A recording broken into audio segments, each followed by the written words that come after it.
restless dreams. I see that town, Silent Hill. Hello everyone and welcome to my Silent Hill 2 playthrough and analysis video.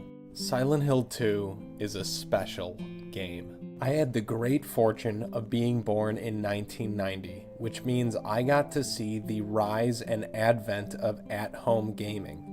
And no game that I've ever played, out of the many that I have in my life, has ever come close to touching the artistic depth and meaning baked into Silent Hill 2. In my early teens, my older brother Brett brought this game home, Silent Hill 2, and it changed both of our lives forever.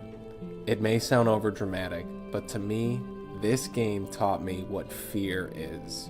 When the remake was announced, I too was extremely pessimistic based on how unfaithful current-day remakes tend to be to their source material, bordering at times on absolute fan service. Thankfully, for Silent Hill 2, that is not the case.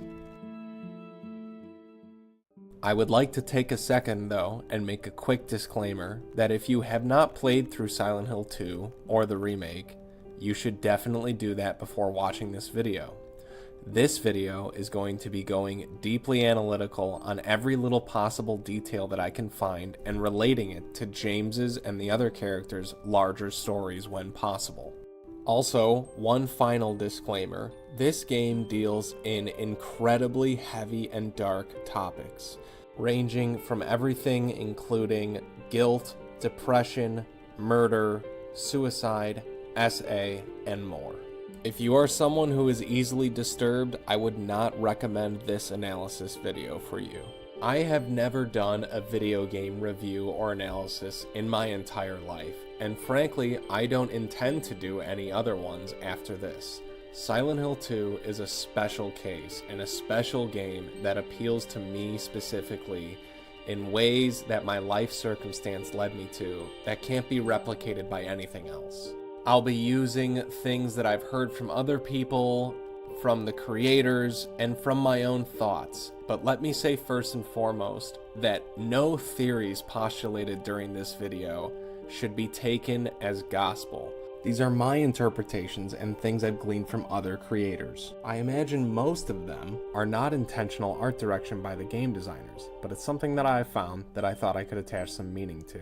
So you're going to hear me say the phrase, "to me," about 1 billion times in this video, because 90% of it is my interpretation.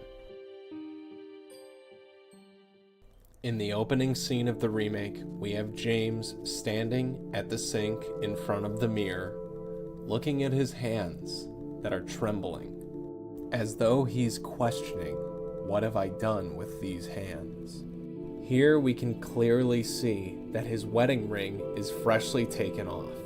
To me, this signifies that he did it just after the murder, probably because he couldn't take the guilt and viewed it as an affront to Mary's memory to continue wearing it. Part of me wants to believe that this mirror, which is one of the few actually reflective mirrors in the game, is symbolic of how James deep down at this point does know what he's done, but the town's energy and eventually himself go on to fully repress it by the time he has exited the bathroom. Whether or not the delusion has already set in or not, I don't know, but what I can identify is with this long, hard look in the mirror of one chastising oneself. We move on here to the famous letter reading scene, where the premise of the game is established, that James has received a letter from his wife, who, as he says, died 3 years ago from a disease. Obviously, we know that that isn't the case, and that he killed her, and has repressed that memory. I'd also like to add quickly that I did not, on purpose, go through and find every single photo or every single thing that I could with a guide. I basically just said to myself, I'm going to play through this game, whatever I find I will analyze, and leave it at that. So, if there's things that I miss, or things that you think are important, go ahead and throw them in the comments. I'd love to hear it. Also, as will become evident in this by the existence of my chainsaw, this is my second playthrough that I've done. So I did this on light because I was honestly just pretty tapped out and frazzled after the first playthrough. Another interesting thing to note that I've heard from other people is that we already get a glimpse of James's kind of unhinged mental state here by just seeing the way that he has parked his car and left his door ajar, which is something that I think most people wouldn't do. So much of what I love about this game is that every little thing, every little detail has a deeper meaning attached to it in some way or form. In this video analysis, while I will sometimes reference what the creators have said are supposed to be regarded as canon and etc., I am not going to remain too concerned about this. I am trying to find my own meanings in things and my own interpretations. One of the very first details that we can pick out is this white van on the right, which actually belongs to Eddie, and it is coincidentally under a Pete's Bolorama sign, which is initially where we first meet Eddie in the original game. Here is a video reference to the original game showing Laura and Eddie outside of the same van. After continuing down the path, we come to our first note that I believe is only there on a second playthrough or more. The note says, "Grave truths lost to the mind shall flow white into a void chalice, so the rite of red shall commence." To me, this has significance with the rebirth ending. While we will cover the endings in depth at the end of the video, I'll give a quick overview. The rebirth ending is the ending where James, fully catapulted into madness by the town and what he's experienced, resolves to use the power of the old gods that reside in Silent Hill and to resurrect his wife.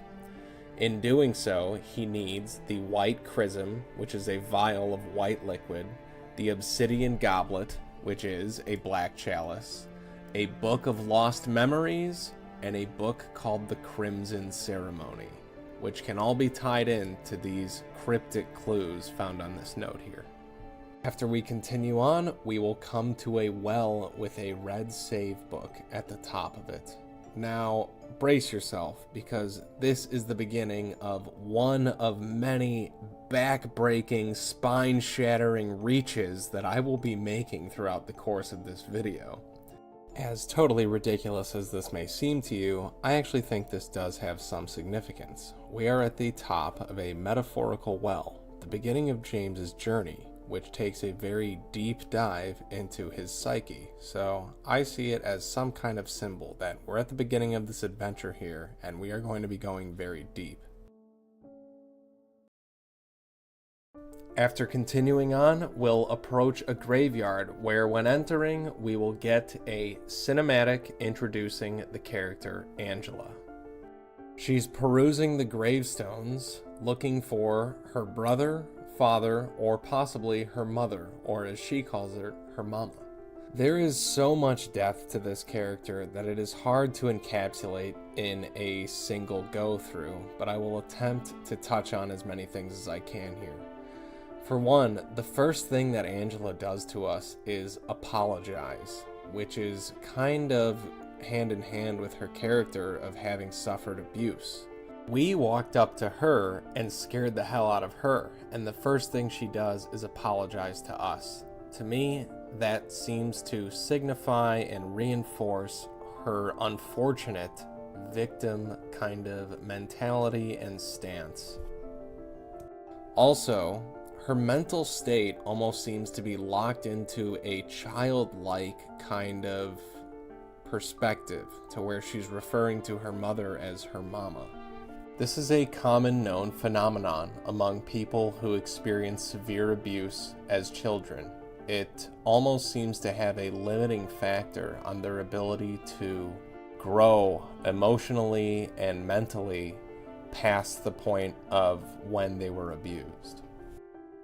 I also believe that while canonically it has been confirmed that Angela, Eddie, and Laura are supposed to be viewed as real people and real characters.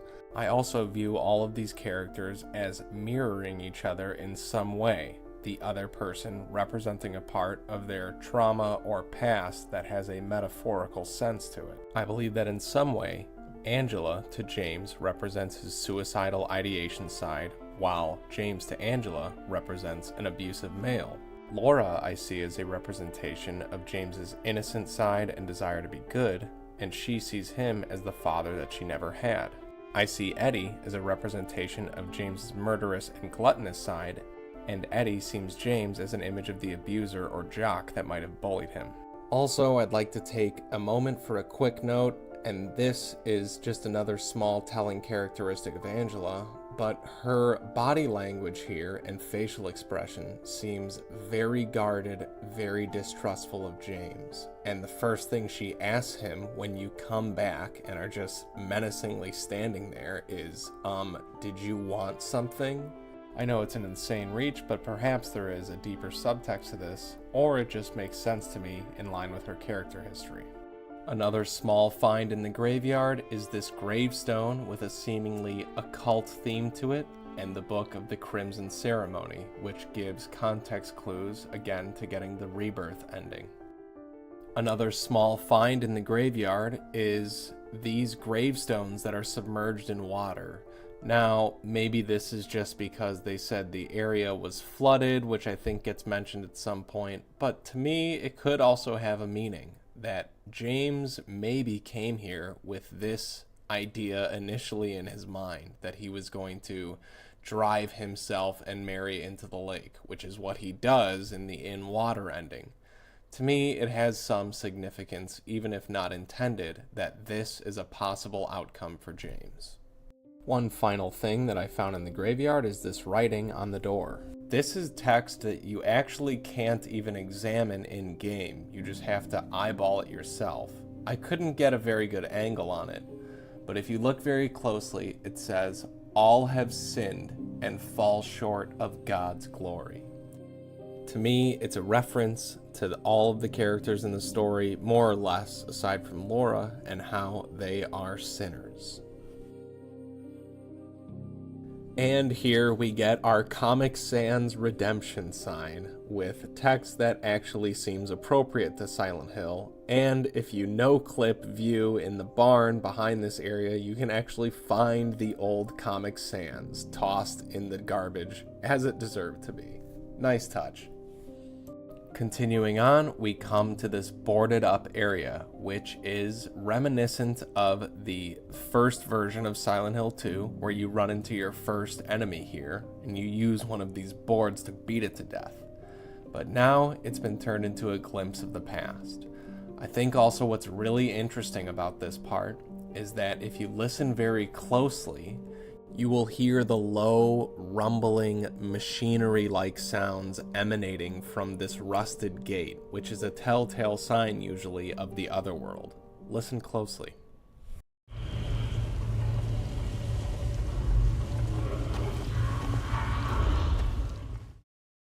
Now this is the reach of the century, but to me, the sign "Roadwork Ahead" even has meaning.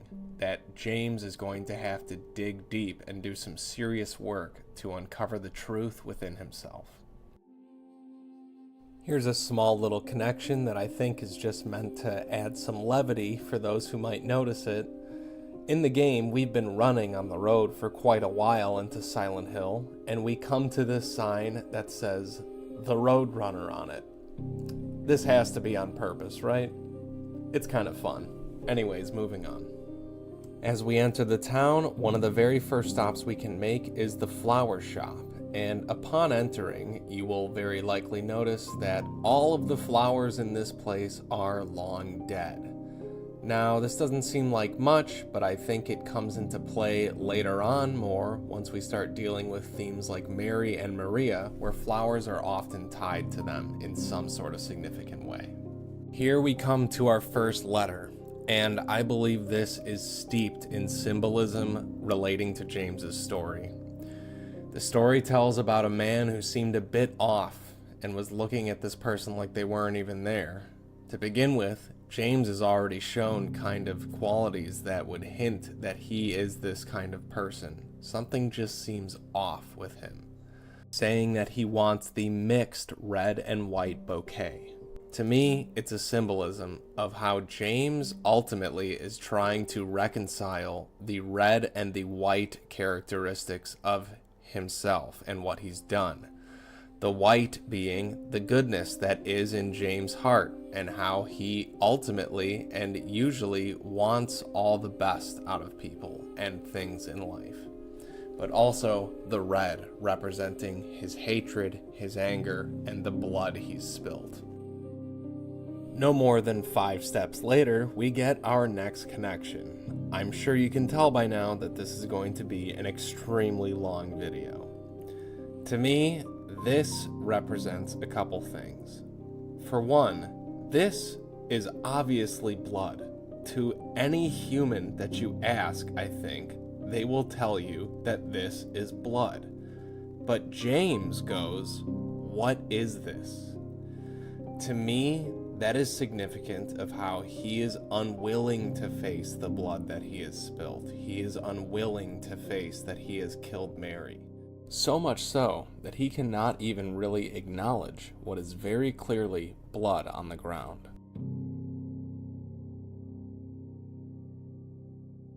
This time, James finds blood and viscera in the roadside and calls it stuff.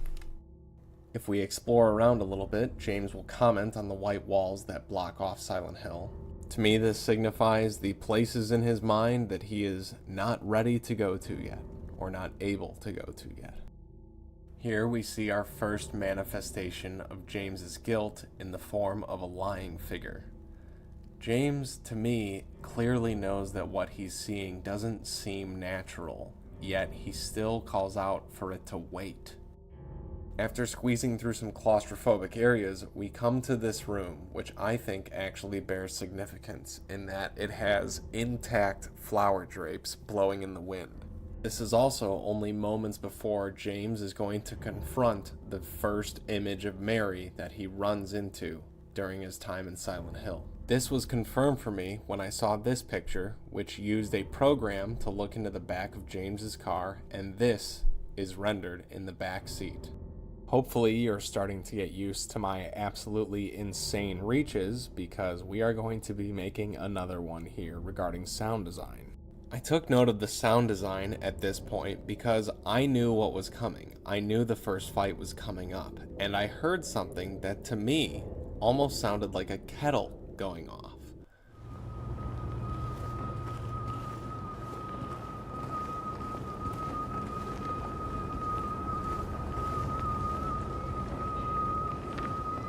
Then I went through the door and realized that the next room over was a kitchen.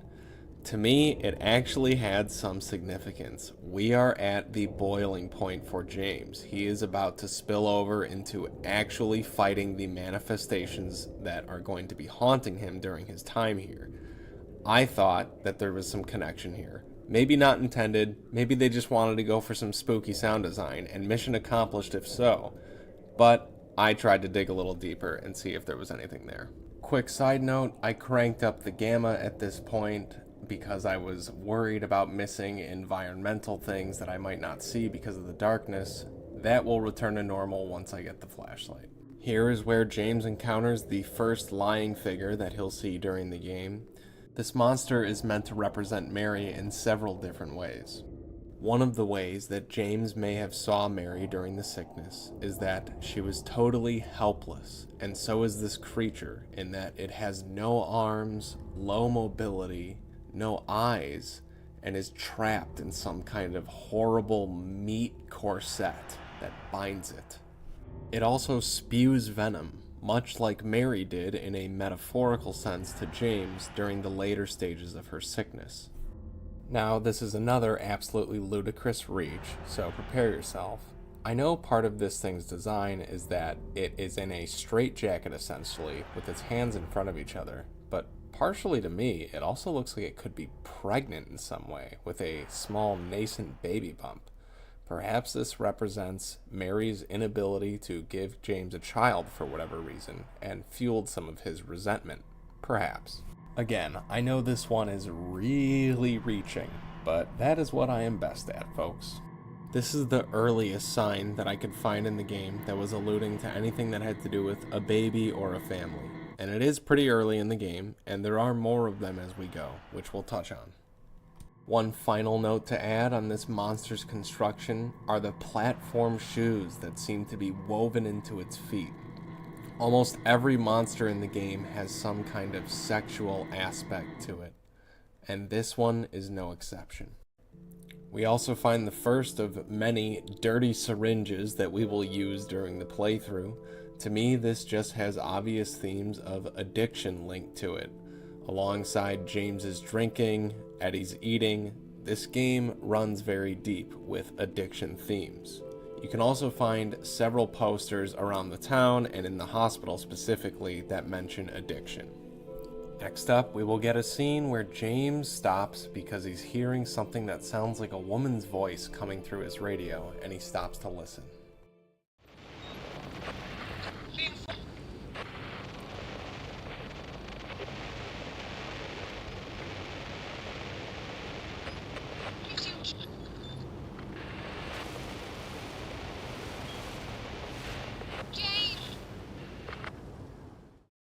I actually really appreciated that in this version of the game, it wasn't so obvious what was being said through the radio. I think I remember specifically my brother saying that he thought he could hear what Mary said in the original version way back when this happened. Listen closely. You can hear her ask, "Why'd you kill me?" very clearly.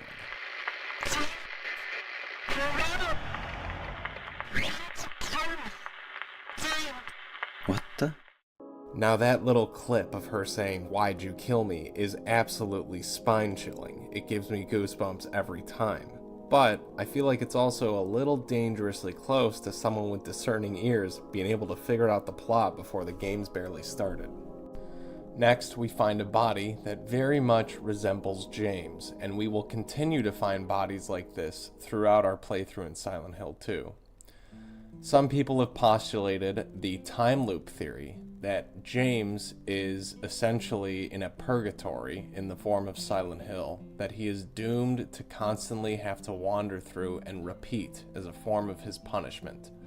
Now, I'm not saying this theory is true or that it's canon, but I honestly just really like it. I think it's a cool theory with a lot of cool concepts behind it that pertain to guilt, punishment, etc.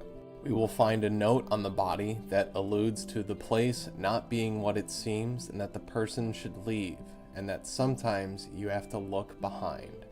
To me, this is significant that in order for James to be able to move forward, he has to examine his past and confront the murder of Mary. But on the flip side of this, and literally on the flip side of the note, is what James ends up doing for most of our playthrough, which is running away from the truth.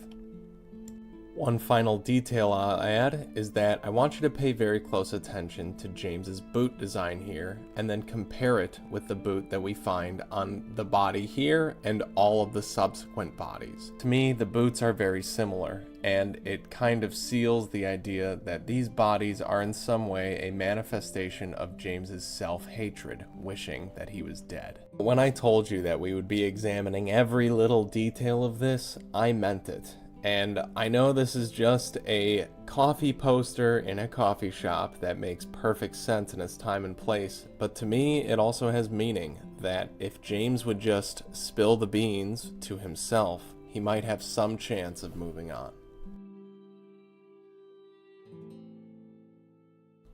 As we continue exploring the town, we will come to the barber shop, where we will find this note next to a pair of scissors. So this note definitely has some significance.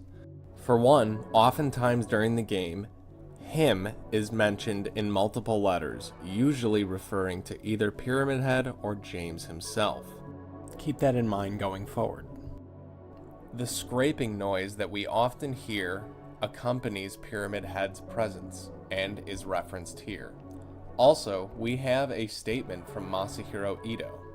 that Pyramid Head's great knife was supposed to be mirrored by the second knife that you will find in the game in the original in his lair in the jail, and that it was meant to represent scissors, with Pyramid Head having one side of the scissors and James eventually obtaining the other side, though he did not have time to get it implemented into the original game. Continuing on and entering the bookshop, we find a couple books that I believe were not there in the first playthrough, but all of these books to me seem to hint towards some of the possible endings in the game. For example, this book hinting at the in water ending with a suicidal theme tied to it. This other book that we find, I think, hints towards the Maria ending, because it raises all these questions about, will you protect her? Will you love her? Will you put her above any other? Remember, now she is the one. Leave the past behind, etc., etc. I think this is a clear reference to the Maria ending.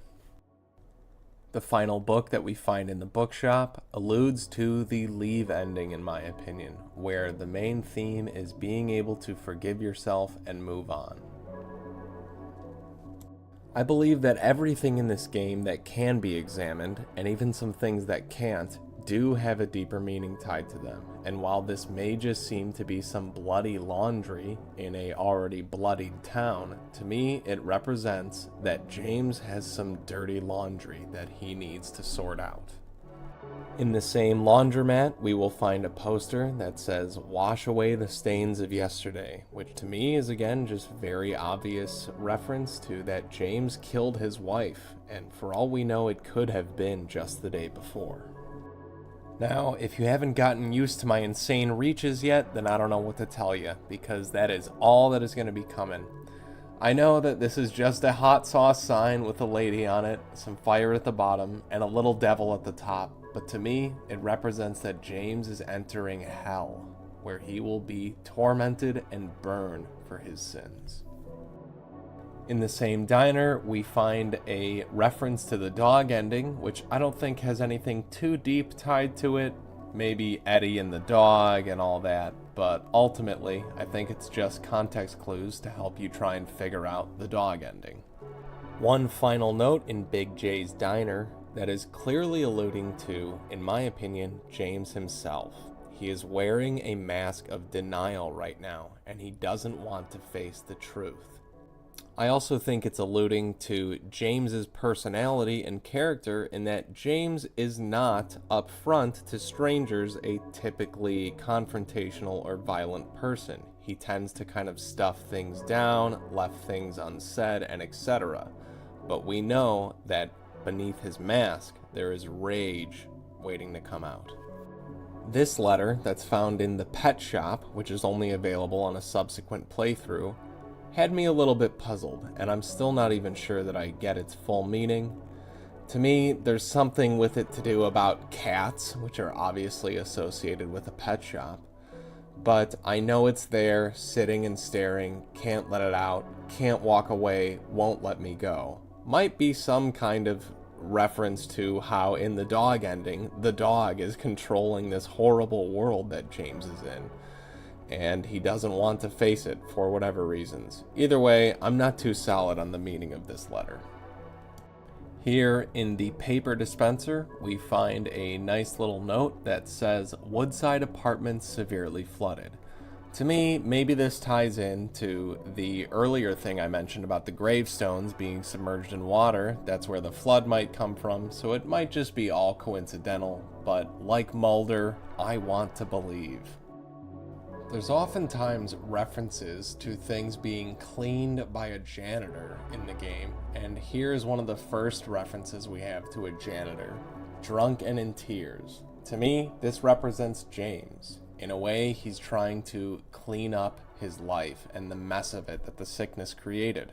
In the same music store, we have a pretty clear reference to the UFO ending, which I don't think has deeper meaning in its text. I think it's just providing context clues to try and get this ending. Now, being that I'm a huge fan of music myself, I'm going to take some time to analyze some of the album covers in the Groovy Music Store. This one I found particularly interesting because it looks to me like it's almost a picture of Maria's nose and neck down, with a metal choker or some kind of thing around the neck. Not like the one she's wearing in the game, but nonetheless, there is a choker there. And the hair that I think is blocking the top part of her face kind of, to me, is reminiscent of the same bloodstains that she has when we find her dead in the labyrinth. Finally, the Quicksands, which is the title of this album on it, to me references that if Maria ends up being your fate, you are essentially stuck in Silent Hill and the horror of what happened forever, a la Quicksand. Here we have a pretty obvious reference, and I think it's just saying, don't quit. Don't stop digging, James. You're on the path now to either your absolution or damnation. But either way, don't quit. Above it and to the right, we have an album that is labeled as Potential. To me, maybe it's the potential of what his life could have been if Mary had been okay, or if things had turned out better. These are all just very small things, and I'm going to gloss over them real quick, but probably ultimately, I don't know if these had too much meaning intended in their actual design. Here we find an album that is titled Fake, with the shadow of a man, which to me almost looks like he has a hammer or some kind of thing that is hitting against his head. It's representative to me of James knowing deep down that he is a fake, and that he is lying about what brought him here, his intentions, and everything. And perhaps it's some way of him punishing himself with the hammer or something being struck to his head. Quick side note, something I just realized, it could also maybe be a bed frame in the background, which has obvious connotations to it. Now, this album in the top left, I spent a long time trying to figure out what it said, and I really can't, so if anyone can see what that is and let me know, I'd love to hear it. But to me, it almost looks like a picture of James on his knees looking up. So, I don't know what to make of that, and maybe I'm just really reaching hard here, which I probably am, but yeah. Also, on the right side, we have this Addiction album, which obviously just ties in with addiction themes that are present throughout the game and James's drinking addiction. One final album cover that we'll examine is this Afraid to Be Great album cover with a decrepit looking tile wall and a TV in front of it.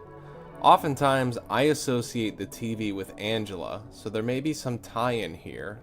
Perhaps a comment on how her abuse that she suffered kept her from ever living up to her potential. We also find a poster on the wall in groovy music that says, "Don't let alcohol shatter your life," which to me is again just a pretty obvious reference to James's drinking, how he used it to cope during the sickness, and how it probably almost completely destroyed him. Now, this is an album that I actually had to turn the camera all the way upside down to get a look at it and try and discern what it was saying, but honestly, I have no idea. For all I know, it means absolutely nothing and is nothing, but I still kind of want to see if anyone can figure this out and make sense of what this is. Now, I think this fairly innocuous poster is serving a couple purposes. The first purpose is that it is literally guiding you in-game to your next objective, which is the jukebox that you need to fix if you want to get to the next area. But it's also referencing the cinematic that takes place at the jukebox, where upon hearing the song, James is transported back to the memories of him and Mary looking out at the lake, all shortly before the jukebox fizzles out and dies. The next thing we find is the door that wakes in darkness, opening into nightmares, which is just a very clear symbol to me that when James passes through these decrepit, rusted metal doors, he's oftentimes entering the other world, which is the place where his manifestations are at their most gruesome and most destroyed. These In Control posters that are all over the initial town as well as in the hospital, to me, has some kind of significance with James' inability to control his anger.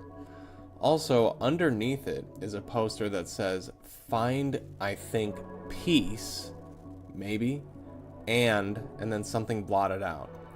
Now, this is another crazy backbreaking reach, I'm sure, but to me, this photo appears almost like there is a cloth covering something in the photo that has not been fully revealed. To me, this could mean that if James would only peel back the cloth, i.e. the cloth that Mary is wrapped in, and accept what he's done, then maybe he could find peace. And move on? I don't know. This is one of the more famous depictions that we see that people usually show in this game, and it's very puzzling, I think, to a lot of people.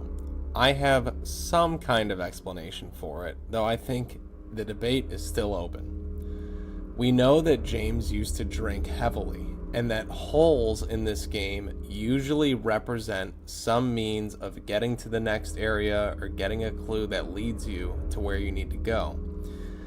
This message being in a bar, I don't think is a big coincidence, actually. Maybe it means that the hole, being James' alcoholism, is no longer something that James has to contend with, nor something that he uses to try and find answers. So the hole is gone now in the bar. That's one pretty harebrained explanation for it that I came up with, but I would love to see what some other people's thoughts on this are. In the bar, we come to the jukebox, which is covered with a cloth. Now, I think, actually, at a glance, that there is something to this.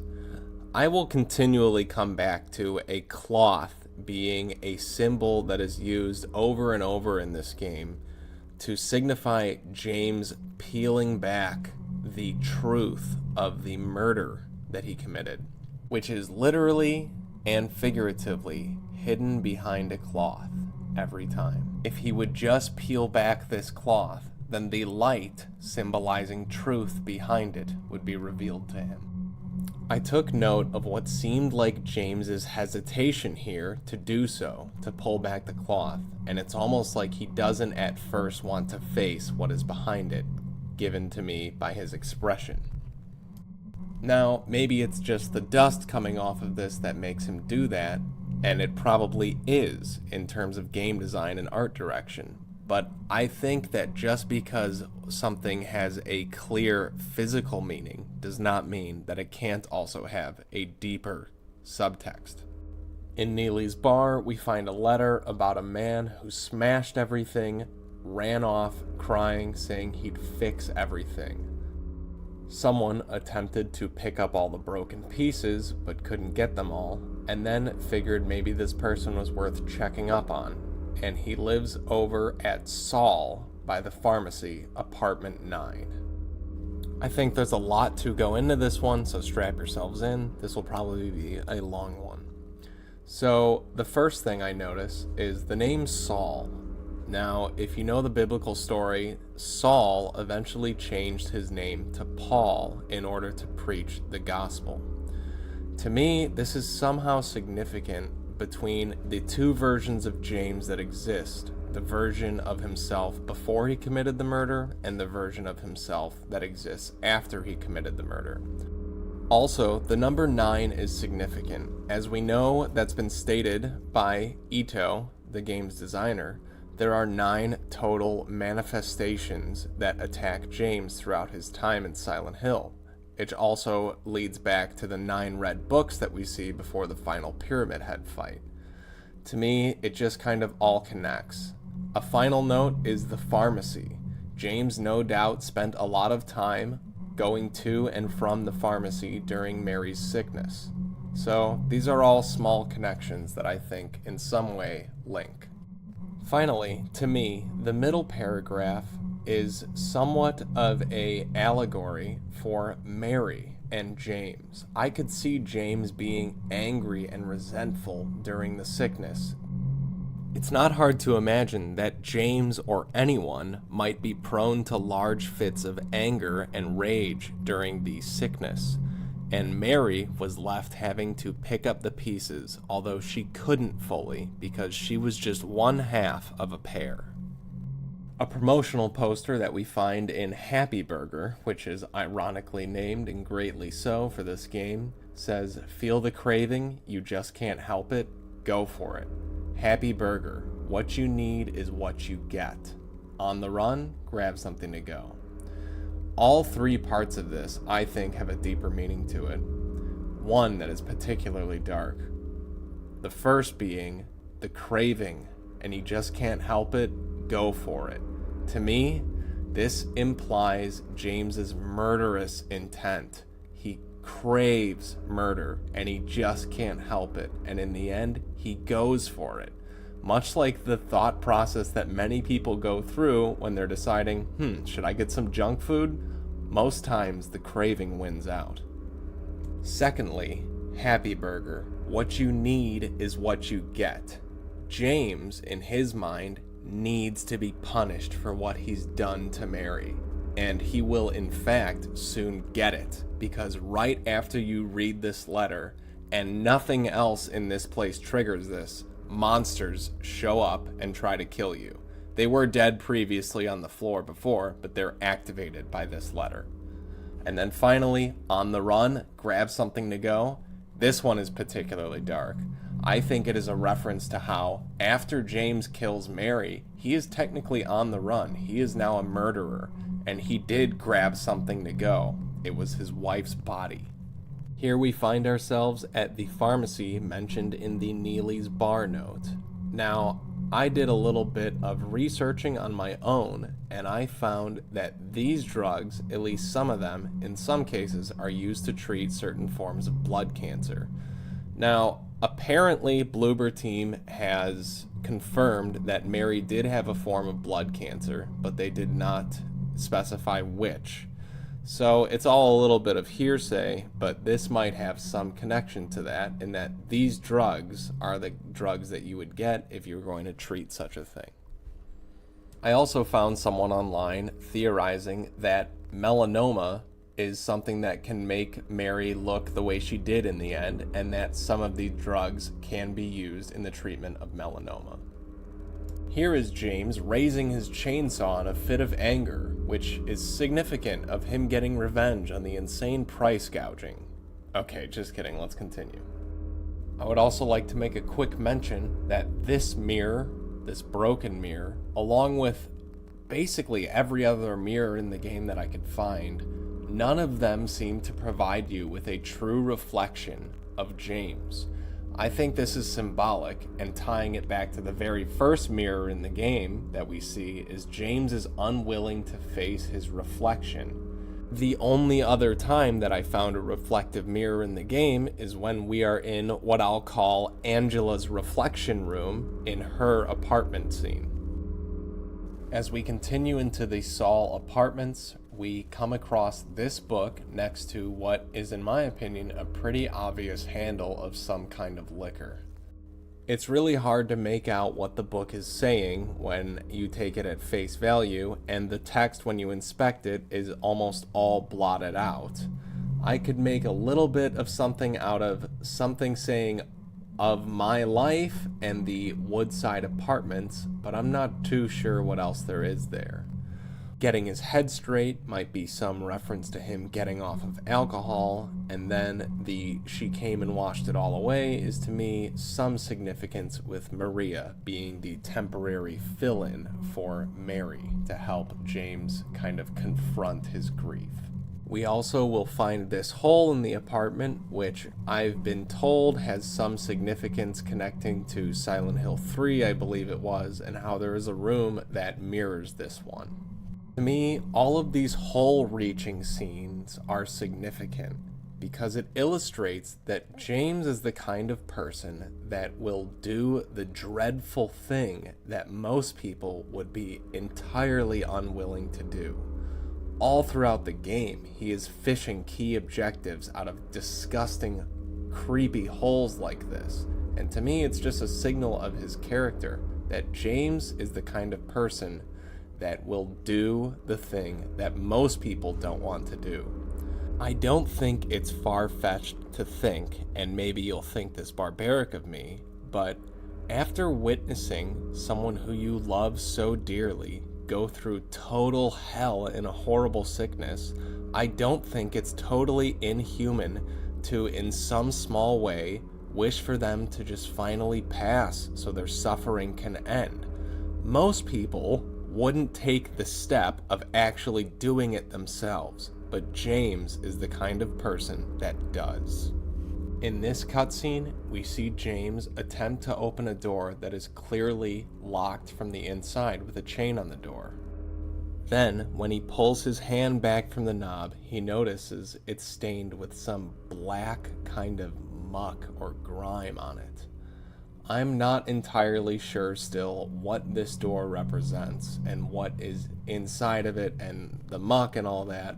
To me, maybe it's just that he still has things that he is unwilling or unable to unlock in his mind, that he is unable to face the rot and the putridness of what he's done. Now get ready for some more insane reaches. You knew they were coming. Now we'll examine this note we find in the motorhome. This motorhome to me symbolizes being mobile, or in James's case, being on the run, as he is constantly running from the truth of what he did to his wife. And until he stops running, stops being mobile, and faces what he's done, he will find nothing but pain and misery. This note, which I think is ultimately just a gameplay tip for new players or people unfamiliar with Silent Hill 2, in that you have to usually kill enemies twice, once when you knock them down, and then you have to kill them on the floor to make sure they're dead. But it also, to me, reeks of the time loop theory, which a lot of people like to throw around, and while I'm not saying anything is confirmed or canon, I do really like the time loop theory, and I think it makes sense with some specific endings that we get, especially with some of the new endings. We find another note that seems to imply this time loop theory. I don't know who else would be here fighting these things, because they are just manifestation of James's mind. Now, I think the time loop theory is a really cool one, and I'm going to continually entertain whatever I think hints at it, even if it's something that has been debunked or if the creators have said it's not canon, because honestly, I just like it. If we run further with the time loop theory, we find this map on a doppelganger of James lying dead in the street. It's in his same handwriting and the same way that he marks the map. To me, this further implies time loop theory, and also I think it's a reflection of James's character. James is really the only benevolent character, in my opinion, someone who goes out of their way to try and help people and offer them good advice in this game. I cannot see Eddie's character writing and leaving these notes to possibly aid someone else, or Angela's. On the back of this Saul Street note, we have one final detail that says, "If you're reading this, I'm probably dead." Now, maybe it's James's doppelganger sending some kind of message, but also to me, this reminds me of the exact same thing that Mary said in her final letter to James. Later on, we continue and access the market, which you have to get a code to get into, and there's a couple posters on the wall that I find particularly interesting. One is "Patient's well-being is in your hands," which we clearly know how that ended up for James and Mary. Second is it says, if you get a job and it crossed out love says at Brookhaven Hospital, then you will never have to work a day in your life. Next to it is the Queen's Special. I feel like this all kind of ties in some way, with the whole game centered around essentially a woman being the queen, the hospital, and the patient's well-being is in your hands. Now we come to the scene where James finally gets the jukebox working, and it plays this song. Maybe it's some graphical thing taking place, but to me it looks like James almost has tears in his eyes during this phase. I think it's a slight nod to how music can send you back emotionally and mentally to times in your life and it just feels so real when it's brought on by that song, whatever it is, and it sends you back to that place of memories.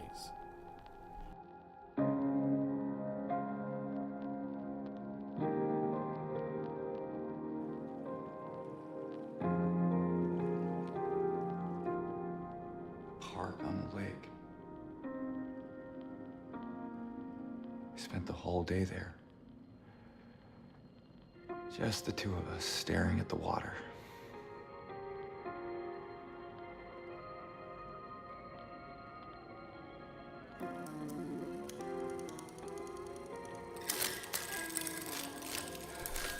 Then, suddenly, the memories and the song are interrupted by some malfunction, which I will relate symbolically to the disease. James and Mary had a great thing going, but suddenly something malfunctioned and brought it to an end, which brings him, now, in this reality, to the next key that he needs to uncover the truth. After getting the key to the back of Neely's bar, we come into a room where I find some pictures that, though they appear to be mostly normal pictures with the two on the right depicting standard scenery, this one on the left caught my eye. It looks like some kind of medical setting where someone or something is in a bed with things hooked up to them, and I couldn't quite make out what it was, but it seemed off to me, and it seemed grim. In that same room, we will find a letter saying, "He came back after you left. It's fine, he didn't try anything, he just seemed sad. Mumbled something about getting out of town with someone. I wasn't gonna let him drive in his condition, so I locked him out." They then go on to describe the car, which is greenish blue, much like James's is, and the number ending in 06, which James does not end in, but still, I feel there's some connection here to Maria and James wanting to just leave everything behind. And again, saying I wasn't going to let him drive in his condition, that's a reference, I think, to alcohol and James's alcoholic phase. Now, this is another huge reach, but the second set of sentences to me also feels like maybe this is a reference to how James realized that in his alcoholic condition he was no good, so he locked that part of his persona and that part of his character out. We then come to the car that was described in the previous letter, and outside of it is a bloody jacket that very much resembles the type that James wears, and inside of it is the key, the next part that will get him one step closer to the truth. Of course, finding this key and uncovering it brings out more manifestations. After an ambush from some lying figures, we continue on and we find a note next to a dead lying figure that says, "What are they? I shouldn't go through. I don't know why. I won't. They don't stink, but it feels like they do. No smell at all." To me, this has some significance to the fact that Mary is freshly dead and she hasn't begun to decompose yet. She doesn't stink, but it feels to James like maybe she should, because he's sullied by the dirty act he's committed. One kind of runaway thought that I continually had during this game, since it makes you face so many instances of decayed, decrepit, rotting gore, is that deep down, James knows that now this is Mary's destiny. Because he killed her, soon she herself will be rotting, decrepit, breaking down as all organic things do into mush. Right before we enter the Woodside Apartments, we find this letter that references the Texan Cafe saying, "We gotta leave, meet me there." To me, this is some part of James that is saying, I can't handle this. I don't want to know the truth. Let's get out of here. Here we find the apartment puzzle covered in a sheet once again, which James reluctantly pulls off to reveal. To me, there's nonstop symbolism of the objective, which will lead you to the truth, almost always being covered in some kind of sheet or cloth that has to be removed in order to advance. To me, it all ties back to the fact that if he would just remove the sheet or cloth covering Mary, then the truth would be revealed to him. It's at this point that we find what will be our guiding light for the rest of the playthrough, the flashlight, pinned on a mannequin wearing Mary's clothing. The symbolism here is obviously extremely strong. Mary is our guiding light, and by pursuing the thought of her, we will eventually come to find the truth. Also, one small note, they could have just as easily given this mannequin a head, but it doesn't have one. Do with that what you will. This reveals to us our first mannequin enemy, which, as you can tell, are extremely nimble opponents that will dodge your attacks often. Look very closely at the mannequin's foot and notice that it's doing a plie as it prepares to attack. Ballet is oftentimes associated with a feminine aspect. Mannequins embody Mary's feminine sexual side. Please understand that in this next section, I am not sharing my personal opinion on women's sexuality, but I am attempting to inhabit what James' perspective could be. I think that these enemies are also extremely slippery in combat because, like a woman's sexuality, it is well guarded and can, at times, in a toxic relationship, from the man's perspective, appear to be something that is being weaponized or withheld. Now, in reality, the woman could be perfectly unhappy in the relationship, and that is why she doesn't want to. But from the man's perspective, that is what they feel. To me, I see that illustrated in the combat design of this enemy. I would even venture to say that Mary's sexuality is the one thing that eluded James, likely during the sickness and maybe even in times of great duress during their relationship, and this is how he viewed it, as though he is trying to hold it down and get to it, and he just can't. It slips through his fingers. Mannequins are typically models of perfection that are displayed in stores wearing clothing. To me, this made me think, maybe this is either how James saw Mary as a model of perfection, or worse, maybe he expected her to be a model of perfection. That is one reason I think that a mannequin specifically is what this is called and what this is hinted at and represented towards with many of the actual mannequins in the game. When I dig deeper into the idea of what the mannequins are, how they behave and represent, I also notice that they tend to hide and run away a lot from combat. Mary, from what we know of her, seemed like a kind, reflective, thoughtful, emotional, albeit meek, woman. I think there's something to these monsters specifically being very good at combat, but also hiding until confronted. In this note that we find, we have the Walter Sullivan story told to us, and to me, it's a direct parallel to James, murdering someone innocent and then meeting the Red Devil, who for James is Pyramid Head and for Walter is, I don't know. Now we are once again going off into crazy tinfoil hat fan conspiracy theory, but to me, this cinematic is very interesting, and not for the reason that you might think.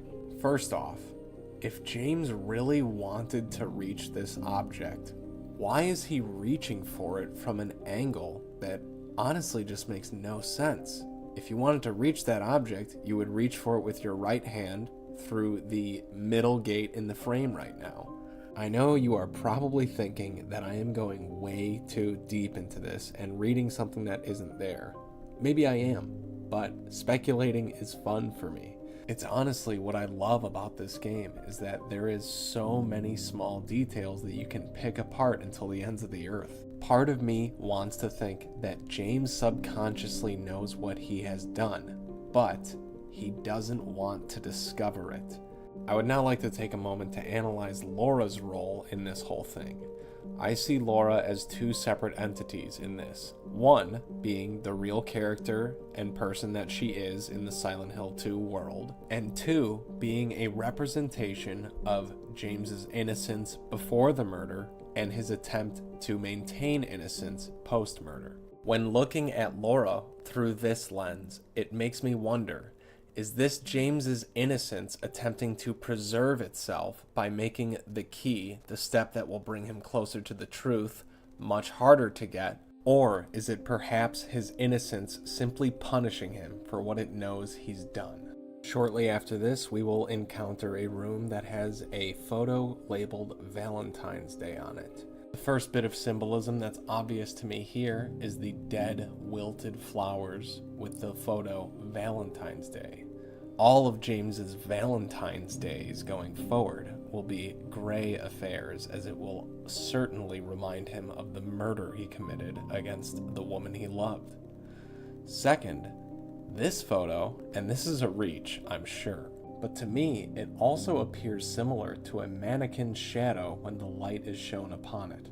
And finally, I think there is some kind of heart symmetry or symbolism tied to the top of this, almost as though it looks like an empty heart. Later on, we will come to a wardrobe that is locked, and the only way to unlock it is to remove the golden apple from the hand. To me, this has all kinds of significance. For one, I view it as a reference to the Garden of Eden, where once the forbidden fruit was taken, your safety and sanctuary was no longer ensured by God. Once the apple is taken, the drawer opens up to reveal a white dress. To me, this could signify Mary's wedding dress, perhaps, and it shows the cost of what James's actions have brought, and that is the innocence and purity of Mary. Later on in the apartments, we find this piece of music titled Einsam Blumen, which is German for lonely flowers. Perhaps a reference to how the Valentine's Day flowers, or any flowers now, will be lonely without Mary there to receive them. Now I know what you're thinking. We are analyzing a fictional 8-year-old's drawings in a fictional world right now. But if you made it this far, I'm going to assume that you are as off the deep end and far gone as I am. To me, this is simple. On the left, we have James's innocence, or Laura, represented as the baby, and the right, Mary. We know from Mary's parting letter that ultimately she wants James to be happy and to move on with his life.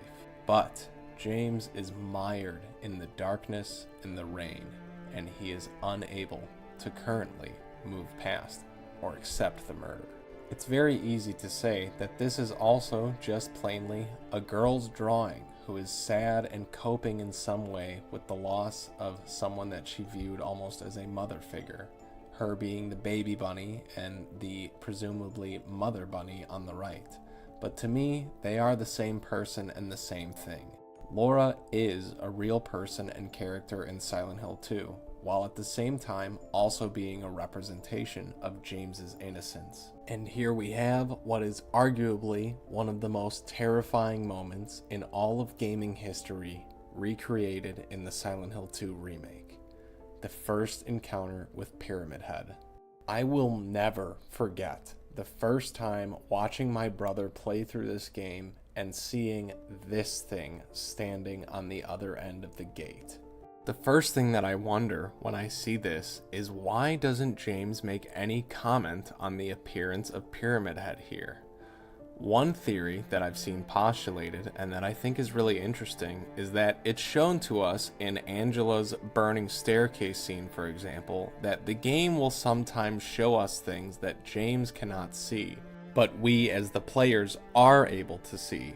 For example, in the burning staircase, James simply says, "It's hot as hell in here," implying that he doesn't actually see the flames. Part of me wonders if he isn't seeing Pyramid Head here, but is maybe feeling the beginning of his presence. Out of the 9 monsters in Silent Hill 2, Pyramid Head is the only one that is a direct reflection of James, a manifestation of his guilt and his need to be punished. The image of the executioner that James deep down knows himself to be. Although I referred to Pyramid Head earlier as a villain in the game, which I would say he technically is on a surface level, in that he is antagonistic towards James and attempts to kill him at several points, I also view him as a protagonist of sorts, who leads James to the truth ultimately, and gets him into all kinds of areas and places that were previously inaccessible to him. In some way, I see it that every time James faces this murderous part of himself, he gets a little bit closer to the truth. To me, it makes perfect sense that we find the handgun shortly after this encounter. I see James's constant collection of weapons as something that signifies that really he is the most dangerous thing in Silent Hill. He is a murderer, and he becomes steadily more and more armed as the game progresses. Also, a funny little side note, I read that the creators tweeted at one point that the gun is in a shopping cart because in America, it's about that easy. And I thought that was pretty funny. As we continue on, we encounter this horrible moment.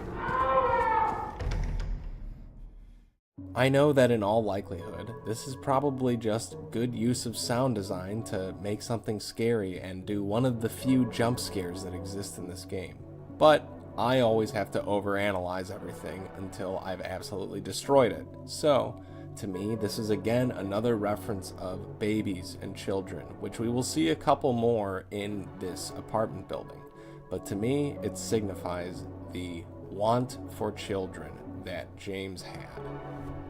As we come into a new room, we discover a body with a cloth over it that is sitting in front of a TV. And honestly, this sent a chill down my spine. I don't know if it's on purpose or even really there, but if you look at the TV, there's some kind of image burnt into it of a person or something.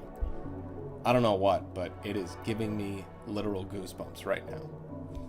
It may be far-fetched to think, but this also might tie in somehow with the Bliss ending, where James seemingly teleports into the recording of Mary. Maybe this signifies that the James in the outer world dies, and the James we know becomes trapped in the TV. It's pretty far out there, almost definitely not intended, but I love ruminating. As we come up to the body, we will find a key very quickly, and then we will do a cursory examination of the body. Now, I find it interesting that James has been more than willing to take cloths off of just about anything if it means getting him closer to the truth, but the part where he draws a line is pulling the cloth from a body, which he is completely unwilling to do in Mary's case and this case. Also, it should be noted that this is a clear doppelganger of James with the same boots, the same blue jeans, and I would imagine the same jacket underneath that cloth. As we continue in the apartments, we will eventually find this photo that says Career's Humble Beginnings with some crumpled up pieces of paper next to a wastebasket. I came up with some strange theories that I won't share right now on this, but we will touch on this photo later. An honorable mention to Bloober Team for including this welcome home homage to returning players. This is really awesome. I think this just shows that Bloober Team really understands how important this game is to so many people, including myself, that this is almost like a second home for us. Here we have a letter. And there's multiple ways that my mind goes with when I read this. For one, it feels almost like it's a message to James from James's mind. Almost as though James's mind or conscious is some separate entity from James the murderer. His mind ultimately is the constructor of the manifestations and the prison and the guilt that he finds himself in. But in his mind, he no doubt replayed the murder over and over to himself until it broke him finally. Also, part of me wants to entertain the loop theory, that is, the time loop theory with this letter, in that this time's not going to be any different and I'll be here watching. It's like James's mind is some third-person entity that's been watching him replay this purgatory over and over and over. One final way to interpret this, and I understand that this is all huge amounts of reach, possible copium being huffed, but Letters are typically signed in the very bottom right of the page. Now, everything in Silent Hill is a little bit abstract, but what's in the very bottom right of this page? Points, pyramids. So, some part of me thinks that this is a letter to James from James, and in another way, it's also a letter from Pyramid Head, which still is to James from James, just a different kind of perspective or manifestation of James. Either way, I found this very interesting. Here we find the mirrored half of the golden apple handle closet, and we insert the apple, and to me it represents some attempt on James's part to right things, to regain his purity or his innocence. I would also like to add that in the Adam and Eve story, the apple comes from the tree of knowledge, which to me has a direct connection to how James is attempting to gain the knowledge of what he did, the suppressed memory of the murder. To me, the subsequent puzzle that follows is just another example of a roadblock that his mind is putting up because it is not yet ready to accept the truth. Here is where we find the coin with the man on one side and the sword on the other. To me, this is very obviously a reference to James himself. He is the old weathered man, and he is also the symbol of death and danger, the sword. I also wanted to take a moment to just point out and focus on just how many things in the apartment and the hospital specifically are covered in sheets. To me, this has non-stop recurring meaning. I know I've really been slamming this point home, but I think it is a big one. There is so much in this game that is covered with sheets, and it is all able to be linked back to the fact that Mary is in his back seat covered with a sheet. Later on in the apartments, we will find this note. I was wrong. No, I wasn't, but I wasn't entirely right. I need to peel off more, something more blood close. To me, it's a clear representation of James battling with the fact that he did, in a sense, mercy kill his wife. But subconsciously he knows that he needs to peel deeper if he's going to find the real root and reason why. Finally, James realizes subconsciously that while he has blamed the sickness and Mary's de-evolution into losing her personality and who she was to the sickness, that he has blamed that for what made him kill her. But ultimately, he knows there's something inside him all along that predisposed him to being a killer. We once again get an apple reference as an item, and to me, it's just a small detail of that the knowledge James seeks is a bloody truth indeed. The next coin that we find, to me, represents Mary, with the woman on one side of the coin and the tombstone on the other side of the coin. Soon, we come across a man's body that has been seemingly stuffed in a refrigerator. Obviously, this is right before we meet Eddie, and it runs in line with his whole theme of having cold breath even in not seemingly cold environments, and things being refrigerated around him. His Silent Hill manifestation world is one of coldness. Like I've stated before, I believe all of the characters mirror each other in some way. To James, by the end of the game, Eddie is a cold, ruthless killer from James's perspective. And to Eddie, James is very likely the archetype of the fit male, the person who bullied him and caused him to become who he is. Part of me thinks that the reason Eddie is always in this cold environment and that his world is manifested this way is because, as a reflection to James, Eddie represents his murderous, gluttonous, addictive side. And, as they say, killers are cold. Also, the first thing that Eddie does when he sees us is starts defending his innocence without us having said anything to him regarding it. This to me is another reflection of James's murderous side that does not want to admit what it has done. Psychologically, typically, someone who goes around proclaiming their innocence over something is going to do nothing but draw attention and suspicion to the fact that they may very well have done the thing that they are protesting against. Also, I'd like to point out here that Eddie suggests that James leaves with him.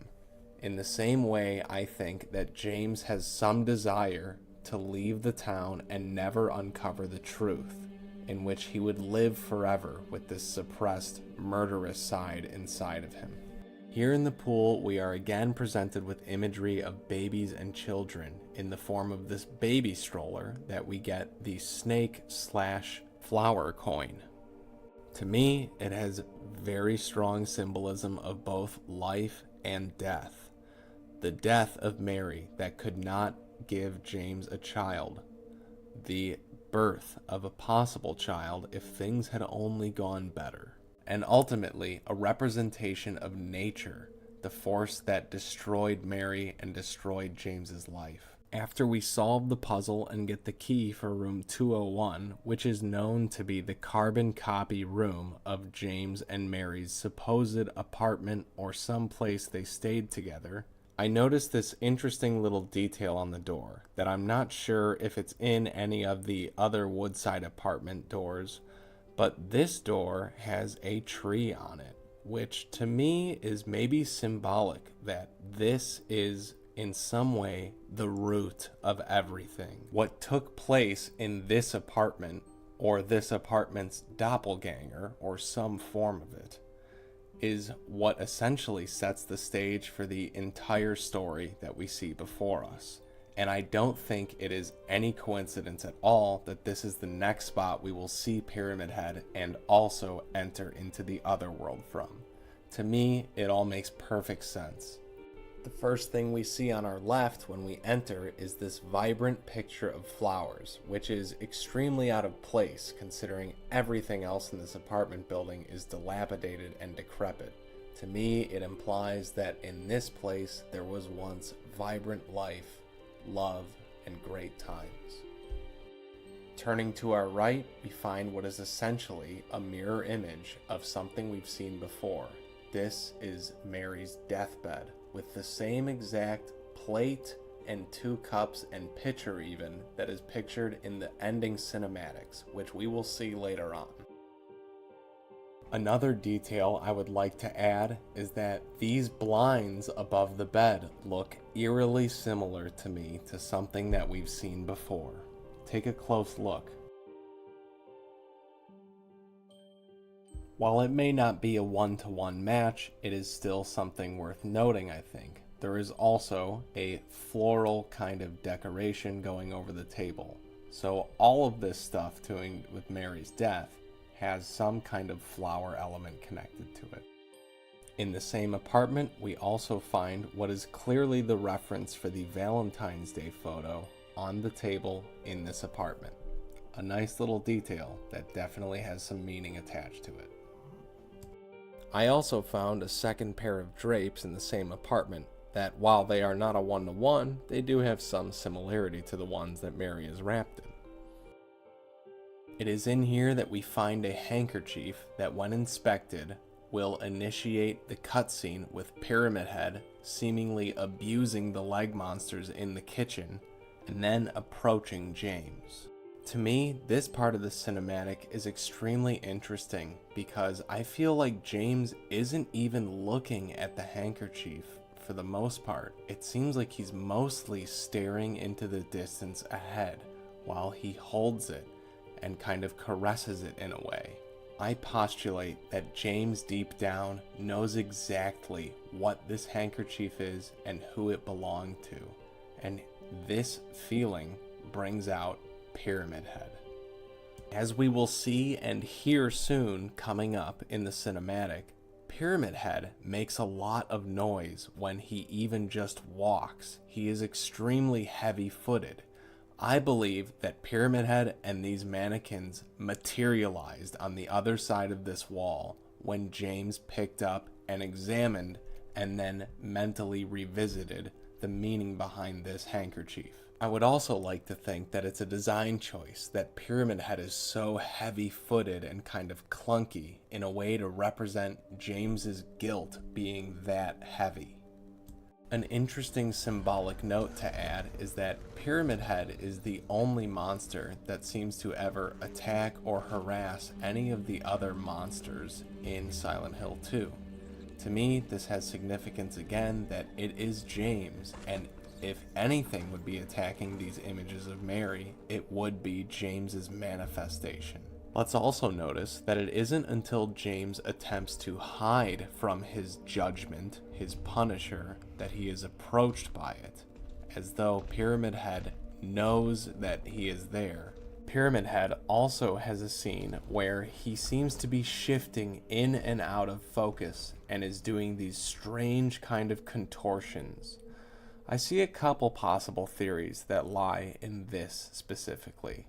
One is that Pyramid Head is being twisted and warped into the physical manifestation that he has now taken in James's world.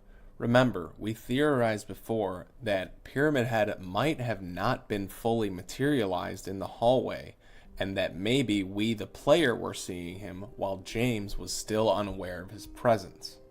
Another thing that strikes me is that these poses are, to me, very torture-esque, mimicking some kind of crucifixion or breaking or braiding of the wheel type form. And perhaps it all relates back to James's internal twisted self-anguish and pain that Pyramid Head represents. I know this is all a pretty big reach, but that is why I'm here, to speculate wildly on these things. As the cinematic continues, we see Pyramid Head slowly approaching James in the closet. To me here, this is reflective of James looking at a mirror image of the murderous side of himself. He even has his finger on the trigger of the gun, ready to fire. The way Pyramid Head just kind of slowly leans in, like he's locking eyes with James before the shots are delivered. Something about it is just very eerie to me, like they're both looking in a mirror. And although James attempts to, he is completely unable to kill or even harm this murderous side of himself. He must confront it. One quick little note that I heard from another creator that I thought was very interesting was that if we pause here, we can see that Pyramid Head's gloves have the pointer through the ring finger in a connected form. In some small way, it shows that he is unable to wear possibly a wedding ring. The whole theme of this cinematic, I think, is actually to illustrate Pyramid Head as one of the main guiding forces towards getting James to the truth. Pyramid Head, if the character was acting as an entity on its own volition, could have easily killed James in this scenario. It's clear the bullets don't affect him, and James was backed into a corner. Another very interesting detail is we can see here that James exits the closet before Pyramid Head has even left the room, evident by his footsteps that were able to be heard. In some way, this to me seems like James knows what this is, and he even wants to continue to confront it. I would also like to comment on the possible symbolism of the red door. When you do a search online, most of what you find regarding a red door is that it is a symbol of either protection from the angel of death, or a sign of welcoming, or a sign of someone that is willing to take people in and care for them. Now, I think that this almost has some kind of inverse meaning attached to it. Even though the red door in this clearly signifies that we're entering the other world, a horrible and dangerous place, it is also a place that James must go through if he is going to ever meet and find any form of absolution or his destiny. We are then able to go and pick up the handkerchief that James dropped initially when being startled by the mannequin being thrown by Pyramid Head. The handkerchief has the significant flower on it that often accompanies Mary and Maria's scenes. Here, James is seen entering the other world into Blue Creek Apartments with another mirrored red door, just on the other side. And again, I'll read into things way too much, but to me, it seems like James also has to take some kind of small leap of faith to get across this and onto the other side. Once you come through, you will find yourself in a similarly mirrored room on the other side. I noticed, and I've seen other creators say, that there's a huge slash mark across this same supposed closet that James would have hid in, perhaps signifying some part of his mind that he wishes Pyramid Head had just killed him in that closet. After progressing through a hallway, we will come to this gate, which has these figures, which to me appear to be nurses and eventually leg monsters, that are all covered in, once again, a cloth. Upon entering the room, you will notice, if you were a fan of Silent Hill 4 The Room, that this room is a carbon copy of The Room from Silent Hill 4. I also found this picture that I'm not quite sure what it represents, but I feel like it does have some meaning attached to it. We will discover the next piece of our puzzle, which James pulls a cloth off of to reveal his next objective, the clock. To me, there's a lot of symbolism with the clock. People have theorized that 9, 10, 15, the times of the hour, the minutes, and the second hand, has some tie-in possibly to the time that Mary died. I also find it interesting that the hour hand is at 9, which is also the total representation of monsters in the game. After some further exploring, we will come to my next point of interest, which is this empty crib with a red cloth inside of it and bullets. To me, it represents again James's desire for a family that was never fulfilled. And now, all that's left is this empty crib in this horrible place with his murderous intent and an object to continue carrying out in the cradle. It has been known and confirmed through tweets by the creators of the game that they were heavily influenced by other media in the creation of Silent Hill 2, such as Jacob's Ladder and The Shining. Here, we find a reference, in my opinion, to Danny from The Shining, with the blue big wheel found that he does ride in the movie and a teddy bear next to it.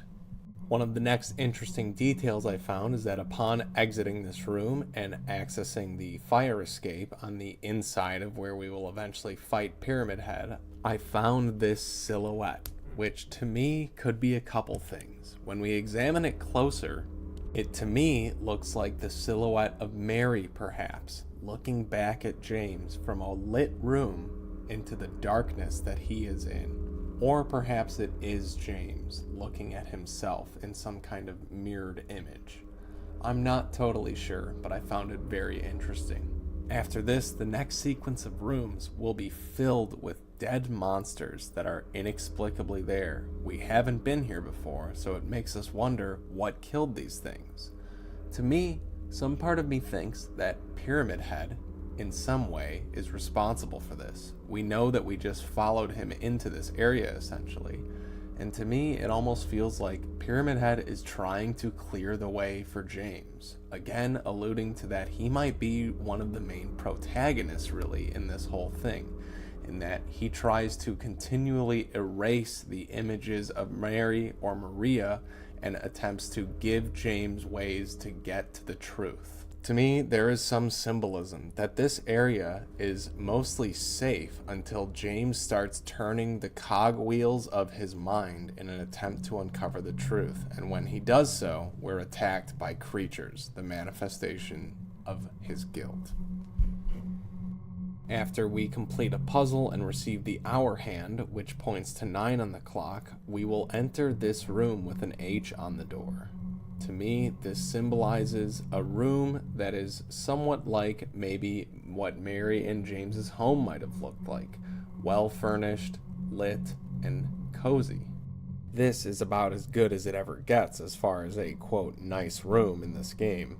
And although the wallpaper is starting to sag a little bit, it has its charm. We also get a reoccurrence of the Valentine's Day flowers, below a mirror with no reflection really available in it. To me, this is just symbolism tied to James is murdering his wife, and he is still unable to see or face his true reflection.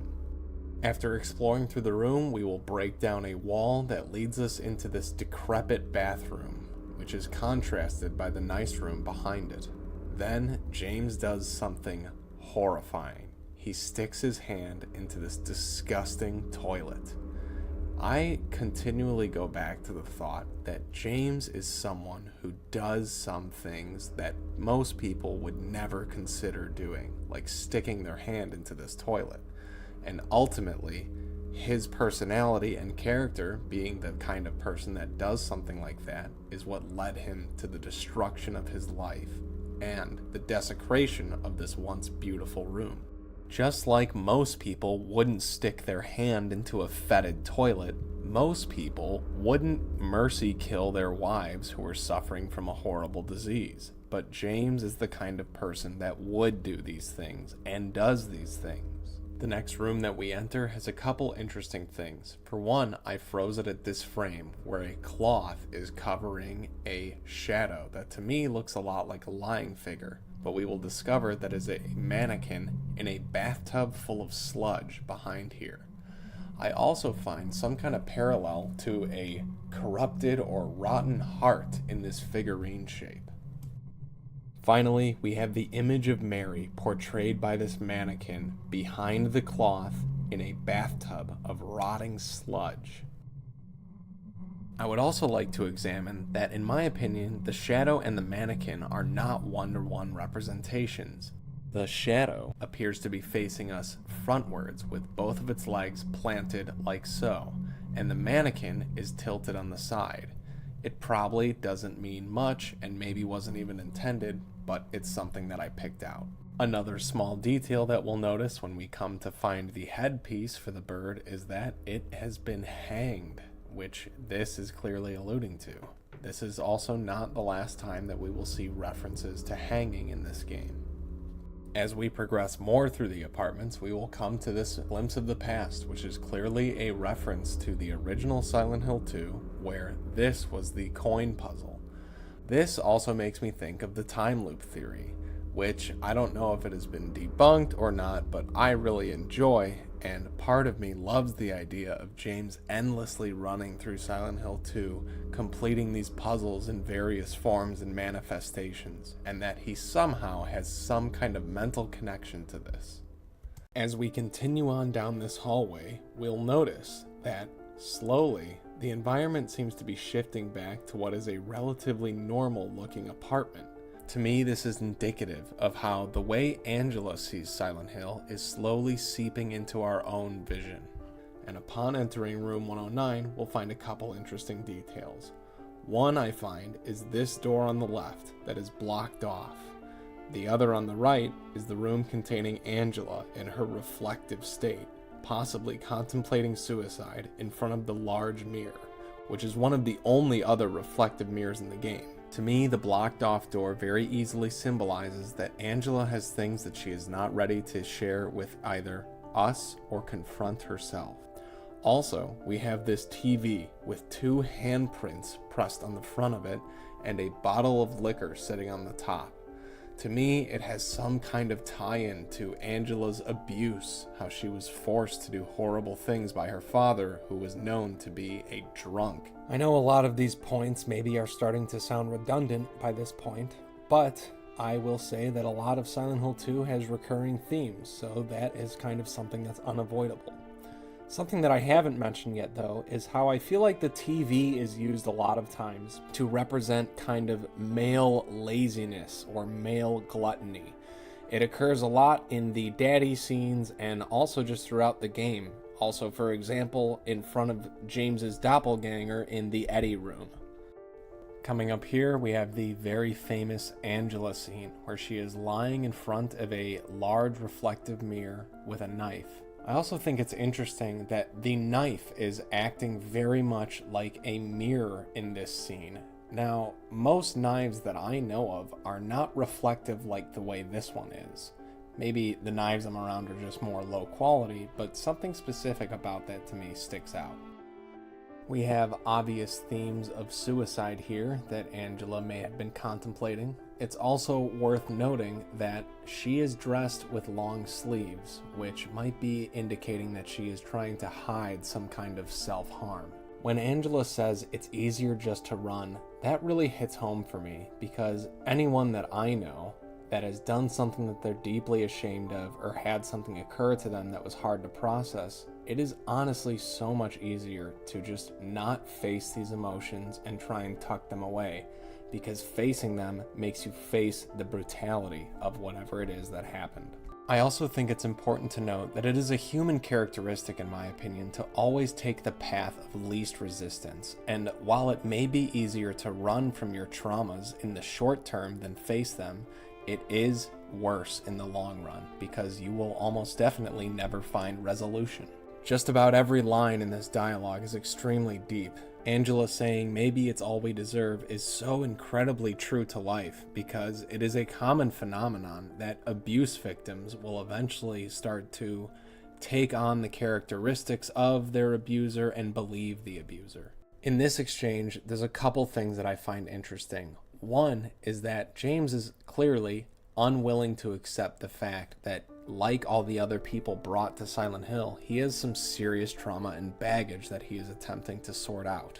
With the exception of maybe Laura, but I still believe that being an orphan alone is probably a pretty traumatic experience, so it makes sense for her to be there, in my opinion. I paused it on this frame in particular because I found it striking to me. There's a lot of different things that I'd like to go through in this, so strap yourselves in. 1. Angela looks, to me, almost bored, definitely tired, and just over it. Like she has done this same contemplation many times before. Maybe even she knows it won't lead to anything, because she ultimately doesn't want to lose her life, at least yet. She almost has a strange sense of calm about her, like she is not new to this set of feelings or mood. I think there is another angle that we can take with the knife, and this goes back to something I said earlier when we talked about Angela in the graveyard and how I believe all of the characters mirror each other's traumas in a way. And for Angela, I believe James is a threatening masculine figure, much like she had to deal with earlier in her life. To me, this parallel seems honestly pretty baked in and like it is definitely intended and there. So to me, this also is some kind of way for Angela to have a defense against a stereotypical aggressor man. One thing I'd like to note is that Angela has been carrying this baggage for almost all of her life. That is years and years of hard guilt. And when she says to James, "Are you afraid?" to me, it's almost like she is symbolically asking James if he is afraid to confront the truth, which we know he absolutely is. I don't think Angela is afraid to confront the truth. She's had to live with it for probably more than a decade plus. She knows damn well what the truth is, but she has reached a stage where the truth just depresses her. And that is, of course, extremely understandable. Now, this is pretty sad, and I apologize if this kind of hits a little too close to home for some people, but I think it's a point worth making. After this, she says, "I'm sorry" to James, and kind of backs off. To me, it's indicative again of her abusive history and victim kind of mindset, because she knows that when she challenges men, as she probably did at some point try to stand up to her father and brother before killing them, things don't go well. Now, on this question and answer, I sense a very strange duality in Angela's answer that I will go into now. On this first frame, we notice that when Angela is asked about her mother, she closes her eyes. And in my opinion, this is a common human reaction to when you're asked about something that is very hard to talk about. You might close your eyes, take a heavy breath, look down, things like that. But, continuing on, I notice something very strange. Take notice of Angela's eyes and the knife when she says, "Not yet." To me, it almost feels like she is looking for her mother in a way to kill her, to exact revenge. We know from the ending that Angela's mother told her that she probably deserved it, which no doubt harbors resentment in Angela's heart.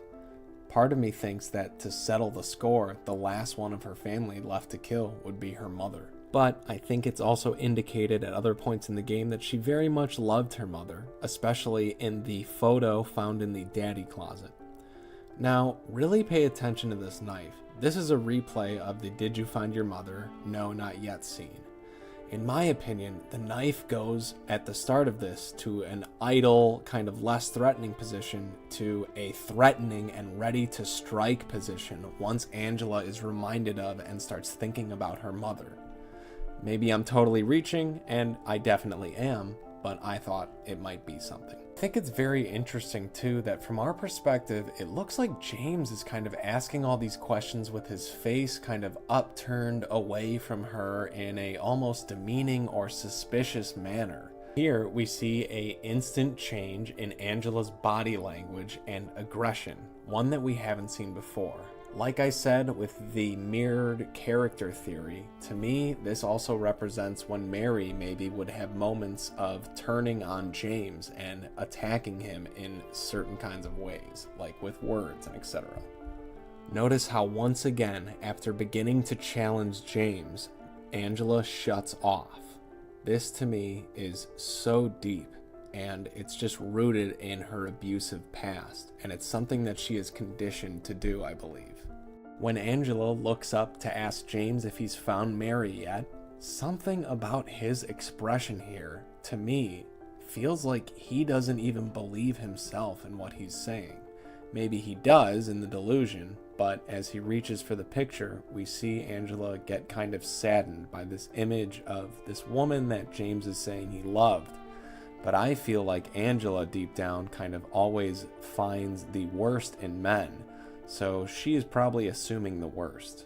Another really interesting point that Elias Almeida made in his YouTube video is that in this scene we are seeing the two different sides of Angela. One is reflected by the mirror and one that is actually her.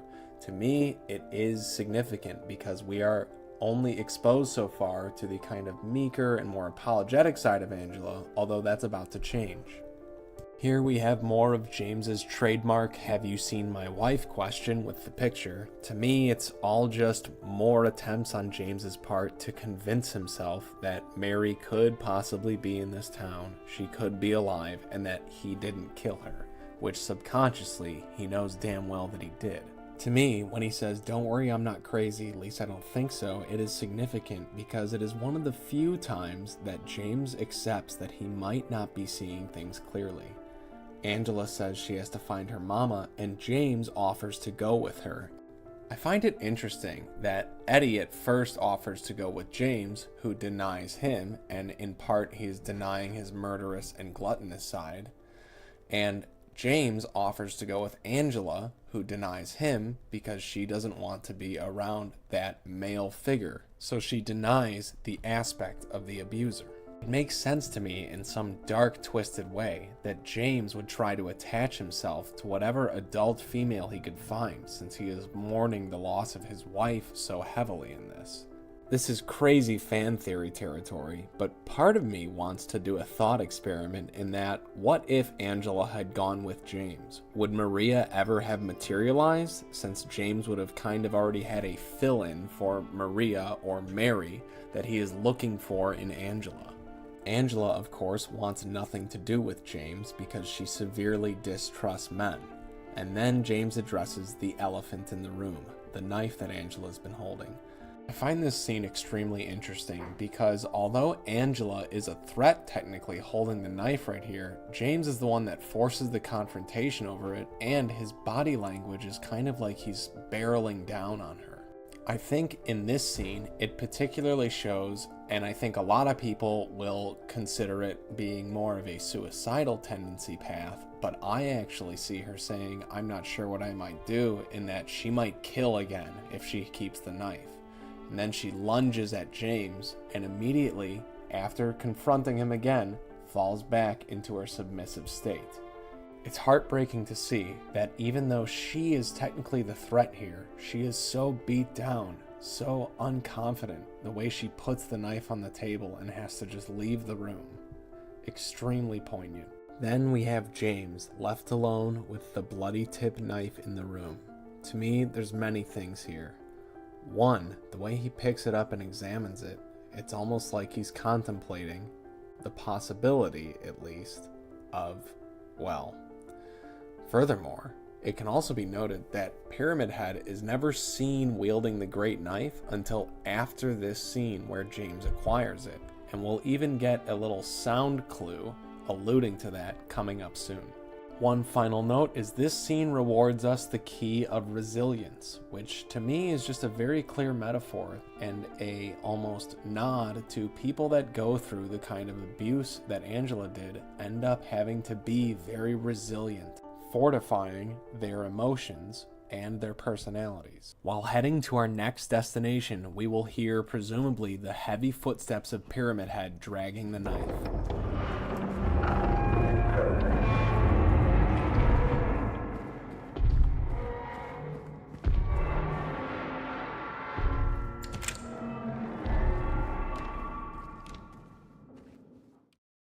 After a little bit more exploring, we will find this music note that translates to "towards the flame." To me, I see an obvious tie-in with Angela, as we know that at the end of Silent Hill, we get to see how she sees the town, which is always covered in flames. So to me, there's the tie-in for that.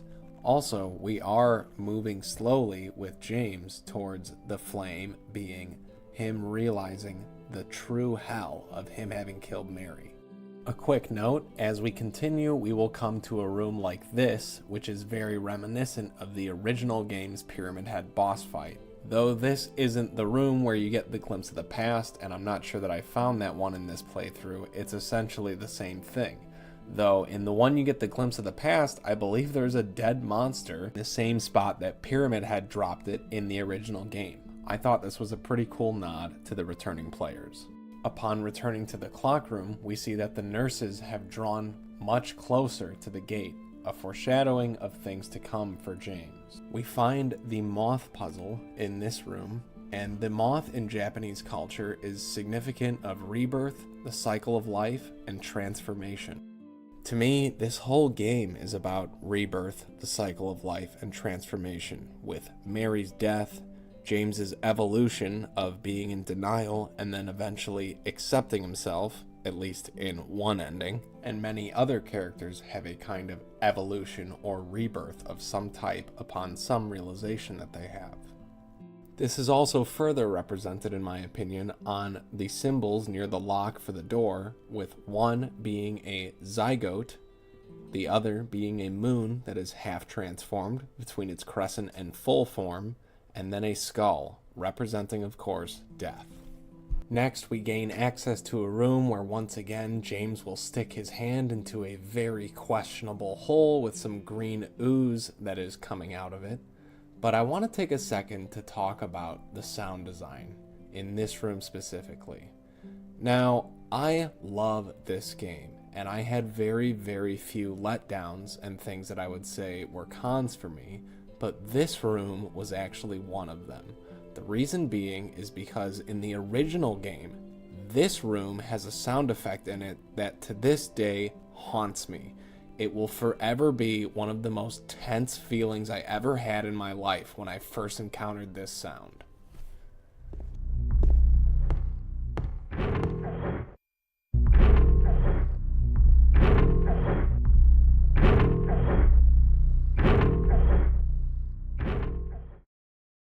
I don't know what it is about that sound effect, but it makes me feel like James looks right here.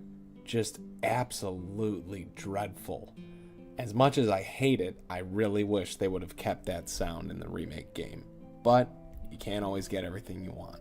When we finally come back to the clock to put in the final piece of the puzzle, the second hand, we notice that these figures have drawn even closer to the gate, so much so that they're right up against it almost, still wearing their sheets.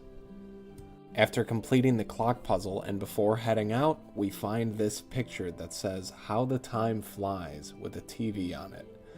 Now, I'm not sure what to make of what it seems like is on the TV. Is it a smudge on the picture? Is it an upside down 9 or a 6? I don't know. I would love to hear some interpretations of this. To me, though, It represents, again, the way that I think the TV is used a lot in this game, is that it's kind of just a symbol for how it's so easy to veg out on the TV, and it puts you into this kind of vegetative state that is ultimately a bad thing. And I see that referenced a lot in this game. An interesting detail that I found that I'm not sure if it was there before, and I don't think it was, is this large scrape in the ground, which is obviously indicative of Pyramid Head dragging the knife. Though it goes to this door that is locked to us, I'm not sure if it's supposed to be leading from the door, out the door, or what have you, and I would love to hear any other interpretation of what this might mean. And now we come to our final encounter in the apartments, which is Pyramid Head.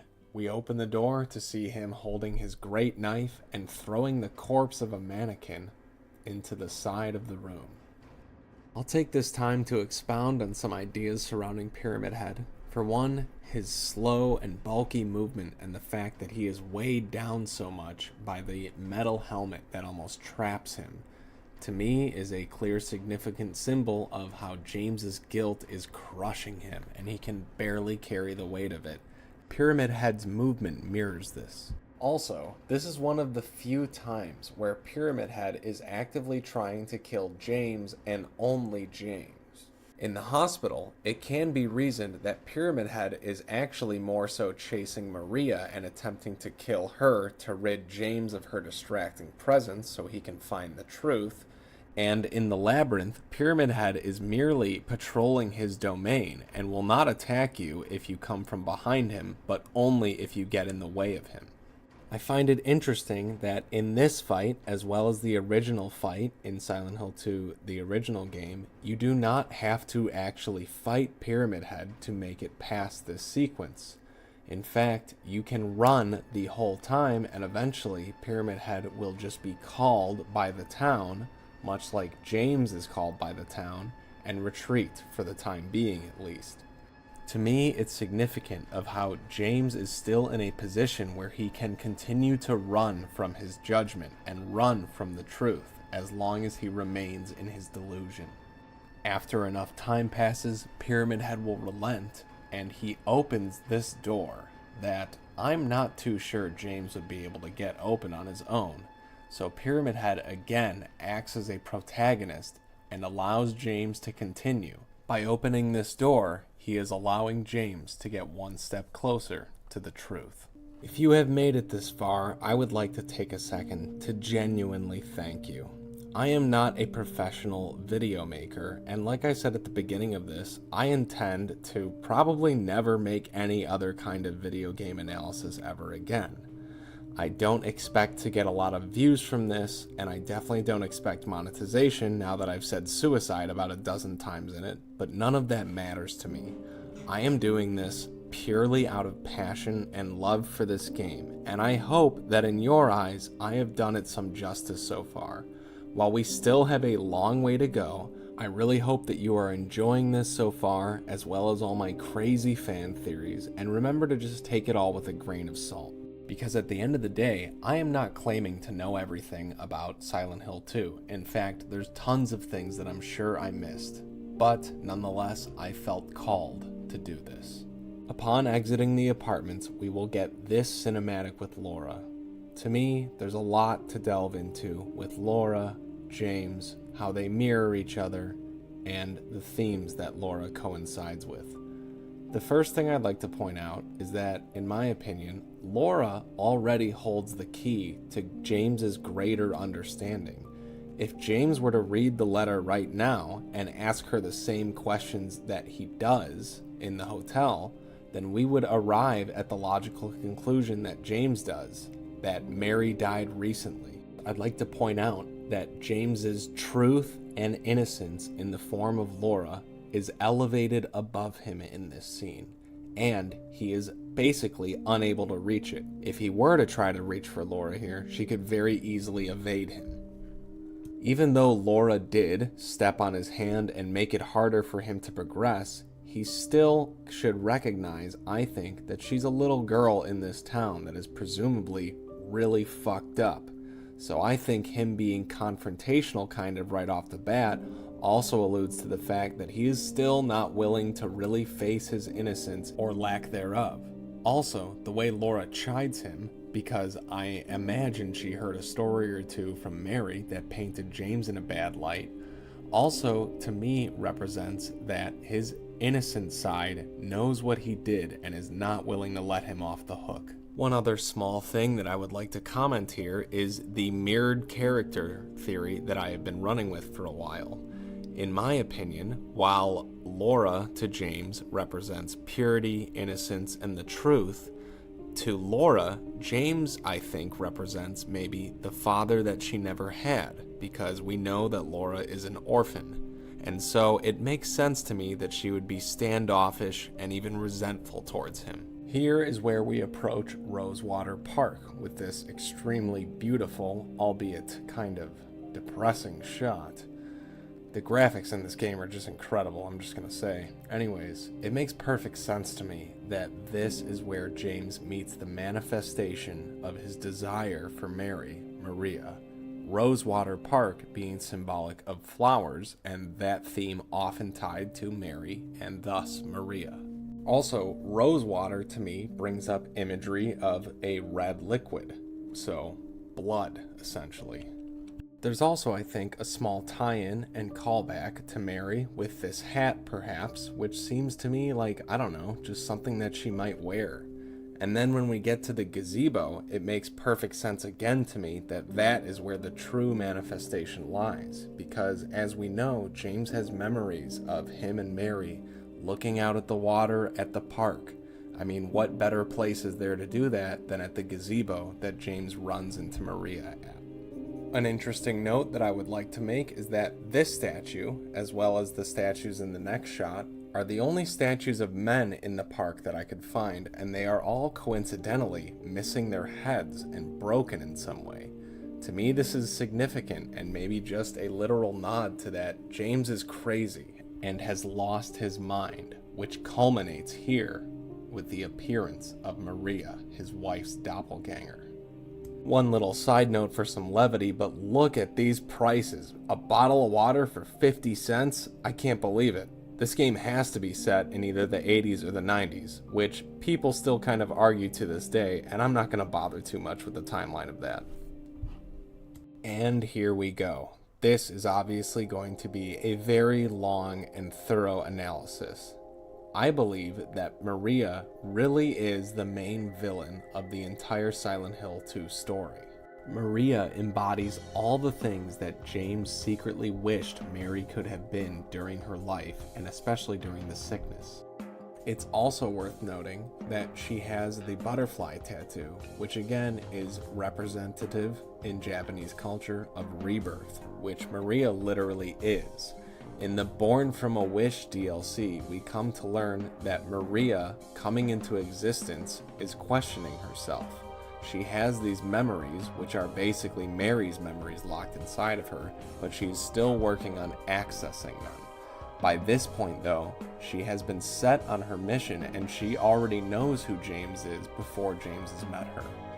Notice how she tries to touch James and he recoils. That is going to be an ongoing theme for the rest of Maria's appearances. Maria clearly represents the overt sexuality that Mary was unable to give James later on in the sickness. During these scenes, Maria is very forgiving of James's lapses in memory and basically just glosses over them, while at the same time conveying with her body language that she is offering up herself and her sexuality to James, which James, although he seems off-put by, some part of me thinks that he is also deeply tempted by. In this next shot, Maria questions James, and it seems almost diminutive when she says, "and that's here," in reference to his special place. James grabs the side of his arm because he seems almost a bit embarrassed that he can't name the special place that they had. He doesn't know what it is. This next scene in particular caught my eye because while Maria is attempting to extract some type of information from James, she seems to jog his memory and he starts looking out across the lake towards the hotel, and then suddenly she gets in between him and his eventual goal and the truth. and she diverts him to somewhere else, sending him on a path to what I would argue is probably one of the most horrible places that you would want to visit after having been with someone you loved that was sick for several years, a hospital. Here, it seems like James is only moments away from succumbing to Maria's temptation, with the way that he is almost starting to lean into her touch and swallowing deeply when she does so, although he eventually pulls away. One little detail here is Maria's jewelry, which is a typical occult symbol as well. Maria assures James here that she wasn't up to anything and she was just messing with him, which honestly is pretty apt considering the entire playthrough she really is messing with his mind, even if she isn't meaning to do so, since we can assume that from the DLC that Maria considers herself her own actual sentient person, and that her purpose to be with James is really the only thing that should matter to her. She appeals to James's ego here in an attempt to get him to protect her and to continue on with her.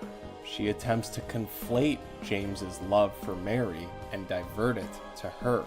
In some sense, I also see Maria as a very tragic character. She has essentially been formed by this town to be something that is made specifically for James, which is a destiny that she will likely never be able to fulfill, given that if James finds Mary, then he would have no use for her. While we as players know that Maria is definitely not a real person, which is further evidenced by her inability to be around or seen by other people that aren't James, it is also significant that at the start of DLC, Born from a Wish, she is questioning her own existence, and throughout this, she is trying to come to terms with the memories that she has baked into her, because she is an amalgamation of Mary's past existence and James' idealized version of Mary. In some ways, Maria has also benevolent characteristics. She is forgiving of James and is willing to entertain his delusions oftentimes. And also, she has a soft spot for Laura, someone who she's never met but has memories of somehow and some kind of connection to, further humanizing her.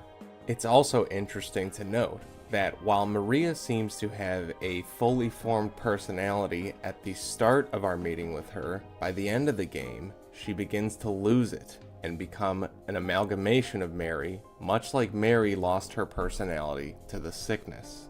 This is maybe a little off the mark, but a thought I had. She really presses him on trying to get him to say that he loved Mary, which I feel like if he did say it, then some small part of him is also admitting maybe that he could love this new version of Mary. Maybe that's totally crackpot, but just a little thing that popped into my head. A stray thought, if you will. As they leave, we get one final camera pan that turns, and we can see the guiding light that is at the Lakeview Hotel out across the mist. Now watch closely. The light at the Lakeview Hotel turns on, actually, at the end of this scene. Very interesting. I'm not sure what to make of it. Maybe it was that Maria's presence was suppressing the light. One other thing I also find interesting, if you rewatch this scene, is that James and Maria are constantly swapping places with each other. To me, it represents almost these two forces that are circling each other due to some gravitational effect and are attempting to combine or meld with each other. I know there's going to be things that a lot of other Silent Hill 2 analysts will disagree with me on here, and I'm perfectly okay with that. This is all my wild speculation. And speaking of wild speculation, I think I'm due. This place we're going to, what is it exactly? And then the photo, so far from home. I know these things aren't meant to be timed together, but it just so happened in my playthrough that way. Honestly, to me, it kind of represents now that Maria is diverting us on a path that is going to take us that much further away from home or the truth. We were on track to get to Lakeview Hotel until she got in the way. So much of Maria's dialogue is overtly sexual. Like this, for example, I think it's easier if I just show you. She's essentially saying, well, just lay back and let me do all the work.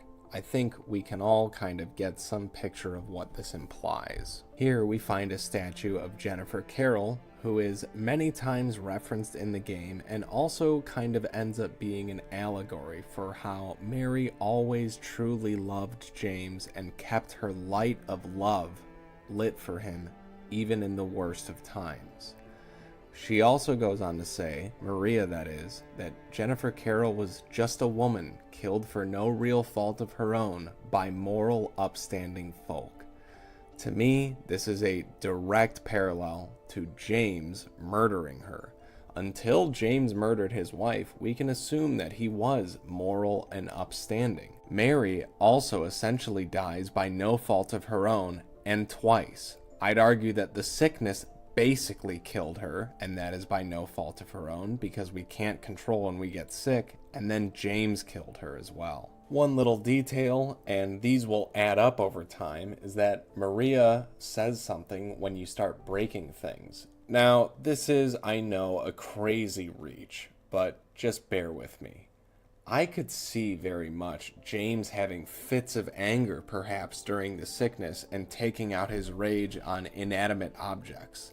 There's a lot of times to me where Maria is saying things that it feels so much so to me like it could have been something that Mary said during her life verbatim to James.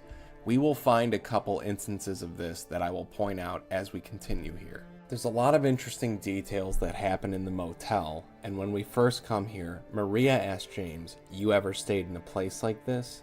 To me, it seems like she is almost kind of probing in some way, hey, did you ever be unfaithful to your wife? We've all seen the movies where the love interest meets at some seedy motel just like this to have their affair, and to me, there is definitely some kind of connection. Once again, Maria seems to be prodding James and trying to get him to either confront or admit that he has had these feelings of love, hate, and jealousy surrounding Mary and possibly other women, that this motel would be the perfect venue for. I also find it interesting that when you save at the car in the motel, Maria asks James if everything is all right. I'm not sure what to make of it, but I thought it was interesting that she noticed him. I also found this Madame Boutique thing, which I think maybe dispenses condoms or some other kind of product, to be a slight nod to the seedy and affair-like nature of this place. It's honestly perfect storytelling, I think, that right after he runs into this manifestation of his long-lost dead wife whom he loved so much, that is like a super sexualized version of her, the very first place you run into after that is this seedy motel, which coincides absolutely with themes of affairs and unfaithfulness. Then Maria, James's idealized sexual vision of Mary, is attacked by James's resentful and hateful sexual representation of Mary. The two aspects are warring with each other in James's mind for supremacy. I took a brief detour into room 106, where we find this hat resting on the chair and these beds, and apparently this is an Easter egg that is referring to the Silent Hill 3 installment, which I actually never played, so this was unrecognizable to me, but I've seen videos that draw the comparison, and apparently they are the exact same room, so I thought that was worth putting in here. Apparently this hat is the same one that Heather's dad wore in that game. A very small note, but on the third or fourth prompt of you breaking something, Maria says, "Nothing is safe with you around, huh?" To me, I got a good chuckle out of this, because honestly, James is the most dangerous thing within 50 miles in my opinion. He is a murderer, and really nothing is safe with him around. We also get a nod to the Maria outfit from the past game, which she will try on in an attempt to try and entice James, in my opinion. And also, I don't know, it just feels like more time loop theory stuff to me, but I'm not going to get too into that right now. Here she is, attempting to entice James to her sexuality, This is a very relationship-y thing to do, in my opinion. Girls will oftentimes ask the guy they're dating or with, do you think I look good in this, and etc. Maria is trying to get that same reaction from James. I was trying to avoid the Maria ending, so I didn't interact with her here, and she said, you know I would, it's a classic. I think this is just great. It's a nod to the outfit being classic, and also just the game being a classic. Also, there's just some, I don't know, spite and venom in this, in that Maria knows what James likes. She is formed in the image of his dead wife. She knows damn well that he is attracted to her and would like the way she would look in this provocative outfit. The next couple points that I'm going to make about this dialogue that they have are honestly kind of ridiculous on their surface, and I understand if that's your initial reaction. But to me, this is Maria trying to probe James to find ways that she can more suit herself to James's needs, likes, and she says, at least give me something. I don't know, to me the whole thing is just sexual, and then followed up by this pianist comment. I don't know, maybe it's just because I have the mind of a 5th grader, but when you say pianist to me, there's really one thing that comes into my mind, and it's not a piano. James says, let's just leave it. I don't know, maybe I'm totally off base with this, and it's a pretty ridiculous comment to make, but I'm gonna make it anyways. After some more exploring, we find this glimpse of the past, and Maria states déjà vu. Now, some people point to this and say time loop theory, and okay, I'm totally fine with that. But honestly, I cannot remember for the life of me what this is in the original game. Is it some part of the apartments or something? I'm not sure. I really don't recognize it. But either way, I thought it was interesting enough to point out. In the original game, upon arriving at Pete's Bolorama, Maria says she's going to stay outside. And I find it funny that in this, James suggests, you can wait outside if you want, I'll just look around the place. Maria gets a little offended and says, James, if you don't want me around, you can just tell me. I'm not sure how much more else I can really draw out of this. Again, just a small detail I wanted to throw in. In Pete's Bolorama, we find this note, which, while I think on the surface it just looks like some frustrated bowling employee trying to figure out this problem, I think there's actually a lot of significance to it. To begin with, lane 3. The number 3 occurs a lot in this game in many different ways, and I think every time it ties back to the 3 years of Mary's sickness. The cloth here is obstructing the bowling alley and making it so things can't properly function.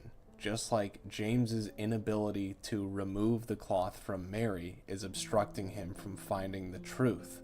This person says, I can't push the pin in there. I tried both sides. It's blocked. I can't. Just like James can't remove the cloth from Mary's body. I got a question for you. In this town full of monsters, who could just sit here and eat pizza? No, but seriously, I love this glimpse of the past thing that they do throughout the game. It is so good. When I try to go past the historical society to find anything, I also find this billboard, which again just makes me think that there is definitely some resentment inside of James about not being able to have a family with Mary. This bloody note that we find on a James doppelganger at the end of the street past the historical society has a whole bunch of things going on with it. For one, I tie it possibly to the Bliss ending. In the Bliss ending, it seems very Twilight Zone-esque to me, and it feels almost like James is being sucked into the memory displayed on the VHS tape to possibly live out the remainder of his days in a better way. And if that is the case for the Bliss ending, then perhaps that is one way that James could leave the town by not leaving. Though I actually see potentially a double meaning here. So, for one, it's James in the Bliss ending telling himself that by not leaving the town, which he doesn't in the Bliss ending, he gets sucked into the TV in some way. That is him essentially being able to leave by not leaving the town. But on the other side, I feel like when it comes to something like the Leave ending, that is also the way that he can only leave by not leaving, and by going through the rest of the story and discovering what the town has in store for him, that will eventually lead him to leaving. So it's pretty convoluted, but there it is. Also, although I am unsure what the deal is done line refers to, I did see someone postulate online that it has to do with time loop theory and James leaving himself notes. Where they once were, 1887, that I know refers to the code in the bowling alley for the safe, and where they once were, I guess, refers to the fact that Laura and Eddie used to be there. This whole thing is super deep, and it also rubs me with, again, some time loop theory stuff. But anyways, let's continue on. I also find it interesting that these mannequins appear, because they definitely were not there. These mannequins appear behind you after you look at that note. Also, I know I said I wasn't going to get into it, but I lied. I found this calendar that says November 1983. So, I guess maybe we are set in 83, or at least sometime around then. I also went back and hit the save book at Jack's Inn, and Maria said, "Hey, what are you looking at?" I don't know. I can't figure anything out specific with it, but I just thought it was cool to add in. One thing I'd like to talk about is that when you get this white chrism, Maria asks that liquid, "What is it?" And then when James asks her if she's alright, she says, "This place," it gives her the creeps and she's not sure why. He asks her if she's ever been inside, and she says she's not sure. It does feel familiar somehow, like a bad memory. Now, unless there is some aspect of memory loss that was imposed upon Maria between the ending of Born from a Wish and now, I find this all potentially deceptive and interesting. As explained to Maria by Ernest, she intuitively understands the town and its powers, as well as her role in it. If Maria understands this, then she may be wary of James getting this white chrism, because to her, it could represent the resurrection of Mary, which would render her useless to James and deny her her purpose. This line to me also implies that since Maria is born from Mary, who I would assume to have been a God-loving woman in her life, she has the idea of a benevolent God in her mind, but she understands that the Silent Hill gods are not benevolent and are in fact evil. In this scene, Ernest, when asked by Maria, "Do you know something?" almost tells her that she is a manifestation of the town, but she says, "No, and that's just what you think." Like James, she would rather wander in delusion than accept the reality. After learning this, with a brief suicidal contemplation moment, Maria casts off her gun and disappears into the fog. During this short dialogue exchange, we have Maria asking James, and poking at him kind of, saying, 3 years, that's a long time. What will you tell her when you find her? James says that I love her. And Maria says, well then, lucky her. James seems kind of offended by this a little bit and says, what's that supposed to mean? And Maria says, nothing. Like I said, 3 years is a long time. To me, it's all kind of just Maria trying to entice James to come over to her side. By saying, well, lucky her, it kind of implies that Maria wishes James would say the same thing about her. I find this whole next scene very interesting. Maria says, this is not supposed to be here. Somehow, she, unlike anyone else, has some intimate knowledge of this town. Though James is unaware of her origins, we as players are. We understand that she is a manifestation of this town, and so it makes sense for her to have some kind of natural knowledge pertaining to it. I think it's interesting and honestly brilliant, though, that while Maria and a lying figure are both essentially children of the town and its power, Maria is afforded no protection from these creatures, because the most painful thing for James is seeing the image of his wife hurt or in danger. I feel like here, the town is giving James the chance to embody the role of the protector, which he seems very naturally apt at doing. Also, I think it is building a kind of protector and protected bond between Maria and James that will eventually be betrayed by the town as well, which will make the pain that much worse when it does happen.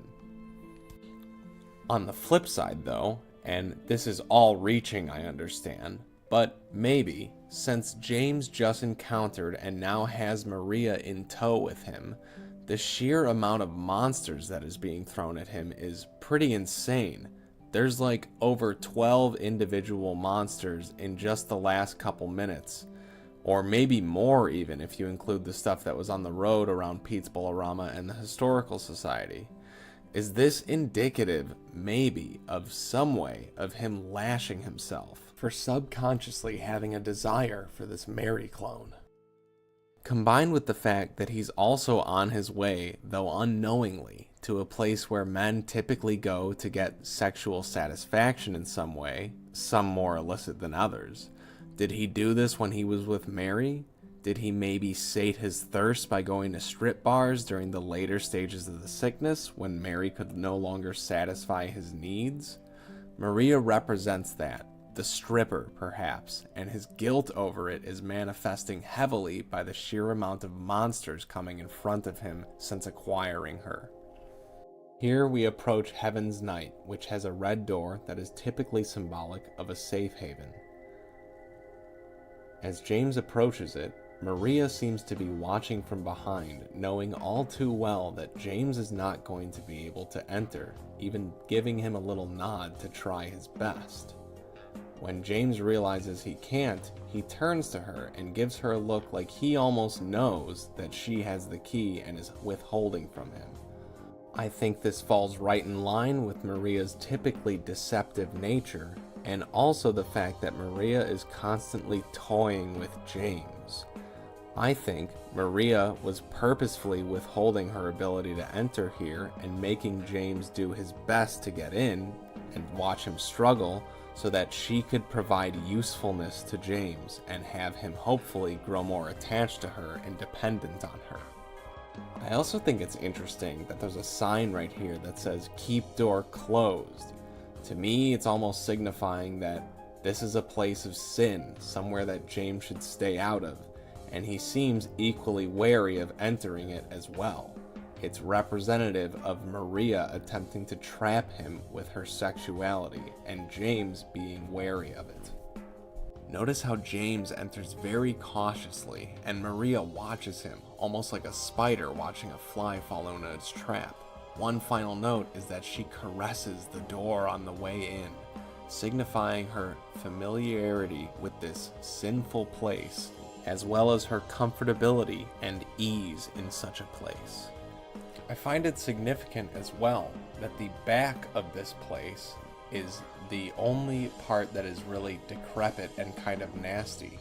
While it looks good and enticing and appealing on the outside and what is mostly presented, the bowels of it and the core of it are dirty and disgusting. Maria wastes no time at all ingratiating herself in this environment by going to the stage door and essentially closing it in James's face, causing James to ask, "Hello? Where'd she go?" and no response. To me, it's some very small microcosm version of him losing his wife all over again. Is Maria just gonna disappear? James doesn't know.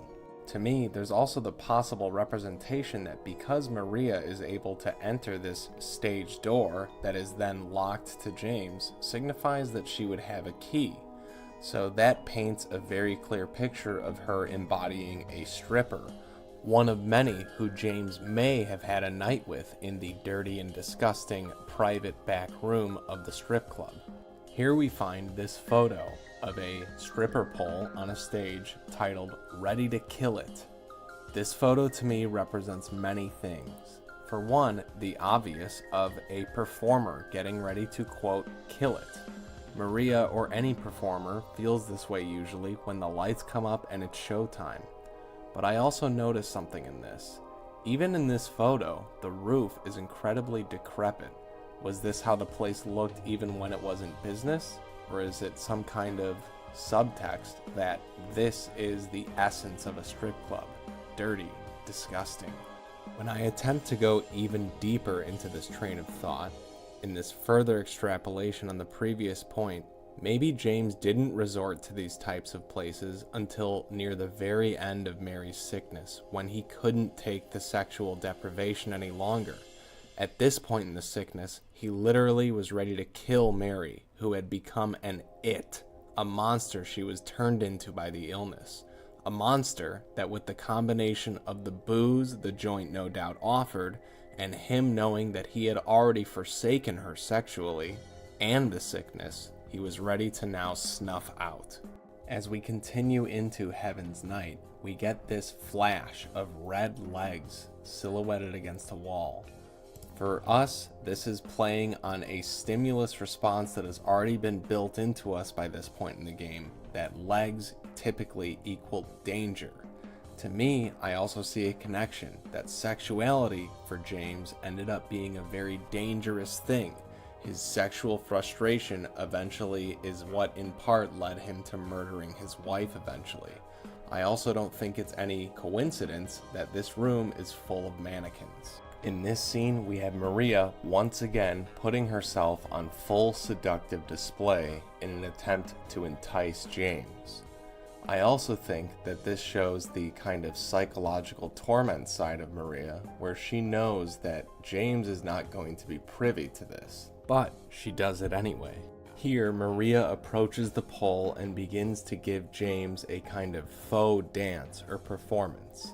To me, her comfortability and naturality in this place makes perfect sense, as I believe she was actually born here. In the Born from a Wish DLC, she starts out here and is questioning her existence, saying she wants to find somebody, she doesn't want to die, and that she is afraid of pain. We know from the opening of the Born from a Wish DLC that Maria's main mission and feeling that she should be doing with her life is to find someone. Eventually, by the end of the Born from a Wish DLC, she knows that that someone is James. I believe this is why, using her sexuality and other means, she is constantly trying to entice James to give in and come over to her side. It is illustrated again during this story that Maria says verbatim that she does not mind fighting for an impossible cause. To me, this is perfectly linked in just how tragic and futile Maria's mission is. James himself is an impossible cause. He is someone who has irredeemably and completely fractured their own psyche through their actions. Part of me thinks that James's frustration with all of this is a direct mirror to how deep down he kind of does want to be with this other woman that resembles his wife, but that causes feelings of extreme guilt inside of him as well. It's fitting also that Maria doesn't want to leave this place. She sees it as one of her best venues towards possibly trapping James, as well as feeling comfortable here because she was born here. This is where she originated from. Again, here I see sexual imagery with the two of them potentially catching their breath before they head back out there, although James resolves to find Mary. I also find this line particularly interesting. This place, this whole thing, it's like a nightmare. I just wanted to get away from it, even for a second. I'm sorry. Like I stated earlier, I believe that there are some lines that Maria delivers that are almost verbatim lines that Mary could have said during her sickness. This, it being like a nightmare, I just wanted to get away from it, even for a second, I'm sorry. To me, this feels very much like the same kind of conversation that James and Mary might have had during the sickness. If we continue to analyze the dialogue through the same lens, I think this shows that James generally was a kind and caring husband who attempted to console Mary as much as he could during the sickness. He might have also even acknowledged, back then as he is now, that this place, or the sickness, was getting to him as well and making him act in ways that he would prefer to have not to. Here we have James questioning his delusion and sanity once again, and I think it is important that Maria here reinforces the delusion by painting it as something that is not so bad to have and that being hopeful is a good thing. even though subconsciously James should know that there is nothing to be hopeful for. Also, Maria doesn't outright say he isn't crazy, she just says that is one word to describe his condition, which she would know intuitively, as she is just a figment of his imagination. James even acknowledges this to himself by saying that's a nicer way of putting it, as though he is trying to justify his mental illness in several different ways. We then have the shining mirrored scene here, where James is being offered alcohol, essentially by a ghost, just as in The Shining, that if he were to imbibe it would likely help him continue to maintain his delusion and insanity. I think it's a very awesome parallel to draw. We know that the creators of the game were inspired by The Shining, and this is a very clear reference to it. The one difference, though, is that James does not consume the alcohol here, which is him beginning to start to want to break through the disillusionment that he is suffering from. Maria toasts to hope undying because that is her ultimate wish, is that James never finds out the truth and forever keeps the hope alive. Here, James's temptation for alcohol as well as Maria is on full display. It's like he anchors his hand to the bar in an attempt to keep from reaching for the glass, and his eyes stay fixated on it. His expression, hesitant, questioning, but also filled with somewhat of a bit of desire. He seems only moments away from potentially drinking it, and as he leaves the bar, he gives it one last quick glance. During a brief inspection of this poster, James asks, "Is this you?" and Maria says, "Would you like it to be?" implying her total and complete willingness to mold herself to whatever form James would love or like the best. One final detail I would like to cover in Heaven's Night is this lost and found box, which has seemingly a wedding ring, a wallet with a photo coming out of it, and a pair of sunglasses in. Starting with the wedding ring, to me it represents the potentiality for James to have lost his innocence in this place pertaining to his faithfulness to his wife at some point during the sickness perhaps. That is why it shows up here. Perhaps James never even went as far as to commit a sexual act with someone, but maybe even just viewed himself as visiting this place as a breaking of their bond. Although I can't say for certain, it definitely seems like James has some kind of emotion surrounding a place like this. Finally, we have two other Easter eggs that I was unaware of, but found other people saying online that the photo is Harry's daughter, and the sunglasses are from Sybil in Silent Hill 1. As we continue on out into the street, and after smashing some car windows, we get another line where Maria says, "I think I'm actually getting used to you smashing stuff up." To me, this feels again like it could almost have been something that Mary said to James in real life. I know personally, in my relationship that I've been in for 15 years, sometimes when my significant other gets angry, she takes it out on inanimate objects and smashes things. I'll come into the living room and find some inanimate object smashed to pieces, and I'll think to myself, well, she must have been mad about something, because I don't know how else this happened. This is something that I've almost even said to her verbatim myself. Here we come to the garden that Maria has been leading James to. This is one of the few places with actual live flowers in it as well in the game. James is able to once again embody the role of the protector here, and Maria gingerly passes under his arm through the space he's created. Then he follows her into the garden. One very small note of symbolism that I picked up here as we watch this is a butterfly flying away from Maria right as she enters. Here it is again, even slower. Upon entering the garden, James says it doesn't look like much, but Maria says, "Come on, she's just around the corner," and James says, "She?" To me, this is again symbolic of how Maria's best bet and hope is to continue to extend James's hope and delusion. In a way, I see this scene representing many things. For one, it is Maria's attempt to keep James steeped in his disillusionment and give him this story that is a representation of hope to latch onto. In a second way, it is representation of Maria's hope that James will eventually come to love her as he loved his wife. The story starts off with a woman being cast out and sentenced to die, much as Mary was sentenced to die, in a way, by her disease.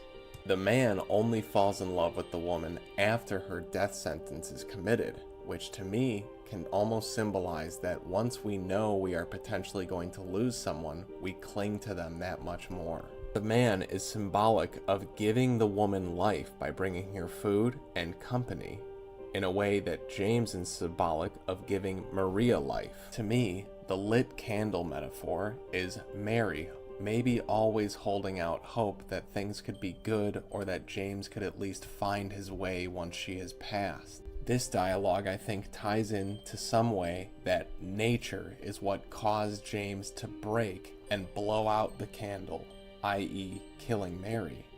Even in darkness, though, the man would not give up and would not turn back, possibly symbolizing James's unwillingness to move on even after the death. And eventually, in some of these theories, the waters taking him could be seen as James's death as a result of his quest here. Furthermore, it could represent Maria, who continually tries to light the candle for James to follow to his delusion, to lead him to her.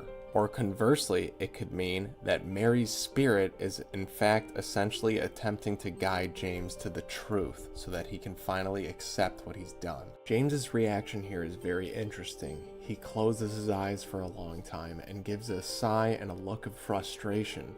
To me, maybe part of him is saying that he is tired of entertaining this delusion.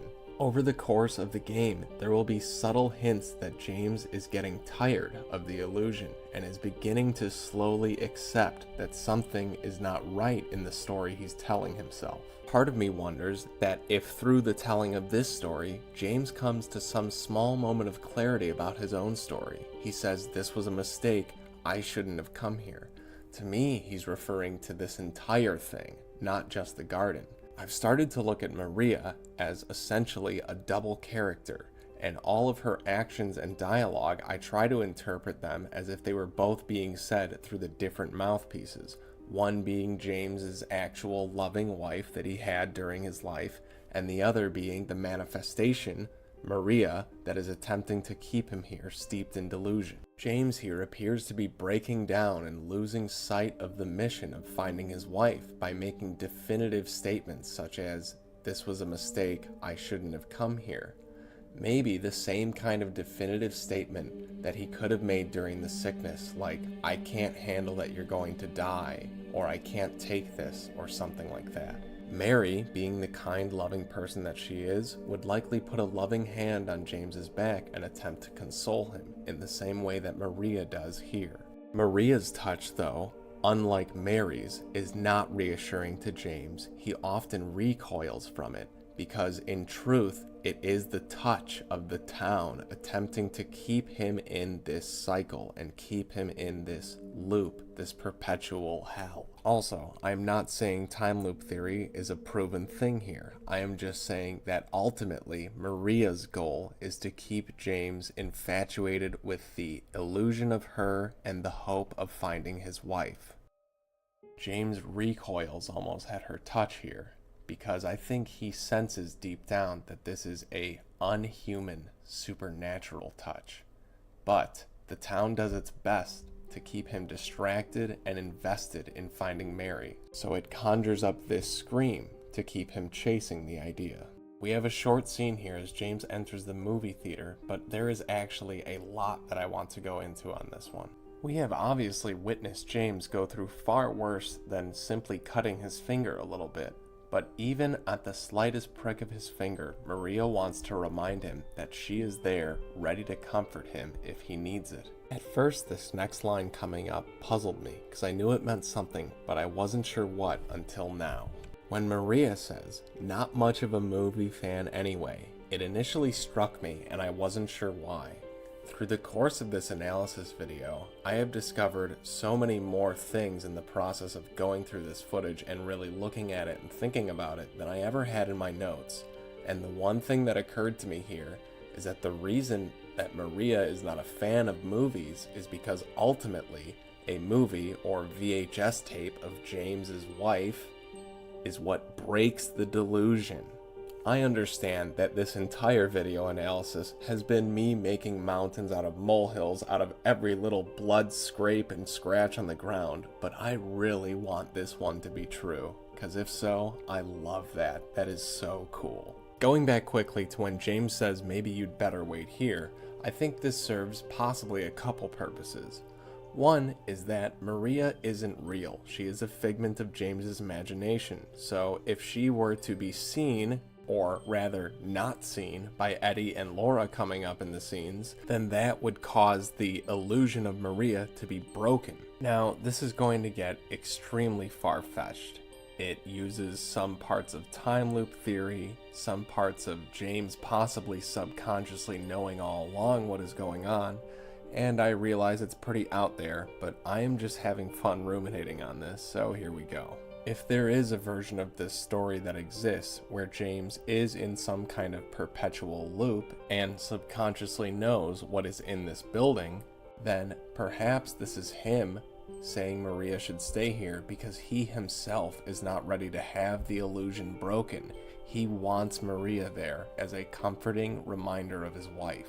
A side note, we know that Maria is capable of entering broken glass windows because she will do it in the motel apartment room that contains her outfit if you don't open the door for her. This is all a huge reach, but that is what I'm here to do. And if you can believe it, I'm still not done analyzing this scene, because in my opinion, this next line that gets delivered from Maria is very reminiscent of the same way that a wife might call out to her husband in the home when trying to see if he's there to maybe do something or etc. Listen very closely to the way she says James here.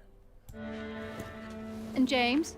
I don't know why, but something about it, when I close my eyes and hear that intonation of voice, it just sounds like maybe a voice from the past, Mary calling out to James in the home, that same way. One more time. And James? Anyways, now we will move on to James seeing Laura and Eddie in the movie theater. I think it's funny and somewhat interesting that at the start of this conversation, it seems like they are watching a horror movie, referenced by what Eddie says. We also have a callback line of "should have seen your face," which Eddie will say to James at a later date. If we are viewing these characters through the lens of them actually being representations of parts of James's psyche, then we also see that Laura, his pure and innocent side, is insulting his murderous and disgusting side. I think it's also worth noting that Eddie is on the run from the cops, just like James very well could be for the murder of his own wife. The exchange becomes even more interesting to me as Eddie says, "Nah, I don't think they followed me here," which to me could imply that James deep down knows he could probably get away with the murder of Mary, since most people wouldn't question someone who is in the late stages of a terminal illness suddenly dying. This line of Eddie blocking the door so neither the cops or the monsters could get there also seems to imply to me that James has blocked off a part of himself where he is not willing to confront either the authorities or the monsters. Laura here then calls him weird, and Eddie says, yeah, that's what everyone says. To me, it's maybe the two parts of his psyche chatting with each other, and James knowing deep down that he has this weird, psychotic, murderous part to him. To me, I feel like this line, Laura saying that people call her weird too and yell at her, is a direct reflection of how James has acted towards her since meeting her. At first, he mentions to her how out of place she seems by saying, "What's a little girl doing here?" And then he yells at her when she runs away with the letter. Laura then goes on to, I think, reflect on her choice of not giving James the letter, which actually was Mary's last wish. Laura then asks Eddie if he did something bad, and he says, "I don't know, maybe." To me, it's a double meaning. Eddie is unsure if him enacting revenge on his abusers is on the whole a bad thing, just as James is certainly unsure if Mercy killing his wife was on the whole a bad thing. Laura then suggests, "Why don't you just make peace? It always works for me," as you would assume it does for an innocent and pure being. And Eddie remarks, "They wouldn't listen. Nobody ever listens." To me, that is meaning that even if James does try to apologize to himself or to Mary for what he's done, he can't listen to it. He can't accept it. Here we have James's next meeting with Eddie, and I'll note that again, this takes place in front of a large screen, which I think has been used many times to signify kind of laziness and the general malaise that this easy entertainment can bring. Here we once again get the cold breath that only Eddie seems to ever have, signifying that his world is one of coldness. And I think it's because he is, in essence, James's personification of a cold killer. Eddie appears to be doing something grotesque and nonsensical, which is eating completely melted ice cream or something like that.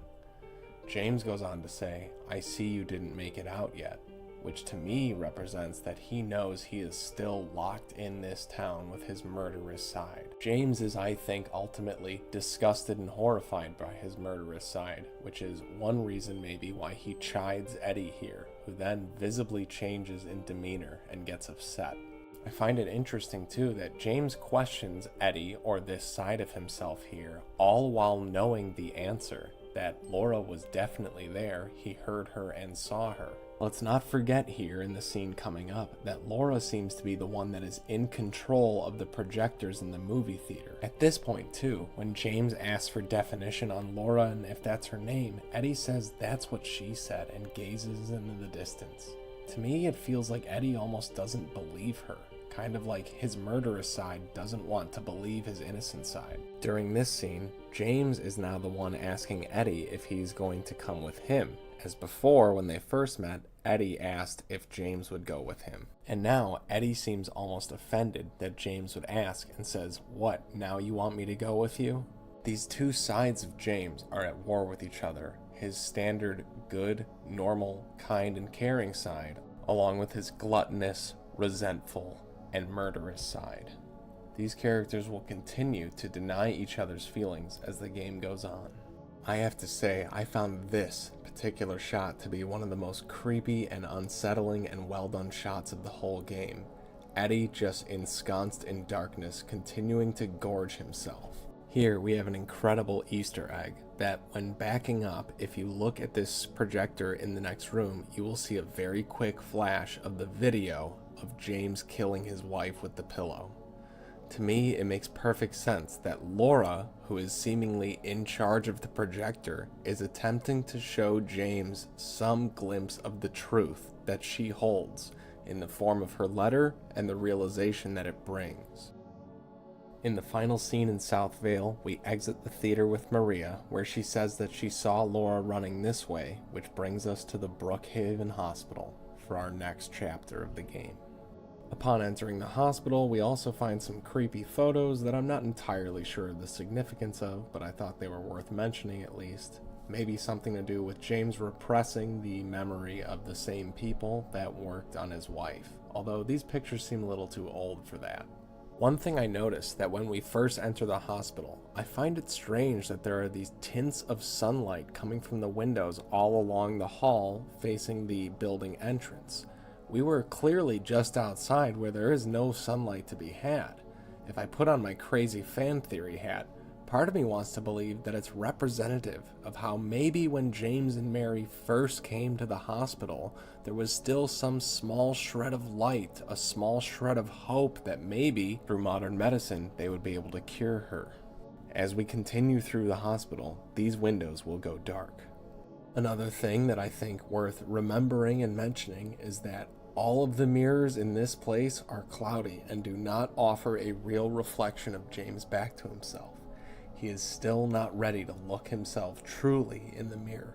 One of the very first memos that we find in the hospital is this: the director requested the files of 3 crucial patients. The first significance that I see is, again, the number 3 reoccurring, as it is used to represent the 3 years of illness that Mary and James had to suffer through. But I also see the 3 crucial patients, i.e. people in critical condition, to be James, Angela, and Eddie. We know that Eddie dies because we kill him ourselves. Angela is assumed dead after walking up into the flaming staircase, and James, depending on which ending you want to go with, also could die. This poster also has a little clue hidden in it, in that at the glance view it says feelings of worthlessness or guilt, but when you inspect it, the guilt is omitted. James can stand to bear any one of these side effects, but the thing that is too much to bear, too much to even read, is the word guilt.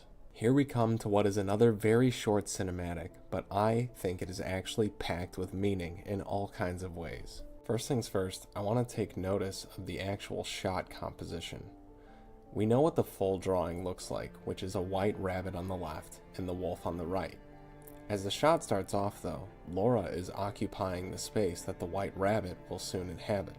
To me, this is a depiction of how Laura sees Silent Hill currently, with a cute innocent creature running away from a scary bad wolf, which is essentially James. The deeper possible meaning being that James's innocent side knows what he's done wrong and depicts him accordingly. Another reason that I paused it here is because as the door is opened, Maria shouts, "There." We also know from James saying so that Maria sounds just like Mary. Now, I think that if Laura had heard Mary shout, "There," she would have turned and instantly seen her and been shocked the same way James was. But this further illustrates that Maria is not real. She is a figment of James's mind. And when looking at things from a more literal perspective, it makes total sense that Laura would be scared of James. He is alone, running after her essentially, shouting, "We won't hurt you." Finally, Maria asks James why she might not like him. James says he doesn't know. But if we follow the innocence theory, we know why. In a more literal sense of her character, it's likely because she heard a bunch of bad stories about James from Mary. Next, we receive a key to the basement, and this will establish a new recurring theme of descending to face fears. From descending in this hospital to fight our first enemies encountered here, to the many holes that James jumps down in the labyrinth and jail to arrive at the new horrors and the continuation of his discovery of himself. After digging around in the basement for a while, we'll get some gas and a canister that we use to start the generator in the basement. While I realize that in all likelihood it is probably just a typical kind of video game objective to do in a scary place, I am going to try, of course, to pick out some symbolism here, which could be that James is delving into the depths of his mind, if that's what Brookhaven Hospital can represent, and starting the engine that will bring up all of the horrors he is going to face in here that are also slowly bringing him towards the truth. I like how in my game, James has a little psychotic moment in the elevator and scares Maria as well. If we continue with the metaphor of the generator being the start to the horrors here and the delving into James's mind, then it makes perfect sense that when James looks out the window, it is no longer sun-tinted. Now the rain has begun to fall. We see James's expression darken, and to me, this symbolizes him reliving the beginning of Mary's sickness. He turns slowly, and his light reveals Maria, leaning against the wall, seeming like she isn't feeling well. This is also the first time ever that Maria has ignored James and moved away from him on her own volition. What if, perhaps, during the onset of the sickness, Mary herself had maybe even tried to hide the symptoms from James, fearing what his reaction might be? Although James is usually pretty standoffish with Maria, here his demeanor change, and he embodies the role of a caretaker, asking if she's okay, and Maria apologizing. James is doing his best to punish himself through the use of the manifestation of Maria and the reminder to him of the beginning of the end for his wife. Again, we have Maria denying the feelings and trying to say that it's something else, which Mary may have tried to do in the beginning to convince herself that that wasn't happening. James says that she should rest, and she says okay and gingerly lies down. I'd also note that we really had no indication of Maria having pills on her before this, as though they materialized just in this one instance to remind James of Mary taking them and to torment him that much further. Symbolically, James is willing to leave Maria here to go look for his innocence, i.e. Laura. And here is where we get another small utterance from Maria that, in my opinion, very much sounds like the kind of voice and call that you might hear a wife make out in her home to her husband. Listen to how familiar and expectant this tone of voice is, and watch James's face. James? To me, James looks absolutely floored by hearing this exact same kind of call and tone of voice that his wife likely used during many parts of their relationship, including the sickness. When I imagine Maria as a mirror for Mary and things that she might have done during her life, to me, this almost signifies Mary asking James during the sickness, "What if I don't live?" To which James may have replied at the time that he couldn't even fathom that possibility, which is what he says here. I like to imagine that some of these interactions that James is having with Maria are mirrored, twisted versions of conversations that happened with Mary in his real life. One final point on top of all of this is that while Mary may have asked James this question about what if I die, to me, this question from Maria is almost like Maria asking, will I live? Because if James can't find Mary, maybe then there's a chance that he will live on with Maria. Later, we also find this poster, which I find eerily reminiscent of the murder, in that there's a woman lying in a bed with someone or something kind of towering over her. I also think it's no accident that after Maria's medical episode begins, that is when we start seeing the nurse enemies.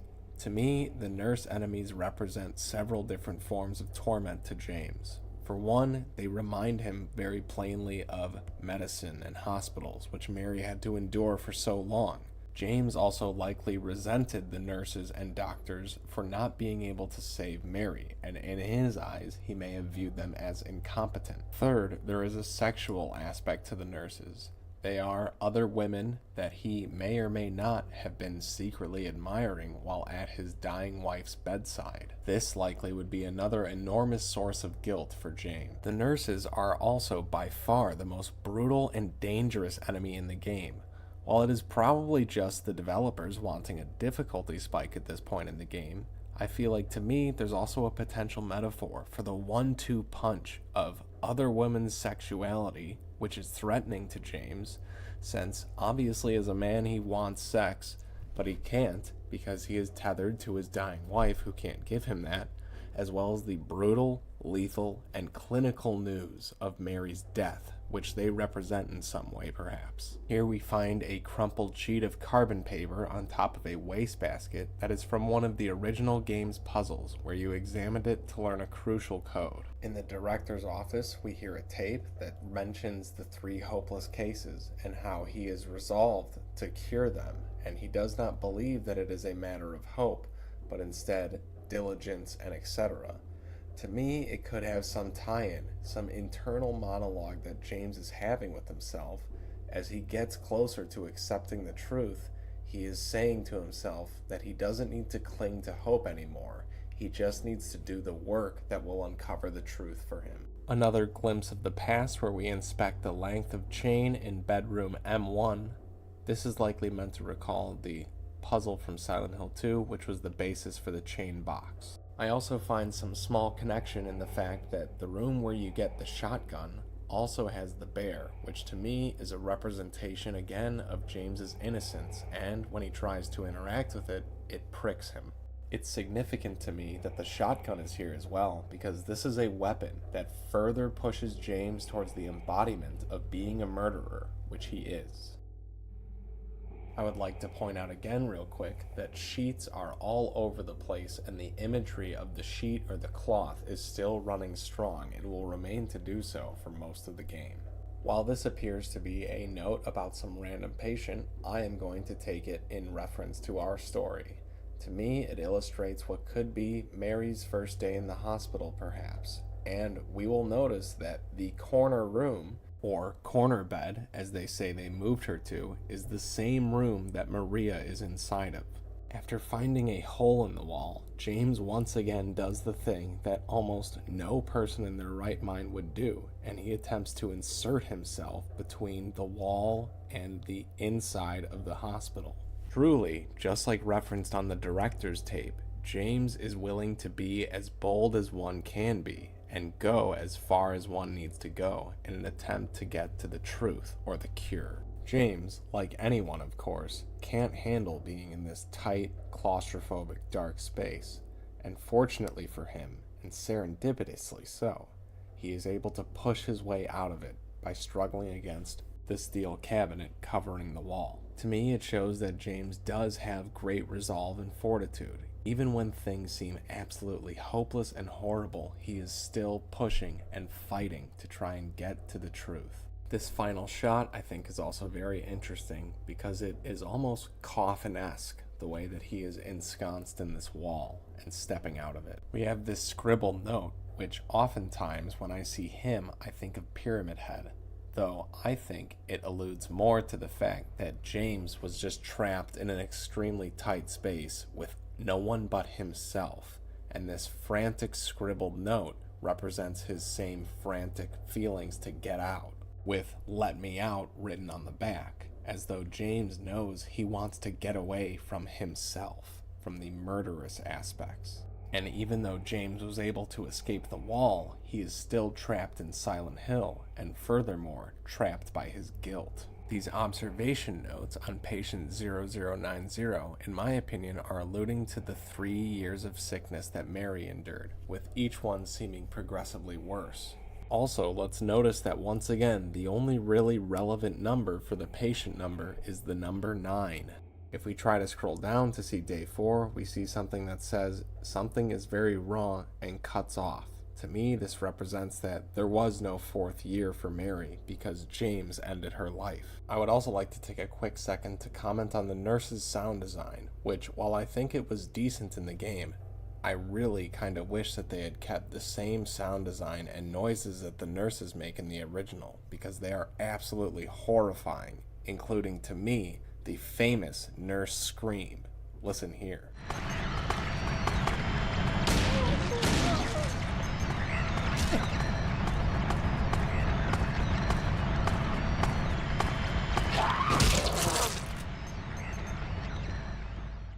If I could change one thing about the game, and only one thing, it would probably be giving these nurses their original noises. We later get this note that refers to some patient that broke out and cut themselves wide open and was manic and screaming that had to be held down and sedated.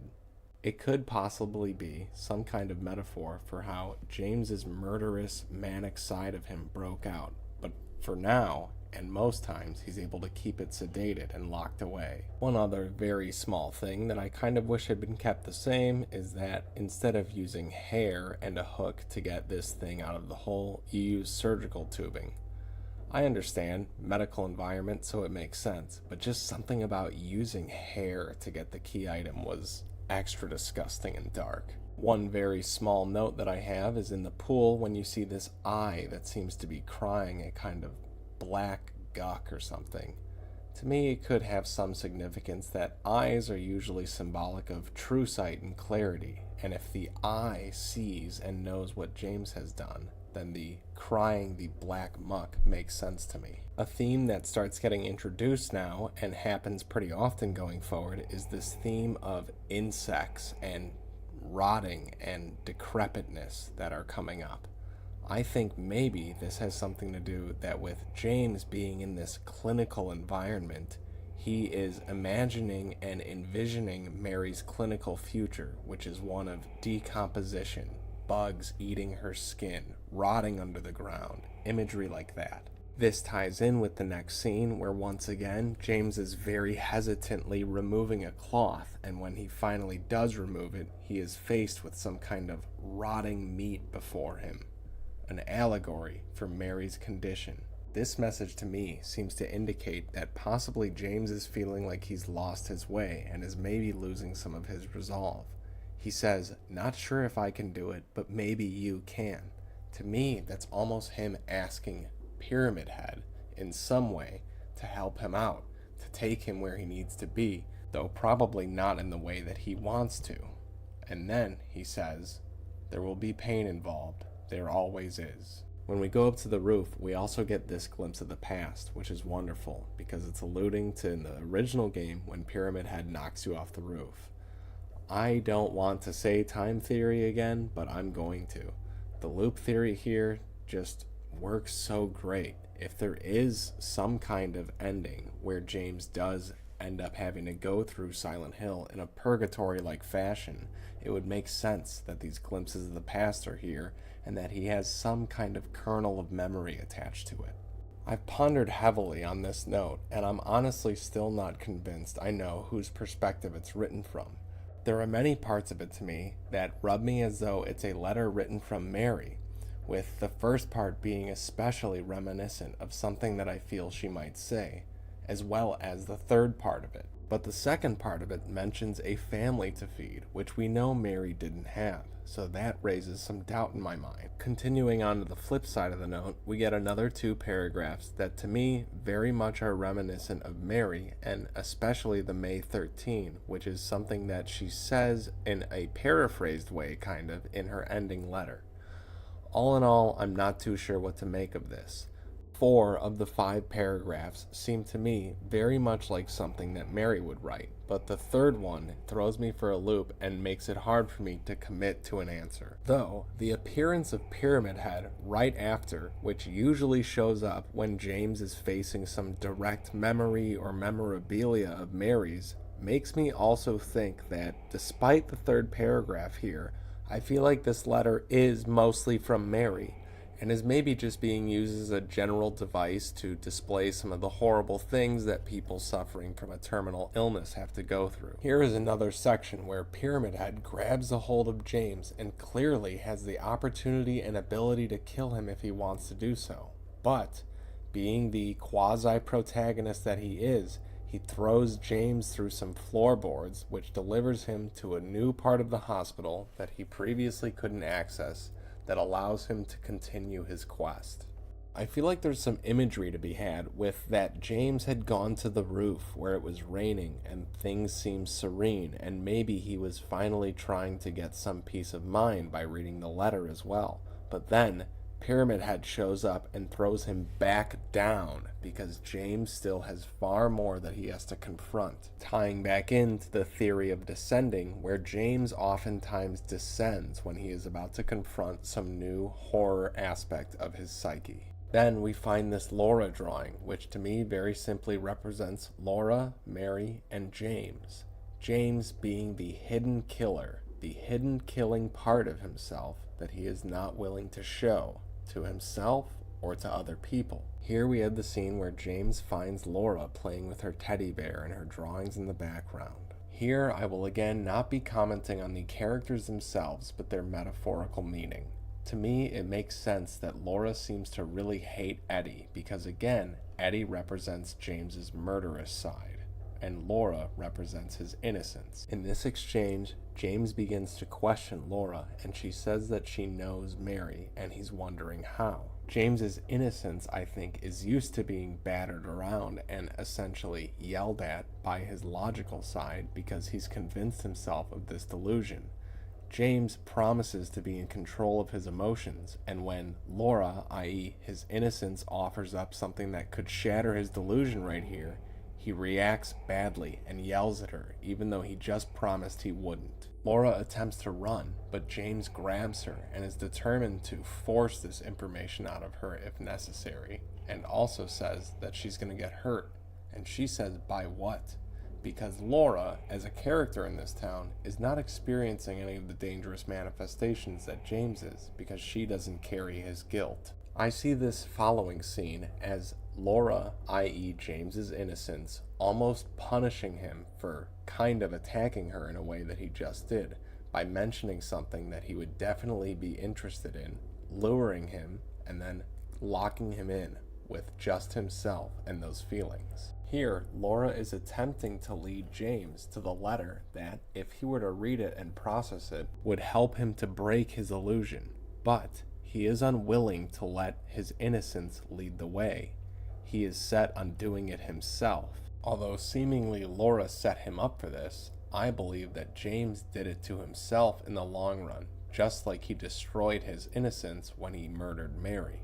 Also, it seems here like after he's been locked in and is begging to be let out, It seems that Laura would let him out if he would just say please, but James is too proud to say please in this moment and instead gets angry and shouts at her. So far, that has been James's knee-jerk reaction, that when he is confronted with the truth or the possibility of discovering the truth, he usually gets angry and lashes out.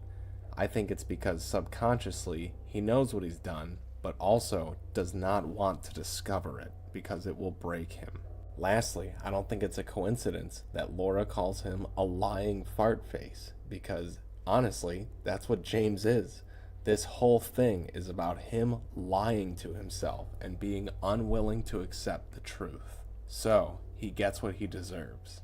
The flesh lip is a creature bound to a grid-like lattice, its mouth located on its abdomen. Encountered in the hospital, it represents James's memory of Mary in her sickbed. The lattice evokes a bed frame, and its flesh is reminiscent of broken skin similar to Mary's disease. A recurring motif in the creature design is the theme of the mouth. Mary verbally abused James during her illness, so the mouths on the creature represent her inner turmoil and verbal attacks. Also, apparently, none of the monsters in Silent Hill 2 have mouths until the flesh lip appears, after which every creature introduced has a mouth. The flesh lip is a precursor as well to the vision of Mary confronted by James in the game's climax. He sees his wife transform into a sickly creature that hangs upside down from a similar lattice, the symbolism of which is synchronized with the flesh lip.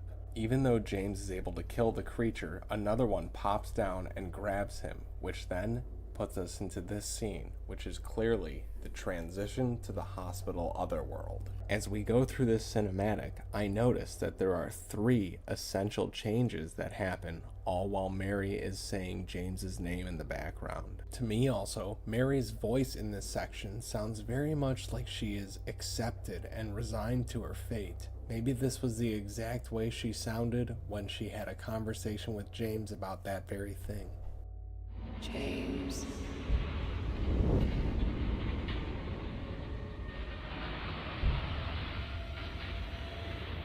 James. And then we cue the famous Silent Hill horns that are calling us into the other world to face our destiny. First thing we get in the other world is this evaluation card about a patient that symptoms is hyperfocus and the diagnosis they can be fixed and stop at nothing. I'm not entirely sure what to make of this. Maybe it's just James subliminally pushing himself on to continue down this harrowing path. Maybe the hyper-focus is referring to how James a couple of minutes ago maintained his delusion and rejected Laura's answers, in that he may recognize deep down that he is hyper-focused on this delusion, but still believes in his core that it can be fixed. Here we come to the box puzzle, which, you guessed it, is covered in a cloth secured by 3 chains. The symbolism here is strong. Here, James finds a note that says he's there again looking and staring, much like Pyramid Head did to him at the closet. He says he'll drag me there and I don't want to. I won't let him take me.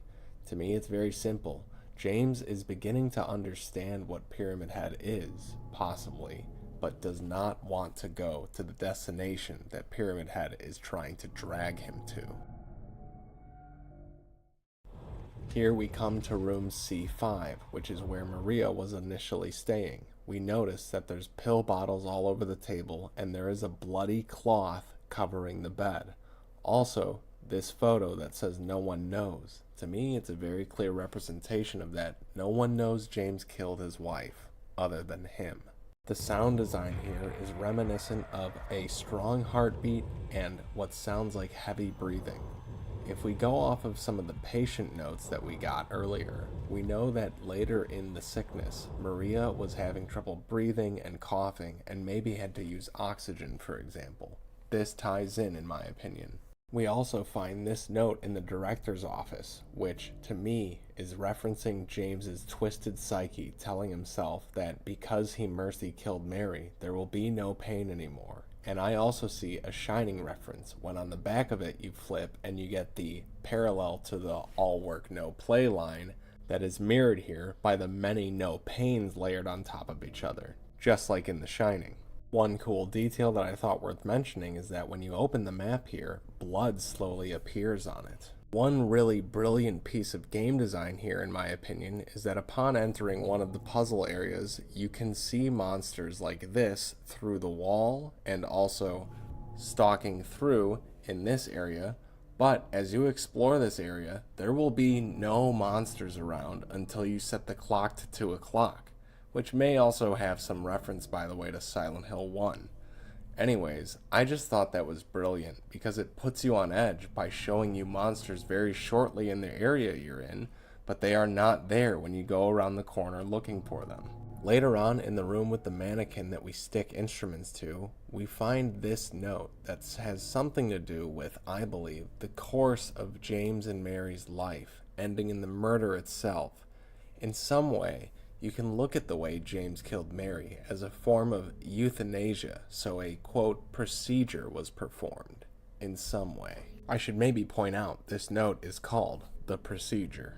I also found this on the X-ray machine, which I inferred as being James's mind wrapped in chains, and also the chains being wrapped around someone's neck, which to me implies suffocation in some way.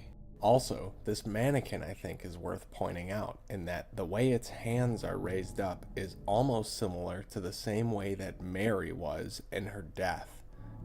In the video, we can see that she is putting her hands up just like this, attempting to stop James from what he's doing. And although this mannequin is seated, to me it plays some very clear symbolism and imagery to the murder. Furthermore, the mannequin is clearly the patient in this, as was Mary. Also, I find one of these instruments interesting in that it's an instrument of force, the same kind of brute force that James used to snuff out Mary's life.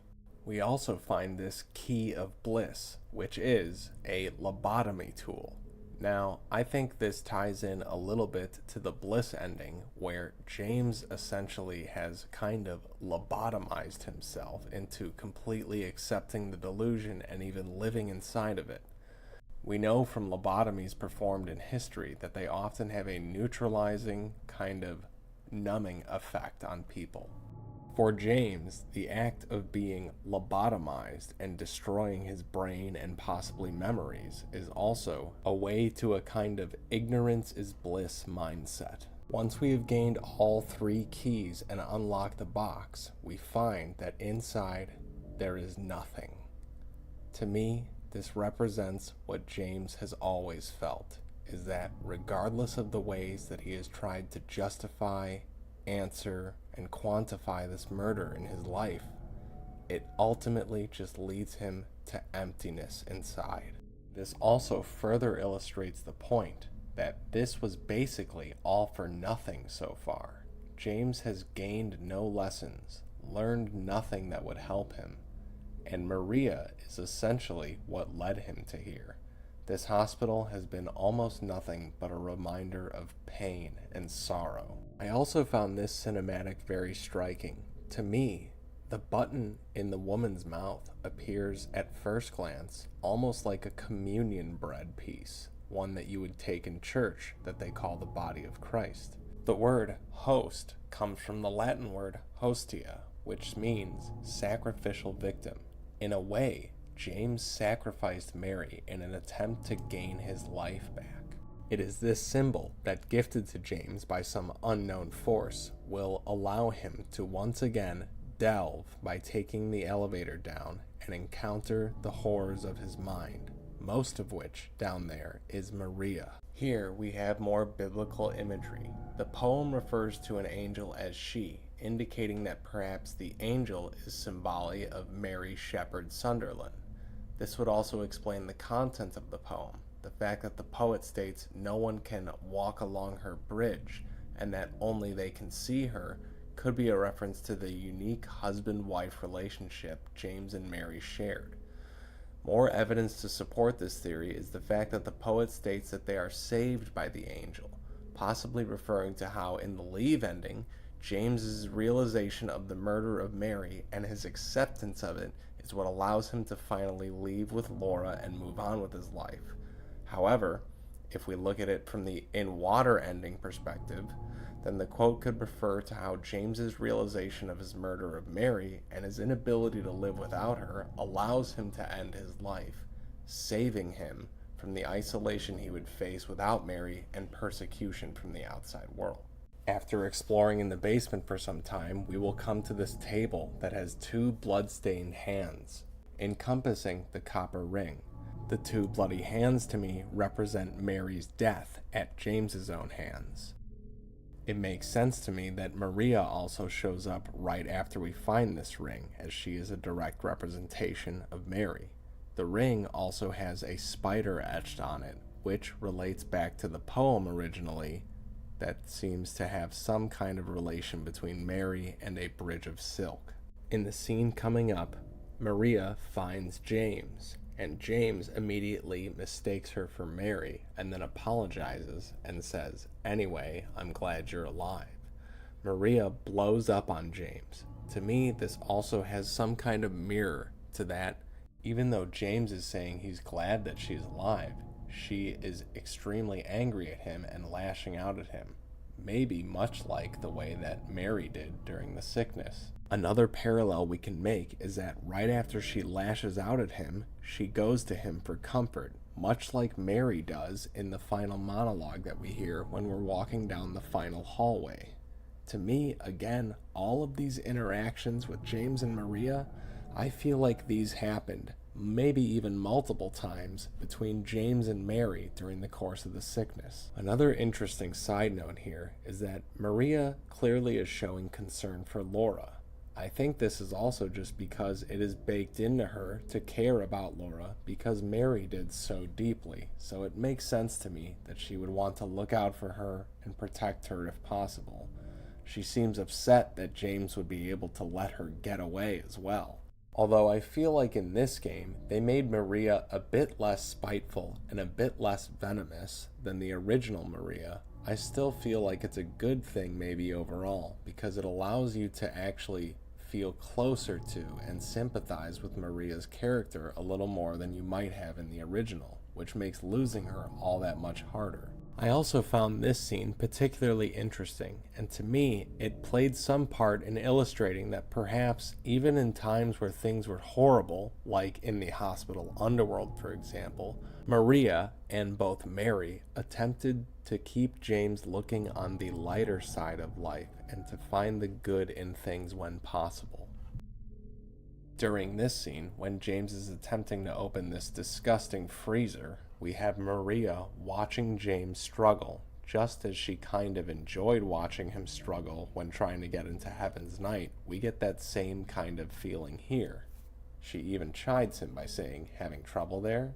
There's been a couple times in the past where James has acted kind of macho and demanded that he take the lead. So I feel like Maria slighting him here is diminishing his ego a little bit, which she is great at doing and works to serve her purpose, which I believe is ultimately to torment James. The lead ring that they find in here is, in my opinion, representative of James's wedding band. It is lead, heavy, and covered in dirt and grime that Maria wipes off.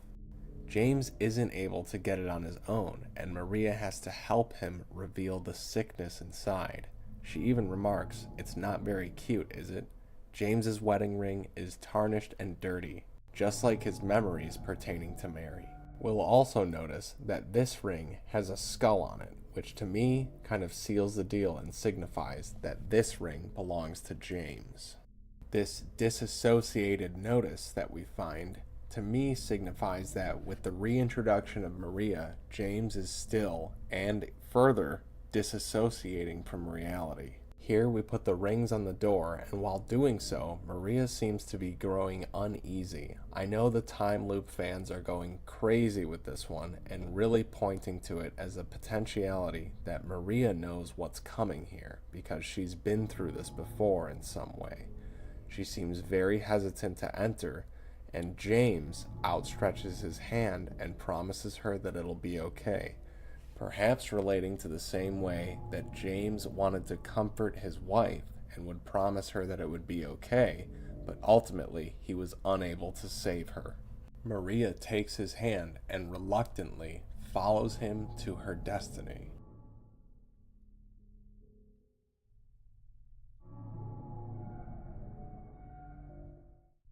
To me, this ominous note that says, "It is done, sick no more," is a reference maybe to how James felt right after the murder. It is done, sick no more. While he has removed her sickness, he has also taken her life.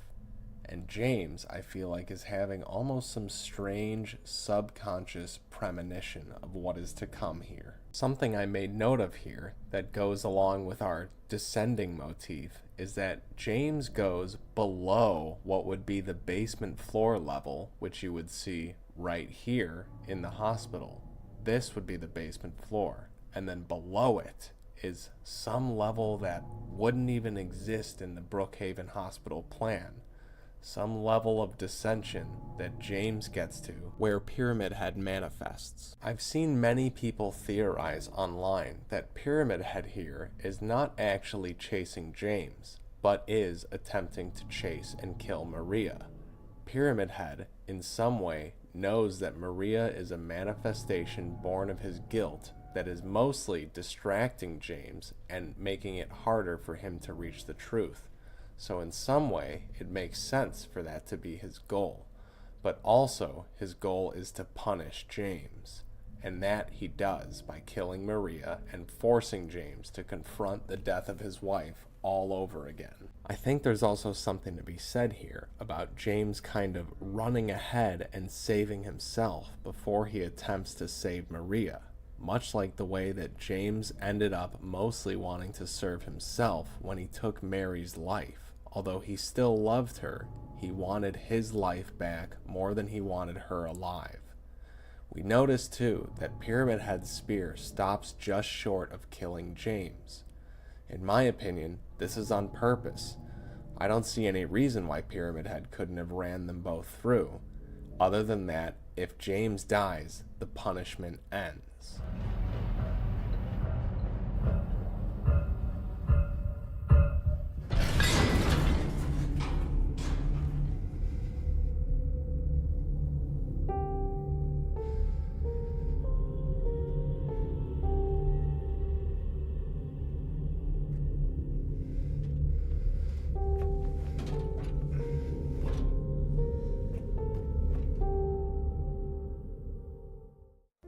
Here we see Laura running away, which to me signifies that even though James has relived the moment of his wife dying, he still has some things that need to be answered, and he is not exactly ready to face his innocence yet, and his innocence isn't ready to face him either.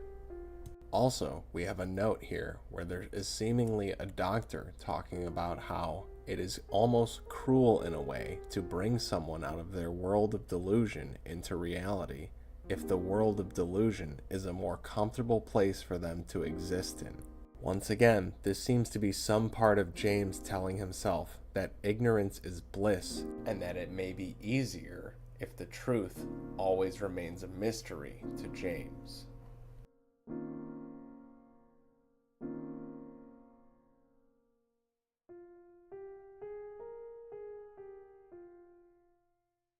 I would also like to note that I found the sound design in the Vale Otherworld right after the hospital where Maria dies to be particularly well crafted and have a deep meaning to it actually.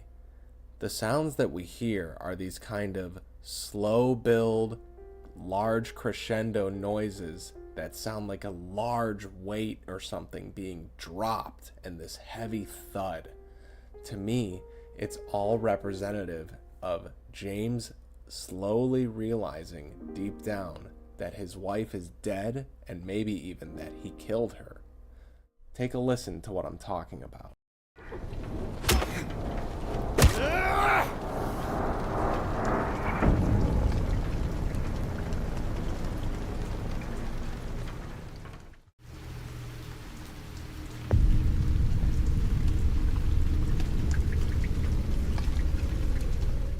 To me, I can't help but feel like this is the sound you might, quote, feel upon having done something horrible. A horrible, earth-shattering, mind-blowing realization in audio form. This is truly beautiful, and I hope it was intentional, but if not, that's okay. I think that's the beauty of this game. Here we have this ringing payphone in the middle of nowhere. To me, it could have some symbolic representation of the fact that James is now utterly alone and wants nothing more than for someone to reach out to him and say something. But alas, when he answers the phone, there is no reply. After putting back the receiver, James finds a letter and a wrench, which to me symbolize almost the work to be done and the letter that reminds him of his initial intent. One small detail that I have heard theorized about this letter is that it is possibly written from the spirit of Ernest Baldwin, who knows about James in some way, maybe a manifestation of him in fact, and is trying to help him. The key that will let loose the abyss is the key that we're going to find under the statue of the praying woman. To me, obviously, this signifies that the jail, being one of the most horrifying, claustrophobic, and solidly locked places in all of James's psyche, is the abyss, and also the part that will take him closer to his true understanding. I also wanted to take a second to talk about just how beautiful and horrifying this shot is. To me, it perfectly encapsulates the desolation, feelings of isolation and loss that James is experiencing after reliving the death of his wife. We also find this photo, to me what is seemingly the apartment windows that are either boarded up or lit up. I'm not entirely sure what to make of it. Maybe that James is sensing some kind of presence within here, but either way, I thought it worth mentioning. We also run again into this writing on the wall, which we've seen before, and now the door is unlocked and open, which is to me a simple representation that this is a new aspect of James's psyche that he feels now he is ready to delve into. I believe that every time he witnesses Maria die, it gets him one step closer to the truth that he knows deep down. This first door that we encounter and use the wrench to get inside of, to me, is foreshadowing of the jail. It seems very out of place with everything else around it, and to me, looks very much like a jail door. The jail, to me, represents the formerly locked up and impenetrable side of James's psyche that he is now going to finally confront. To me, this is also the hardest aspect that James confronts, which jails are often associated with the guilty, i.e. criminals, which James knows himself to be. This next step is a major reach, but I'm sure by now you are, quote, starting to get used to me smashing stuff up, in a metaphorical sense.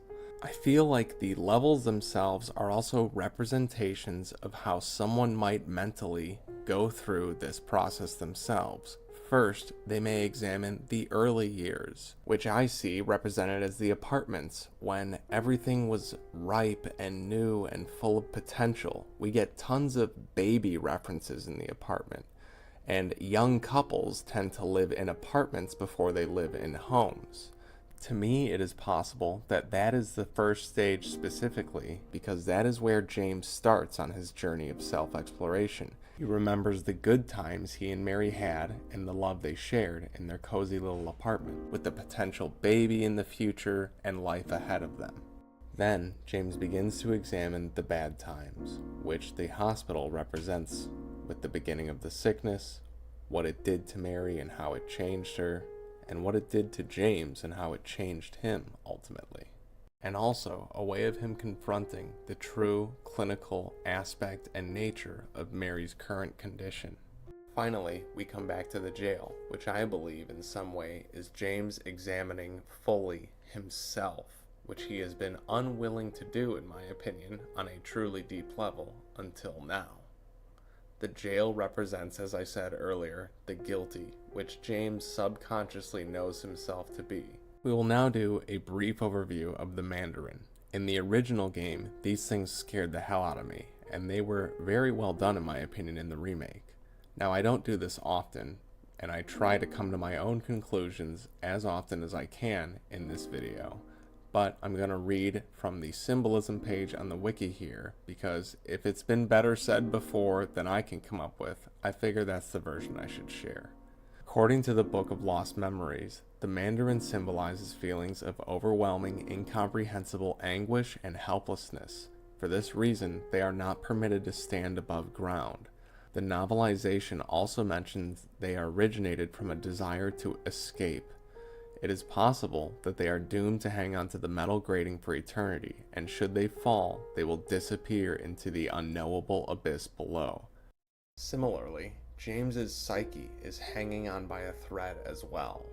One little note that I thought of that is just kind of grotesque and horrible when you think about it is that these things' arms are mouths, and they're always on some kind of metal grating.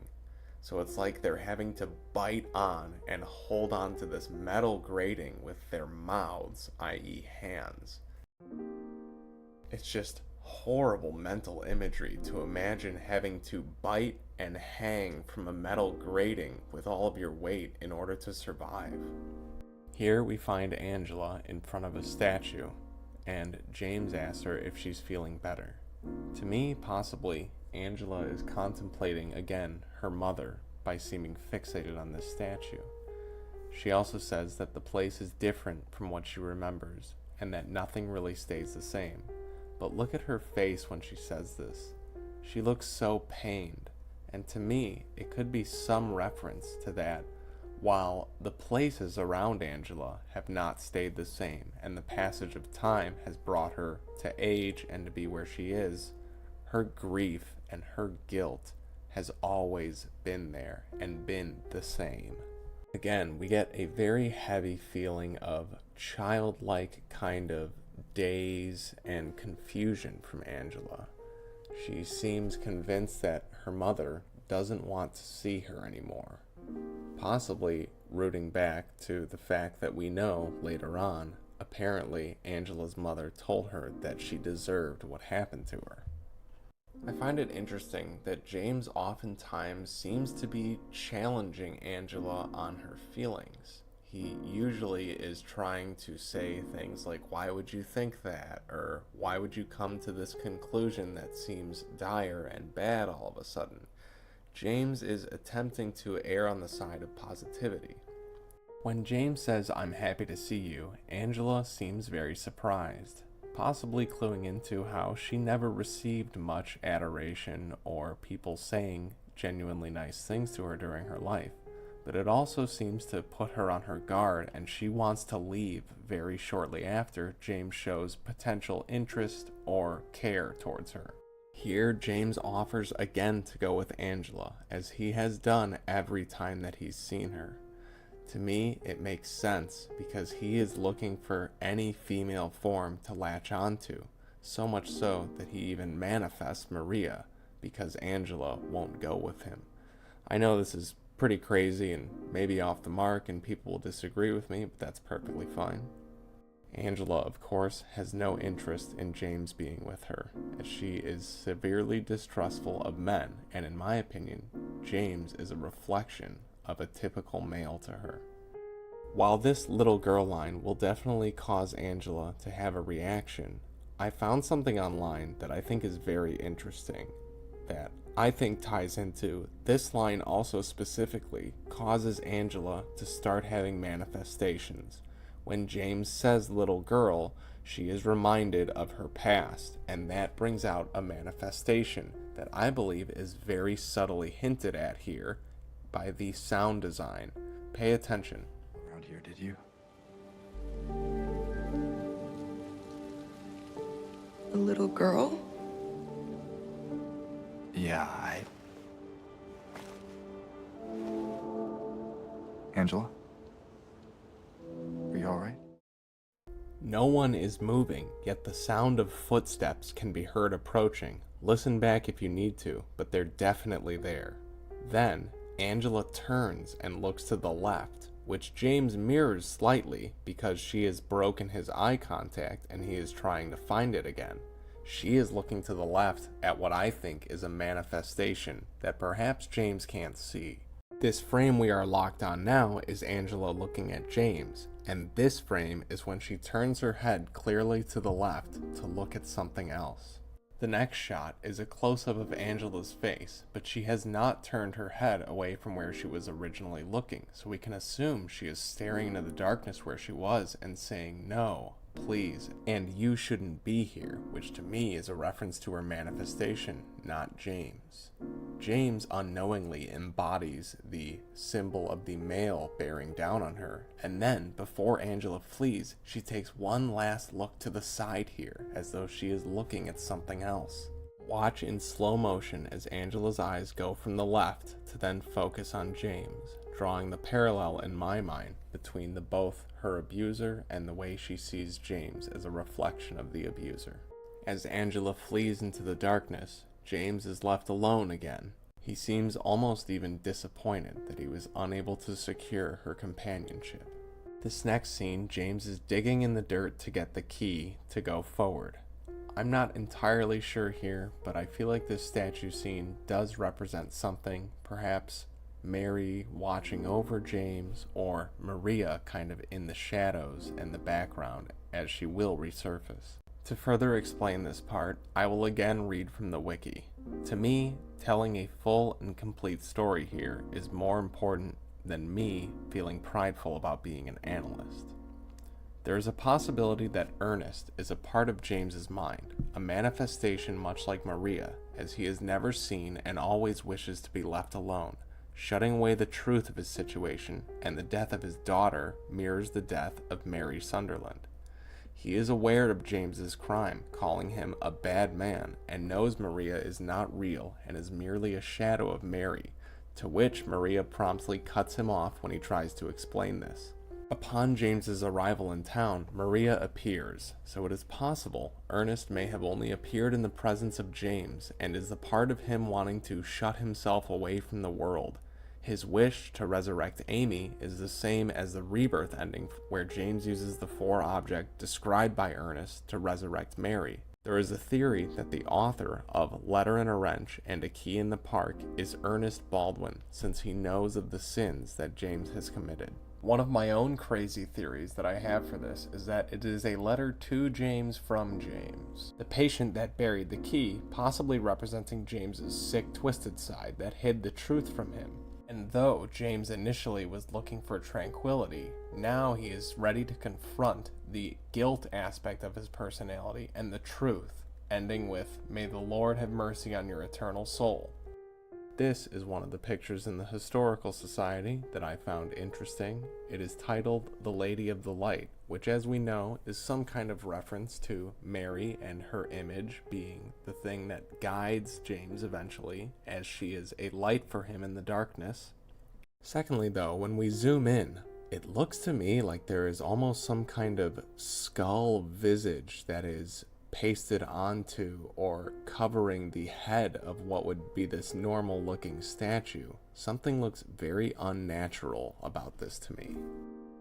I also see it as holding some kind of bundle, which to me I interpret right away as a child, or potentially a dead child, which might represent the loss of a child that either Mary and James weren't able to achieve during their relationship, or in the fact that Mary was never able to adopt Laura.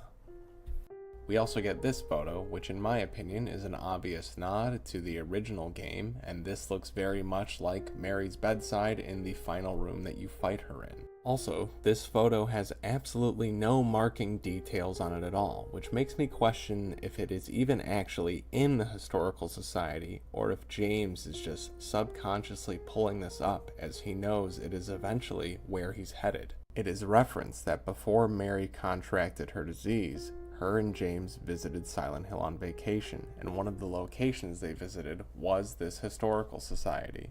It's clear that this picture stuck in James's mind, and he eventually used the image of Pyramid Head as his judge and executioner. I find it interesting, though, that Pyramid Head's victims also seem to be encased in the same wire frame that Flesh Lips is, which we know is kind of a relation to Mary's deathbed. Here we get another detailless picture, obviously a nod to the original game, but maybe also in some way James knowing what comes before him and that he is going to have to jump down into the abyss to really confront himself. Again, as we descend into what will be the prison, we find ourselves with this motif of descending to face the inner bowels, our true ugliness. I always found this to be one of the scariest parts of the game too.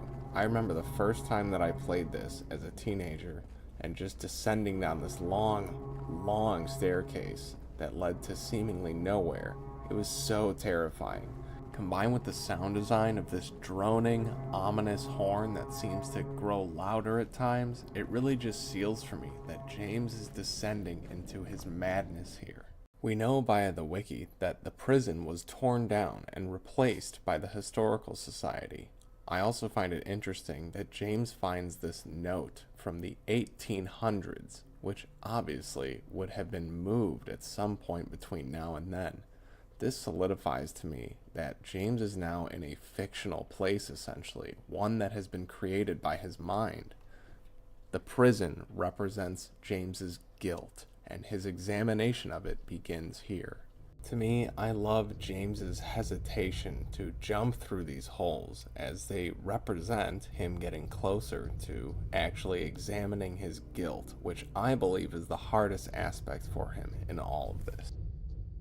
Examining the bad times that he went through via the hospital and Mary and Maria's reflection, as well as the good times that I think are represented in some ways by the apartments, is one thing, but examining himself and his guilt, that is what is most closely tied, in my opinion, to the actual murder itself, which is the one thing that really was the worst out of all of this. James jumps down to find himself encased in a claustrophobic seeming kind of well.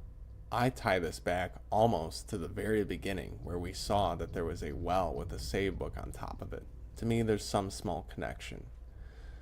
James in this well also finds a whole bunch of dead ends before he finds the actual way.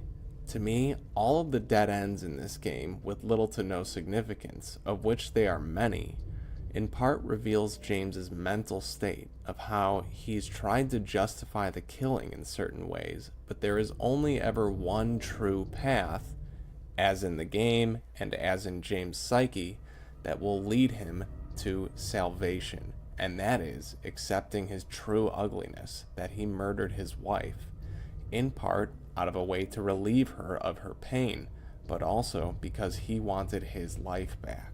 I would also like to take a second to talk about the spiral writing key, which we find in this room, which, upon finding, becomes filled with bugs, and James frantically tries to get his way out.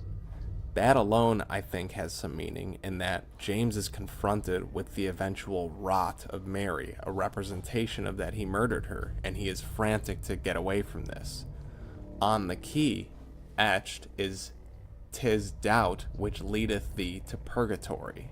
The time loop theory fans are going to love this one because we get a direct mention of purgatory, which again, since we can technically consider all endings canon, and some of the endings very heavily lean into this idea of James learning nothing and having to repeat the sequence of events in some way, that ties in to this time loop theory.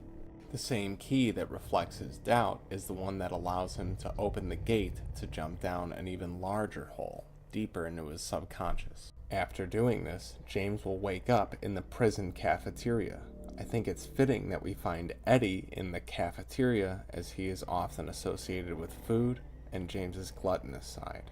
Upon entering this scene, James is examining one of his dead doppelgangers, which we will see is wearing boots just like him with similar hair and a jacket, as all of the doppelgangers will. Eddie here says, "Ain't no big deal, just put the gun to their head and pow." To me, it represents again James's murdering side, saying that he can justify the killing in some way to himself. James, though, challenges this, as we will see coming up.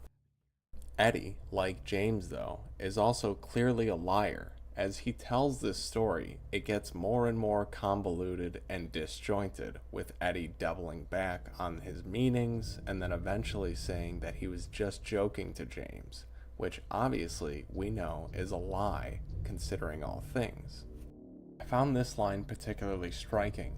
James asks this question, in my opinion, in a way that feels like he knows some kind of answer, that he is examining Eddie and looking down at him and seeing this disgusting being and almost sarcastically asking this. I'm not saying that that is what's happening in a literal sense, but in a figurative sense here, with James examining his ugliness. This is the first time that James has directly confronted Eddie about his proclaimed innocence. All the times previous, Eddie was proclaiming his innocence and James wasn't challenging him on it. But now, James is challenging Eddie on his claims of innocence for the first time. Just like in the way that he is now challenging his own internal claims of innocence. It can also be linked to Eddie, the literal character, seeing everyone in the world as a bully, and thus James is the same reflection of that bully to Eddie, going with the reflected characters theory. I feel like while this is Eddie threatening him in the real world, possibly with the gun, because he's just about lost it, it's also James's murderous side threatening him. Finally, when given a coherent and logical argument that is hard to refute, James's murderous side, i.e. Eddie, backs down and lies in an attempt to get out of the situation. This "you should have seen your face" line is also a callback to when Eddie was messing with Laura earlier in the movie theater. I'm not sure what parallel it has, but I feel like there is something there, even if I can't figure it out. Here, Eddie, i.e. James's murderous side, leaves him, and on the way out, it looks like he almost enjoys that he's going out there alone. I'm not sure why. Maybe because he'll get to kill more, or I don't know. But there is something very eerie to that little smile Eddie gave right before he left. Could also be that James is realizing his murderous side is leaning into itself and justifying things here, which James feels isn't right at his core. Also, notice the boots. Those are the exact same boots. Anyways, moving on. Here we come to the chapel located in the entrance of the prison, and I found some very interesting things in here, in my opinion. We find on the altar this "the heaviest weight." To me, this symbolizes the murder, and to James, the breaking of the bonds and the oath that he took before God when he married Mary, and promised to, in sickness and in health, be by her side, which is a bond, again, that he broke, the heaviest weight being the guilt. It's perfect to me, then, that right after you pick up this weight and examine it, a lying figure will come out of the confession booth and attack you. That is some beautifully clear symbolism, in my opinion. This note ties in, of course, to the fact that James just witnessed Eddie not feeling very remorseful over likely have killing someone. James clearly has a disdain for this, as evidenced in our last conversation with Eddie and the one we will have with him going forward. James doesn't think it's right to try and justify the killing at his core, and that eventually leads him to his own realization. Furthermore, the "human nature abides" line, in my opinion, alludes to, again, like I talked about earlier, that the path of least resistance is usually the one that humans take, and while confronting your traumas may be difficult, in the long run, it is the best thing you can do. But in the short term, running away from it is the easiest thing. I also want to take a second to talk about the spider mannequin and their general design, which I think is brilliant for a couple reasons. One, I mean, come on, things skittering up walls is just naturally built into humans to terrify us, I think. Second is that it makes you consider a new perspective that you never had to until this point in the game. Until now, everything that you've fought has basically been head on, and all of a sudden, your world is turned upside down and you have to start neglecting what's in front of you and looking above. Here we have another scene where James very hesitantly removes a cloth from his next objective, always cluing back in to that cloth Mary analogy. Furthermore, the woman seems to be the picture of justice as we would most usually think of her in our mind. A woman that has true sight and is the one who judges, which is very much in line with James's story of how he killed his wife, and ultimately his wife before her death did have one final moment of judgment against James, realizing that he was killing her. I feel like this is ultimately what James wants more than anything, is to have Mary back just so she can judge him, so he can fall on his knees and beg her for forgiveness. I also see these 4 animal symbols as a reflection of James's personality perhaps, or the story as a whole. The snake being James's vile and murderous intent, the boar possibly being his brute strength in the way he killed Mary, the ox being stubborn perhaps, as he is stubborn to face the truth, and the dove may be a form of innocence or Mary's spirit in some way. After going through the execution chamber and receiving the medium weight, we find this note, which alludes to a prisoner that approached the execution chair without any assistance. To me, maybe it has some significance with how James feels like he might be able to also approach the chair himself. While exploring this next area, I found this religious imagery, which obviously, in my opinion, ties into a serpent to begin with, and it's something that we've been seeing more and more of as we go through this game. I think there's a possibility that James and Mary considered themselves traditional God-fearing people, and that the breaking of these bonds might be one of the things that James considers the worst of all. Here we find a hole in the ground that is almost in the shape of a bull, in my opinion. This is in the bull section, and it says, "It is bad to take when they own. They said they own. When one does own, the other can't take. But I cannot own? Should the warden take? No, he shouldn't own. Again, I will take. I will own." I feel like this is almost a comment on execution and the state's ability to deem when and how prisoners will be executed. When a prisoner has been sentenced to die, they are not allowed to kill themselves in some way, for example, jamming a spoon into your neck. The state has deemed when and where the death will take place, thus removing this person's agency. This person, though, seems to have resolved that the warden will not take their life, they will take their own life, and in doing so, will own it in some way. This next one is an insane reach from me, I realize, but that's all I got. To me in this, the guard maybe represents James guarding the knowledge of what he knows deep down and the horrible truth, and on the back of it, the catch me if you can, is James acknowledging that he has gone rogue from this and is going to attempt to uncover the truth, even though James's guarded side says, if you do this, I'm going to report you to the warden, which could be Pyramid Head? I don't know, I know this one's really far out there. Here we find this paranoid note, as though James knows that Pyramid Head is coming for him. Although, in some sense, it also seems like he knows that he's close to the truth, and on the back of this, it says, "Let him come." This is James, I think, slowly beginning to start to face what he knows deep down. Another insane reach, but what if this is a note from James's subconscious, saying, "I told you, you didn't listen," as James has received many clues, actually, from other sources, like Laura saying another note exists, the flash in the movie theater, that he is the killer. And I also find it interesting and a possibility that it says, "He's here."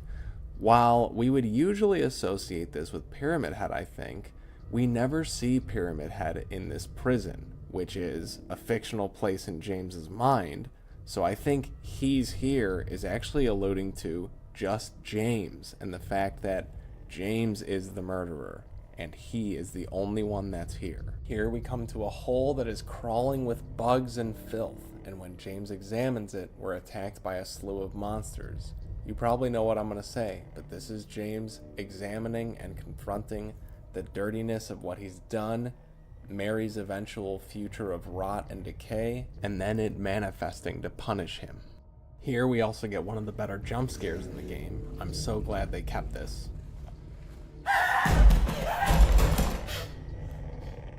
Here we get this classic line of "reap what you sow," which in James's case is extremely true. He murdered Mary, and that caused him all of this guilt that he must now sort through in Silent Hill. It also shows to me that James again is starting to slowly understand and know what he did, and that this environment reflects his subconscious. and his subconscious knows that this is a fitting punishment for what he's done.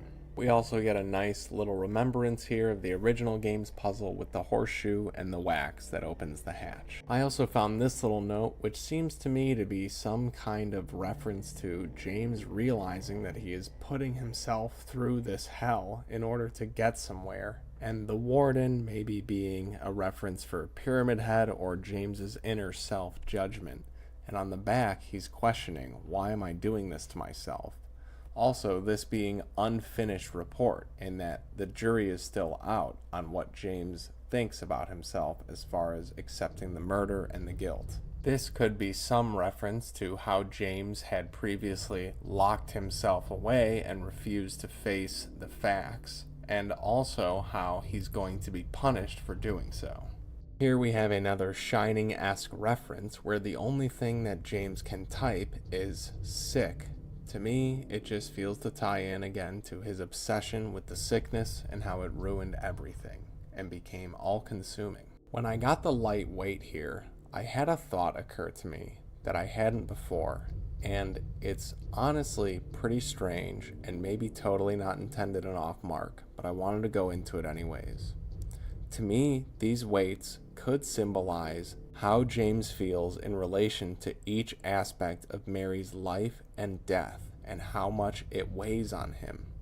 So for starters, we find the heaviest weight on the altar in the chapel, which to me maybe signifies that the worst thing to James is that he broke a sacred oath that he took, because it betrays the image of himself that he had painted in his mind as an upstanding good person, and it also betrayed Mary and the bond that she thought he was taking in good faith, and that he assumes she did as well.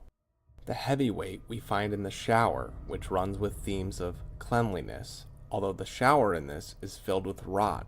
To me, it's James's guilt over the fact that he knows Mary's future is one of decomposition and decrepit nature. The medium weight is found on the execution chair, and to me, this is James's abstract idea of dying himself, and I don't think death even bothers him all that much, because it would be a release from the pain that he is experiencing. Finally, we get the light weight attached to sickness. I think, as far as James's guilt is concerned, James, it wouldn't make sense for him to have much guilt over Mary getting sick, because he had no control over that, of course. If anything, maybe he just feels a little bit guilty about the way he reacted to the sickness in the initial stages and before murdering her. Here is one of the much debated Silent Hill paintings that is found in the original game and in the remake. I'm not entirely sure what to make of these either. Some people say this is a spirit flying into the heavens, or that it's representative of Mary in some way. Some say it ties into the Silent Hill 3 chapel. Me, I'm not too sure.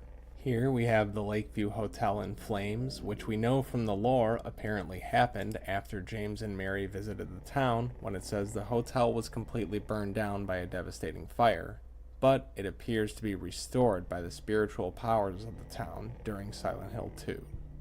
Here is a painting called 436 People at a Recital, which I've seen referred to as possibly a large crimson ceremony, or having some relation to Eddie and being hyper-aware of everyone's focus on you. It may also be significant that there are three of these paintings, which leads back to our number 3 motif that gets repeated. Then we find the very famous ritual cell.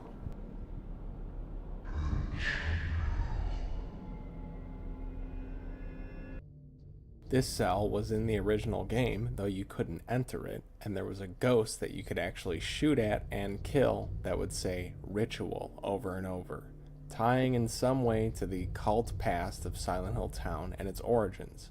I also found this number 3 etched in the cell, which I of course thought was significant. In the solitary confinement cell, we find the lightest weight. Now, I know this is again pretty off base probably, but maybe it has something to do with James's guilt about how he's reacted to everything that he's done.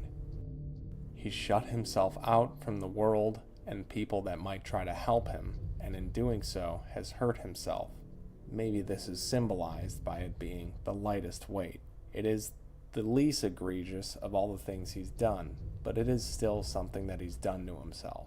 This letter, titled Confession, to me, seems to be James slowly realizing that he killed Mary because he's saying, I'm so sorry I couldn't let them take you. Perhaps them being the forces of nature or her sickness.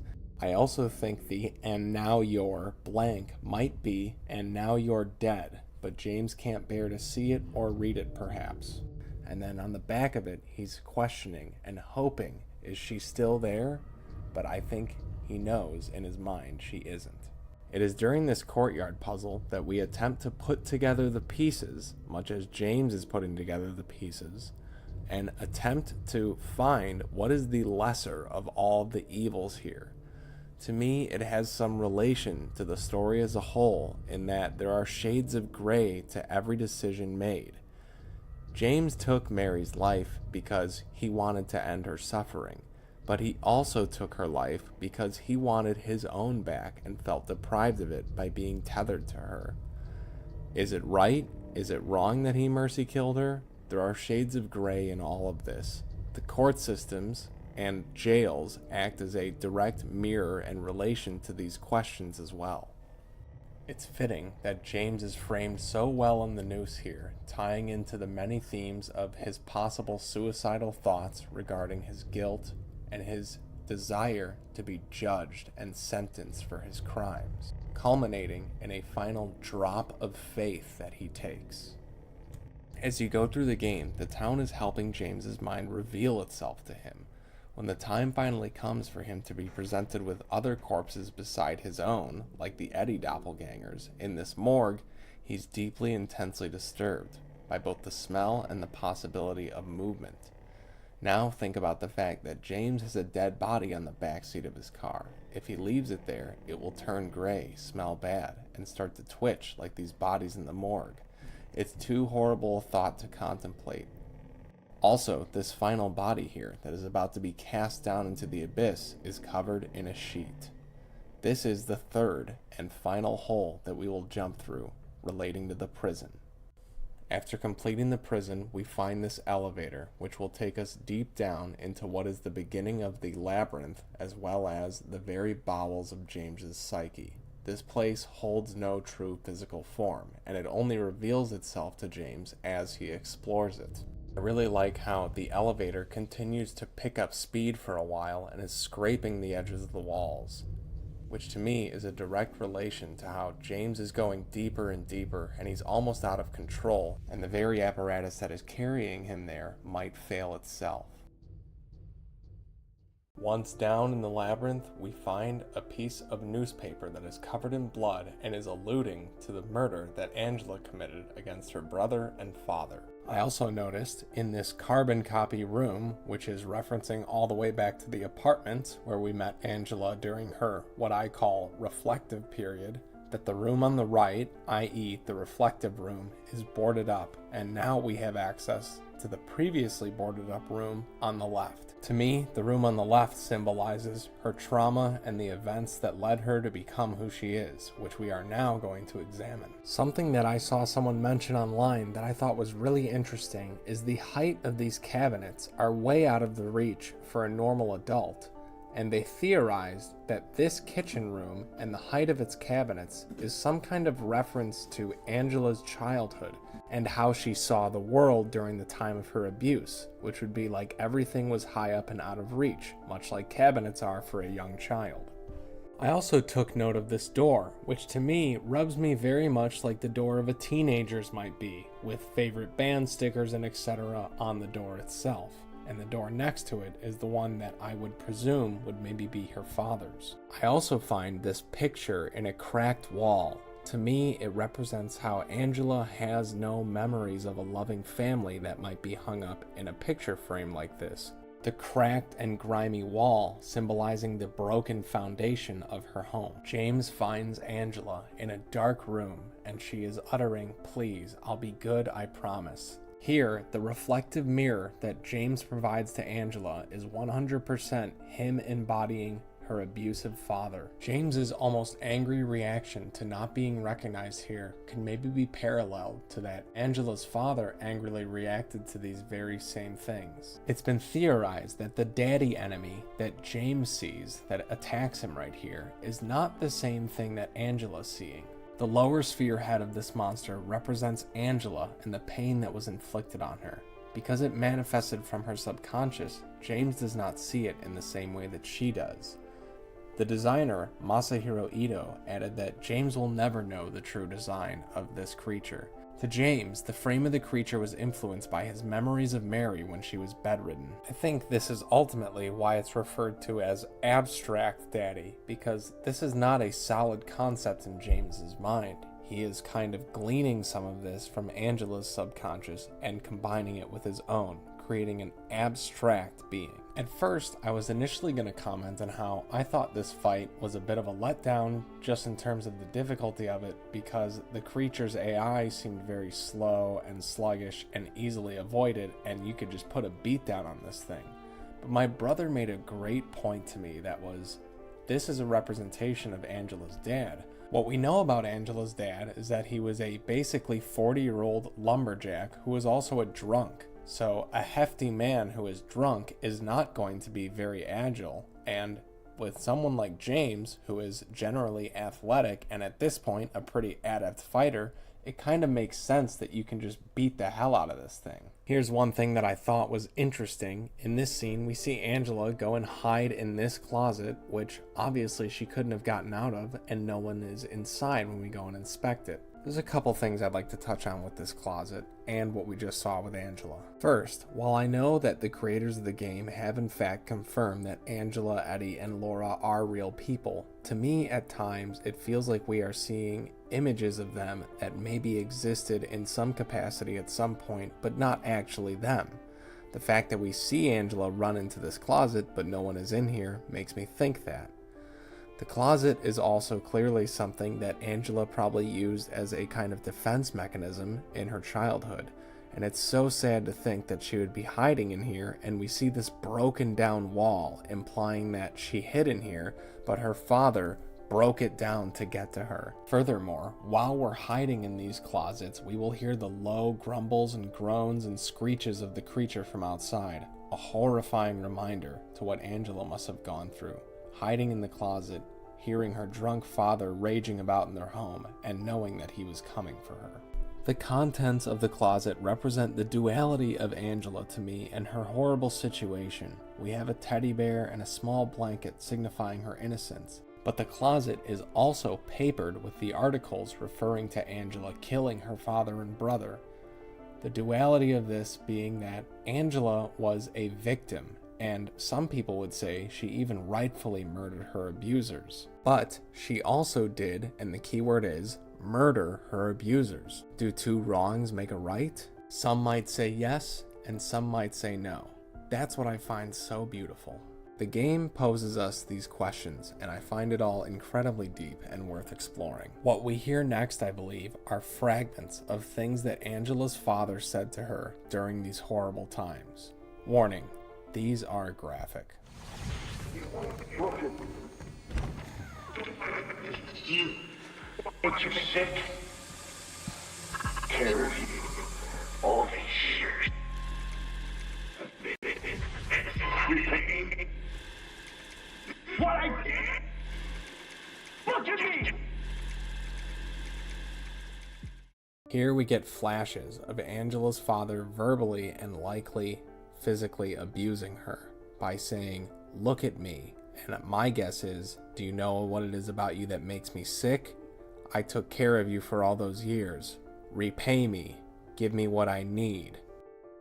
Again, we also have the TV, which has many times been used to signify this kind of male laziness that James's doppelgangers, Eddie, and Angela's abusive father have all been linked to.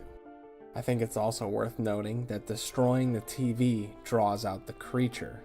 Maybe at one point Angela smashed their own home TV and that caused her father to go into a brutal episode. It's total rumination, probably baseless, but just a thought that I had. In the second closet, we also find this picture that I would guess is Angela's family. It's torn in half. On one side, her father and presumably her brother, and on the other side, presumably Angela and her mother, showing the family dynamic that existed and the rift that existed as well between them. A final warning, things get extremely graphic in a visual and figurative sense from here on out. Listen very closely to this sound design. You can probably come up with some of your own interpretations for it and what it means, as well as this large kind of bloody hole / fan in the wall and the pumping pistons above.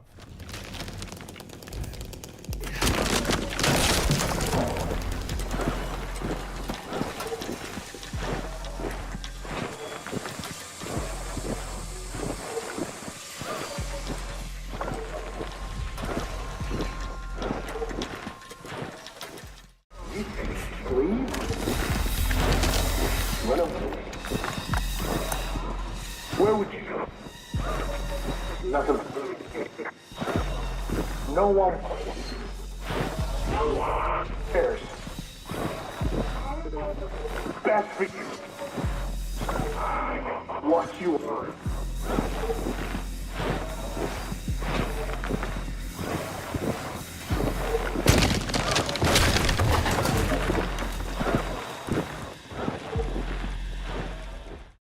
I decided to just let the sound design do my talking for me there because I think it paints a very clear picture of what is happening.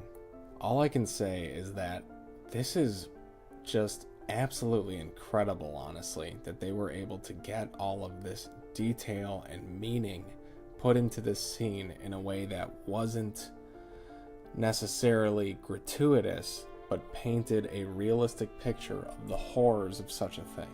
As we go through the home, it becomes perpetually more and more broken, and what I found especially heartbreaking is that in the third and final iteration, Angela's safe hiding place is no longer accessible to her. She has nowhere to run, and neither do we. But the nightmare is far from over. Notice how as we enter the next area that is full of whirring machinery and pumping pistons, along with the classic holes in the wall with the strange pistons coming out of them, like we had in the original game, we hear the sound design go up even a further step.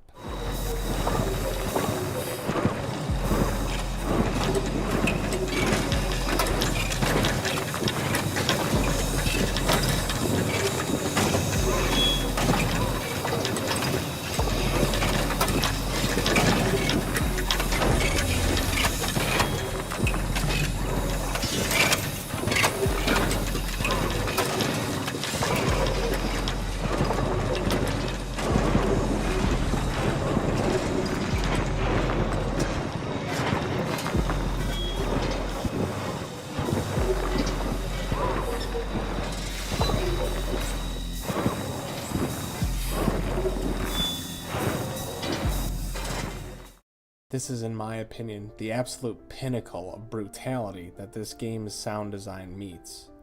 At one point, I swear I could hear the pained screams of a girl intermingled with those thudding noises. Truly horrible, but also truly well done on Bloober's part in communicating this extremely terrible experience. After defeating Abstract Daddy, I think it's interesting that we actually haven't killed him and he is still moving and reacting to Angela's hits. She then takes the TV, the symbol perhaps of his drunkenness and lays, and kills him with it. Angela, having so directly relived her trauma, is understandably in a very frenzied, agitated, and reactive state. She implies that James himself is trying something, i.e. something sexual, to try and get her. Even though the creature has been defeated by our hands and Angela's, we see how much this has fractured her psyche. James, I think, obviously is not up to anything untoward here, but still, that is all Angela can see, as well as this heartbreaking line that she delivers. Say it. Or you could just force me. Like he always did.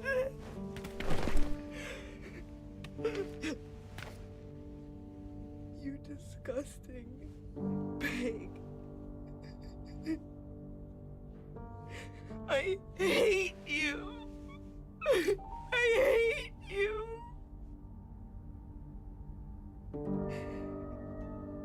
Angela. I don't know who you think I am, but I don't want to hurt you. I just want to get my Mary back. I find this line particularly interesting, since James is attempting to display his virtuous nature here and assure Angela that he is not up to something bad. He also does refer to Mary in a possessive term, which Angela, of course, immediately picks up on.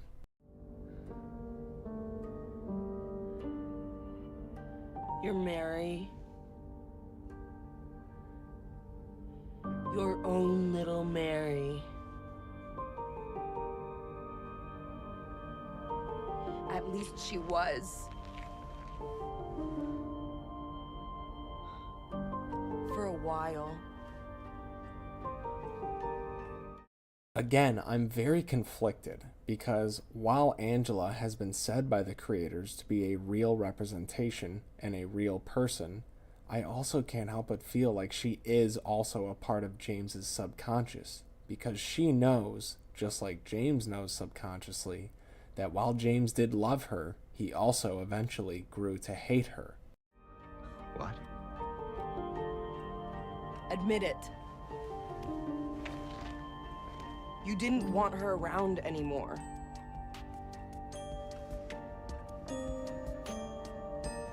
No. James to me looks like he actually can't believe that his bluff has been called, and that he starts to maybe realize in this exact moment that there is truth to what Angela's saying. Perhaps finally, James has found the woman that he will allow to be the judge of him, as he has so desired for so long. You probably found someone else. No!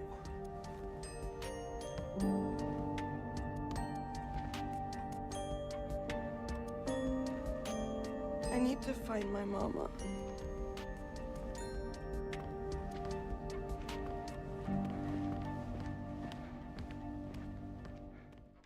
There's all sorts of conflicting thoughts that I have when watching this scene.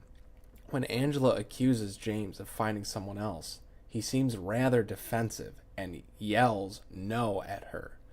I know it's never been established, and it probably never will be confirmed, but some part of me wonders if he actually did, and he never ever admits it to himself. I never. Part of me really wonders also about this final line. We've seen James before be unwilling to even read things that have a profound impact on him, let alone saying them out loud. The fact that he is unwilling to say, verbatim, "I never cheated on Mary," or something like that, makes me think that there is a little cloudiness to this, and maybe he did do some form of either emotional cheating, or if not straight up intercourse with a woman, something on the way to it. I don't know, and it's all rumination. In the next scene, we encounter Maria in the labyrinth, and she is stuck behind bars, with a single bed in the room, as well as an IV drip and a chair that she is sitting on. Part of me wonders if she actually had her memory wiped and doesn't remember, or if it's just her further tormenting James in whatever way that she possibly can. She speaks to James like she is Mary, even calling him honey while saying that she has no idea what he's talking about. It's like a combination of some of the things that Mary might say, i.e. calling your significant other honey, but also having some Maria qualities as well, and kind of spitefully chiding him. I interpret this also as James's mind kind of fighting itself, and it's not sure if it wants to find out the truth or not. The fact that she appears to have intimate knowledge that only his wife would know seems to throw him for a loop, and he questions if it actually is Maria. But I think this is the beginning of James decoding this doppelganger. While it is clear that Maria is represented as caged and unobtainable to James here, I also see the parallel that James is visible from the same angle, as though he is also in a prison, which I believe him still to mentally be, because he doesn't know the truth. at least consciously. Maria further torments him by not giving him a straight answer to what should be a very direct question, and she says it doesn't matter who I am, and that I am here for you. She reaches out and touches him, reminding James that she at least feels real to him in this moment, even though we know that she isn't. James seems absolutely drawn in by this, and you can see him almost phasing in and out of his ability to control himself here, with the way his eyes are lolling around in his head and he can't formulate an answer. I also think, and this is going to sound pretty crazy, but when Maria sits down here saying, well, if you want me, you can come and get me on this side, essentially offering James sex, take a very close look at James's eyes here. I'll be waiting.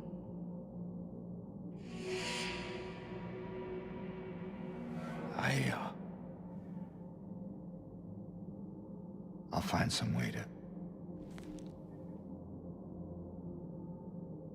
I'll come back, I promise.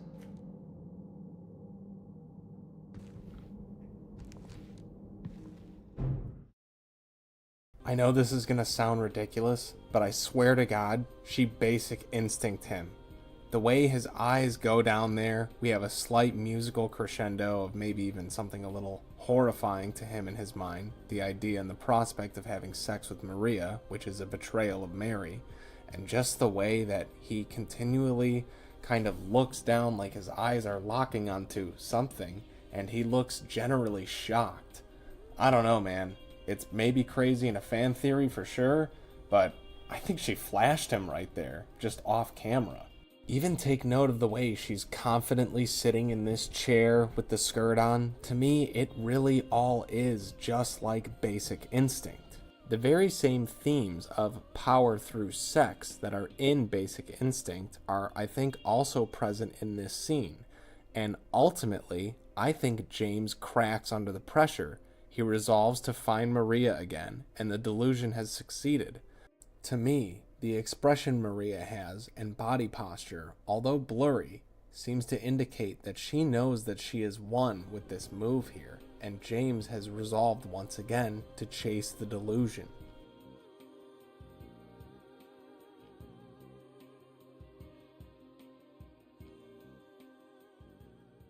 Once again, we have another hesitant, cloth-peeling back reveal of our next key that will guide us in this labyrinth. I think it's also interesting and done on purpose that so much of this place is confusing and does not seem to be very linear. Although it is linear, it seems to be very circuitous like a labyrinth would be.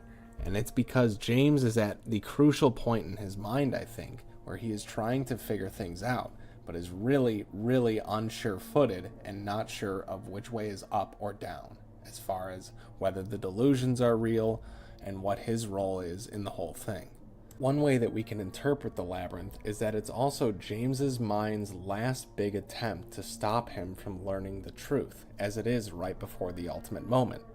The segment is James's fighting all different kinds of monsters and obstacles from Silent Hill put into this one segment known as the labyrinth. I've always liked to believe that James's mind intentionally protected him from knowing or learning the truth because it knows that James planned to kill himself in Silent Hill. For example, in one of the endings, he says, "Now I know the real reason I came back to this town." So in a way, it's his mind literally trying to protect its livelihood and stop him from killing himself. During our time in the labyrinth, we will explore 3 areas. The first area that we go through is known as the rotten area. As I've mentioned before, to me this is obvious symbolism of rotting and decrepitness, which James has damned Mary to by killing her himself. Of course, he would have to face that same kind of realization had he not killed Mary, but he now is the one that is directly responsible for forcing her to begin decaying. The area is generally filled with muck, bloodstains, and bugs everywhere, which I think goes on to further this point for me. One of the first objective items that we find in the area is some lighter fluid, which will come into use later. Here we have a bed that is split down the middle, both sides being sected by some kind of gross black sludge.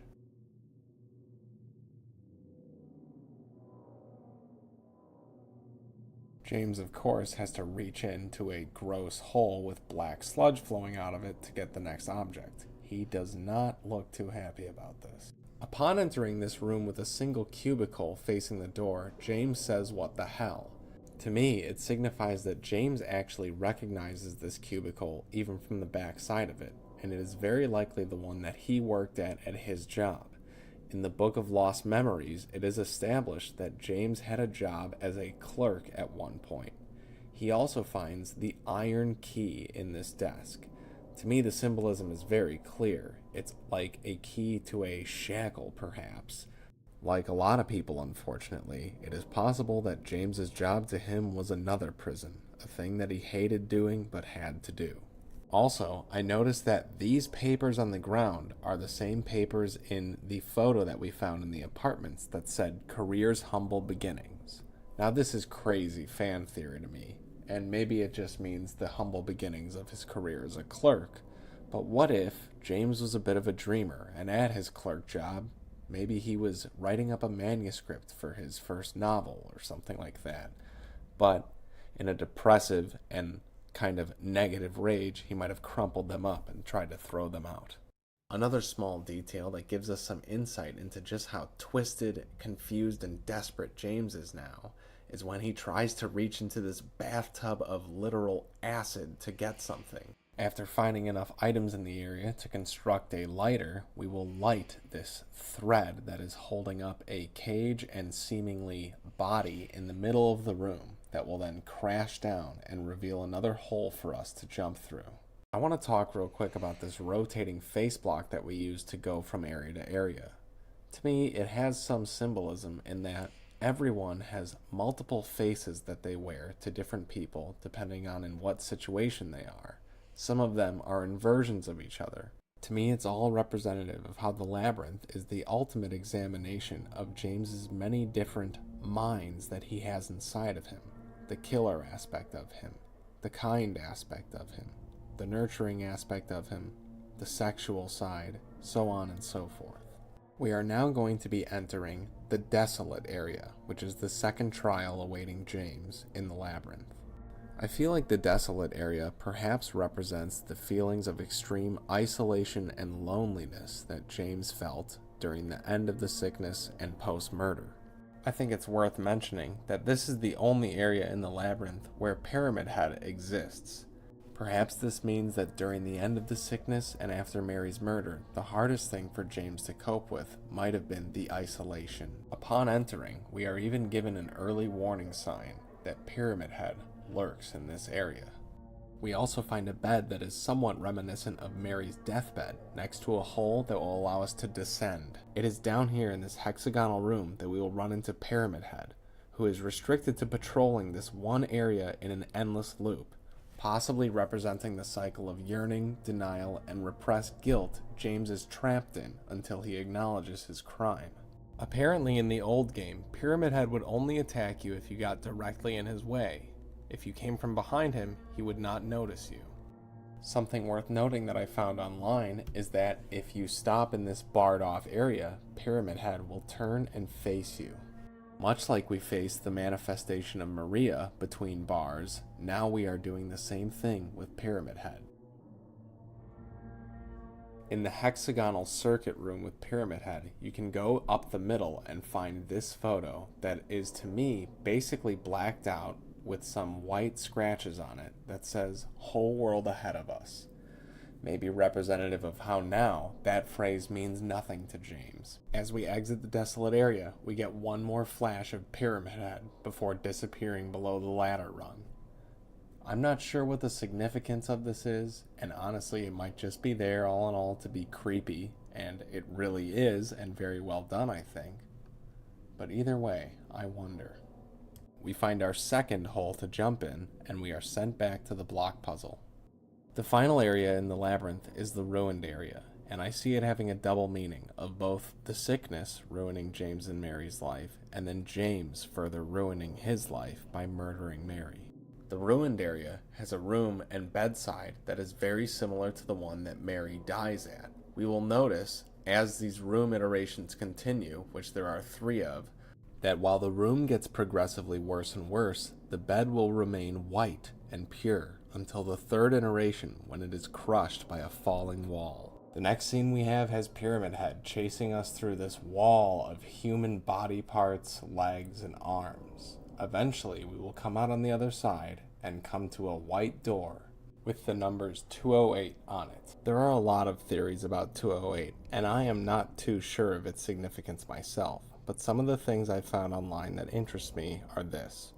208 in Woodside is where you find the body in front of the TV with Pyramid Head nearby, and 208 is on the door that leads to Maria in the labyrinth as we see here. So there may be some kind of connection there. Maybe it's the hospital room that Mary stayed in, if not a room number that they lived in together somewhere. I'm not sure what it is, and if anyone knows, I would love to hear your theories. James enters the room, and to his horror, he finds that Maria has died. Marie? At first, James seems extremely sad, as we will see in this very well-acted cutscene. I'd like to note, though, that while some people suggest Pyramid Head killed her again, I don't think so, because that would be a gruesome death. To me, this looks like she almost died of some kind of disease like Mary had, where her skin was all messed up at the end of it. It's almost like James is getting to experience the death of his wife as if she died from the sickness.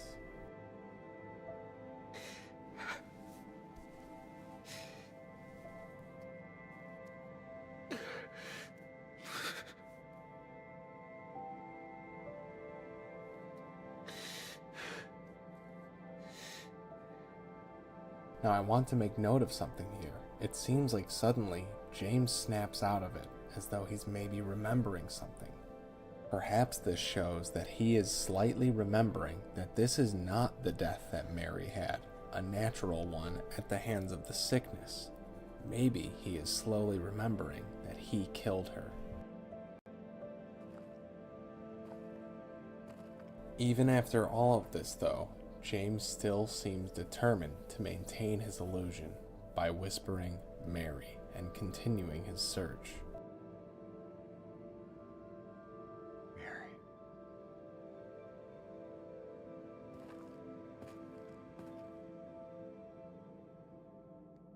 It is after this scene that James will encounter the Great Knife, which is stuck in a large pile of the puzzles that we were previously using in an attempt to find the truth.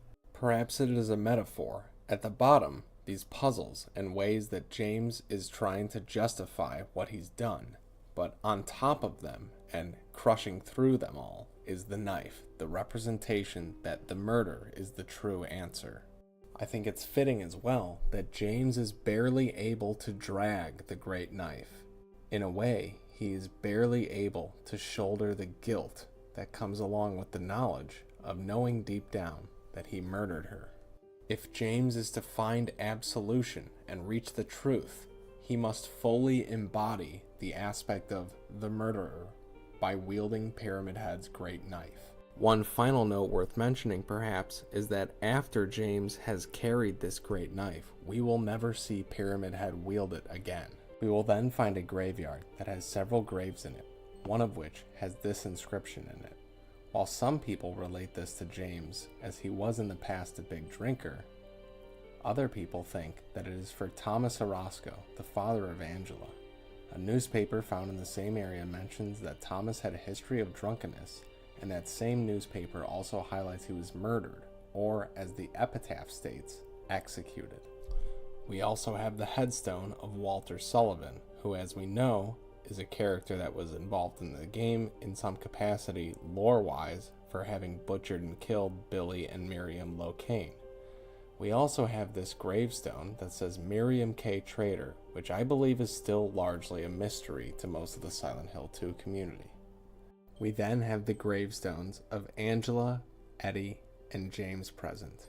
Since all of them were all connected or lured to Silent Hill in some way, it can possibly be interpreted that every grave present in here represents the people that are being punished by the town. Also, depending on which canon you want to go off of, all three of these characters will die in Silent Hill. After some hesitation, and understandably so, James jumps into the third and final hole, his own grave in the labyrinth. After some running, we come to this hallway, which is completely soaked in blood. To me, it's a metaphor for what's coming up. Eddie represents James's murderous side, and he has been on a theoretical killing spree with dozens of corpses of James's doppelgangers in the coming room. Couldn't leave well enough alone, huh? You just had to follow me all the way out here. While it may seem that Eddie is talking to a corpse of someone that he just killed, I see it as James's murderous side talking directly to him.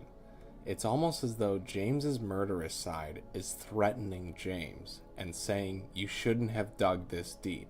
I didn't want you to dig this deep." How many times do I have to kill you? Eddie? Whoa, Eddie, it's me. Oh. Hi, James. Eddie, what are you doing? What's it look like I'm doing? Here is the first scene where Eddie has showed no attempt to hide his murderous actions, and he instead confronts James directly head on. You fat, disgusting piece of shit, you make me sick. You gonna cry, fat ass? You gonna run to your mama? Waste of skin, why don't you just kill yourself? Here, Eddie is referring to what I would consider the real-world things that led him and the real character that he is in Silent Hill to the point that he is. Remember, whenever I'm referring to Eddie as an aspect of James, I am not pretending that he is not a real character in the game, but can be both simultaneously. Well, maybe he was right. Maybe I am nothing but a fat, disgusting piece of shit. But you know what? It doesn't matter if you're smart, dumb, ugly, pretty. It's all the same once you're dead. And a corpse can't laugh! If we continued with the mirrored character theory, then Eddie is seeing James as the person that is calling him a fat, disgusting piece of shit, and he is actually saying maybe it's true, which is perhaps James acknowledging that his murderous side is terrifying, disgusting, and something that he doesn't want to be a part of.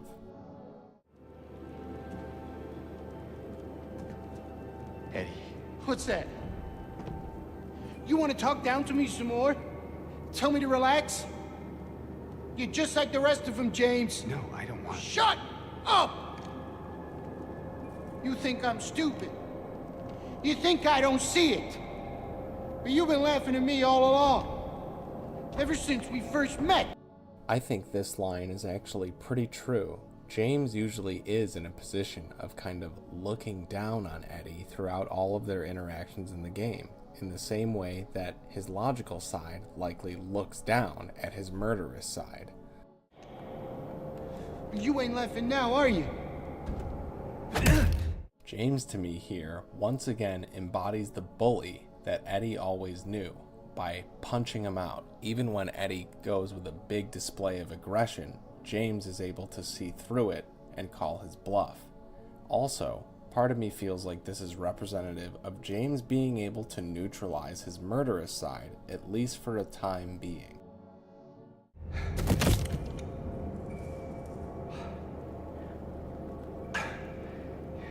You need help, Eddie. Don't get all holy on me, James. This town called you too. To me, this seems extremely fearless from James, almost like he feels he has nothing to worry about from Eddie, because he does kind of view him as pathetic and wormy. He tells him he needs help, which is in a way to me also James saying to himself that he needs help. He's saying this, after all, in my canon, to his murderous side. But his murderous side also knows that he is guilty all the same. Yeah. You and me are the same. We're not like other people, don't you know that? Well, you're about to find out.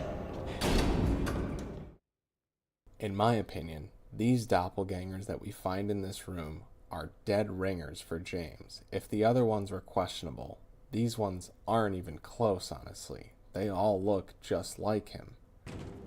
Do you know what it does to you, James? When you're hated, picked on, spit on, just because of the way you look? Yeah, I ran away after I killed that dog. But you know what? It was fun. It tried to chew its own guts up. Finally died all curled up in a ball. Then he came after me. I shot him too, right in the leg. He cried more than the dog. And now it's your turn, James.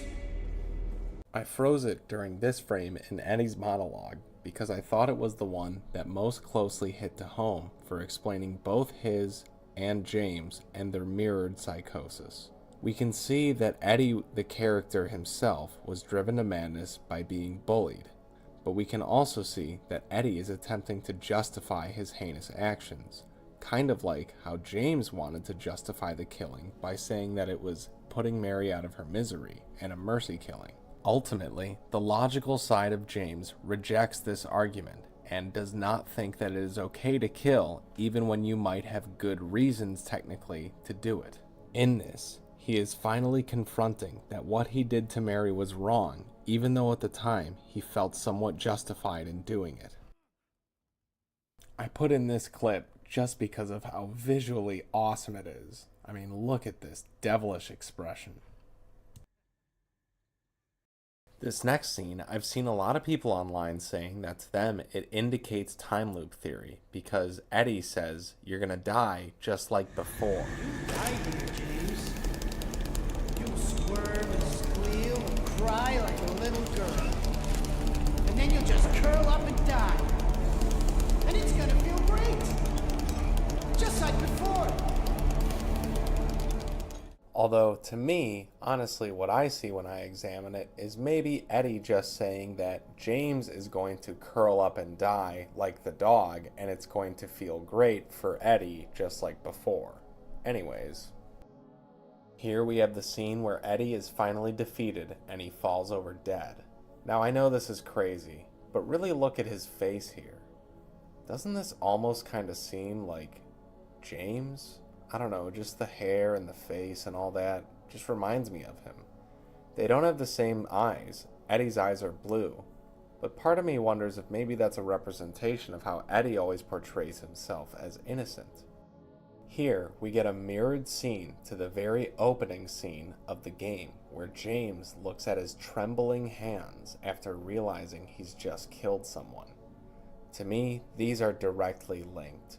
James had just killed his wife and was looking at his hands in the bathroom, and now he's just killed Eddie and is looking at those same hands. This is almost kind of sending home the point to James that he is capable of killing. Also, watch this in slow motion. It looks like James goes and purposefully covers up the part of his hand that is missing the wedding ring at this moment. Interesting. One thing I thought that was absolutely hilarious is that in my playthrough, James literally did a victory dance after killing Eddie and then JoJo posed on his corpse. Here we finally come to the boat that will bring us to our final destination, the Lakeview Hotel. If you have made it this far into this video, first off, honestly, I seriously can't believe it. Because this whole thing has just been essentially the ramblings of some madman that we found on a note in this game. That's what it feels like to me, at least. I have basically lost my mind doing this, but I am still really enjoying it, and looking forward to being able to wrap things up soon. When we first arrive at the Lakeview Hotel, James remarks that the place hasn't changed at all in 3 years. We of course know this to not be true, considering that we know it burned down, and James will see this version of it at the very end of the game once the truth has been revealed to him. What we are likely seeing is the fog world supernatural representation of what James remembers this hotel as being. Here, we also have an interesting sign on the right side that says, "Welcome back." Perhaps a nod to returning players, but also perhaps a nod from the town to James. And then, special places spark fires. Also, special places spark fires that warm our hearts forever. Could have some relation to how Mary referred to our special place in her first letter. Upon entering the hotel and getting the map, we see that room 312 is marked with "Waiting for you." This was always such an excellent and eerie detail that I loved in this game. Now, this is kind of a well-known fact by now, but if we inspect Mary's letter, we also see that it is blank by the time we have gotten to this point in the game, perhaps signifying that the delusion is finally starting to break down for James. Did I scare you? Yeah, you did. I guess I deserved it, huh? The fart face that I am. Maybe. Then again, maybe you're not so bad. Just annoying. Uh-huh. If I'm looking through these characters and their dialogue and interpreting it as them all representing something, then perhaps this represents that James's innocence is finally coming around to him, since he is now close to uncovering and finding the truth. So, you got any other things planned? I think I saw a dark room back there you could lock me up in. No. I think you've had enough. For now. Well, that's reassuring. Besides, I need your help finding Mary. She's here, isn't she? Come on, tell me. I wish I knew. But she said it in her letter. Here, it seems to me almost like James's innocence is asking him outright, "Have you come to terms with things yet?" When James says, and seemingly earnestly so, that he doesn't know, his innocence offers up a new key that is going to bring him new understanding. Wait. So there really is a letter? Oh. Yeah. Want to read it? Just don't tell Rachel, okay? Who's Rachel? She's our nurse. I, took it from her locker.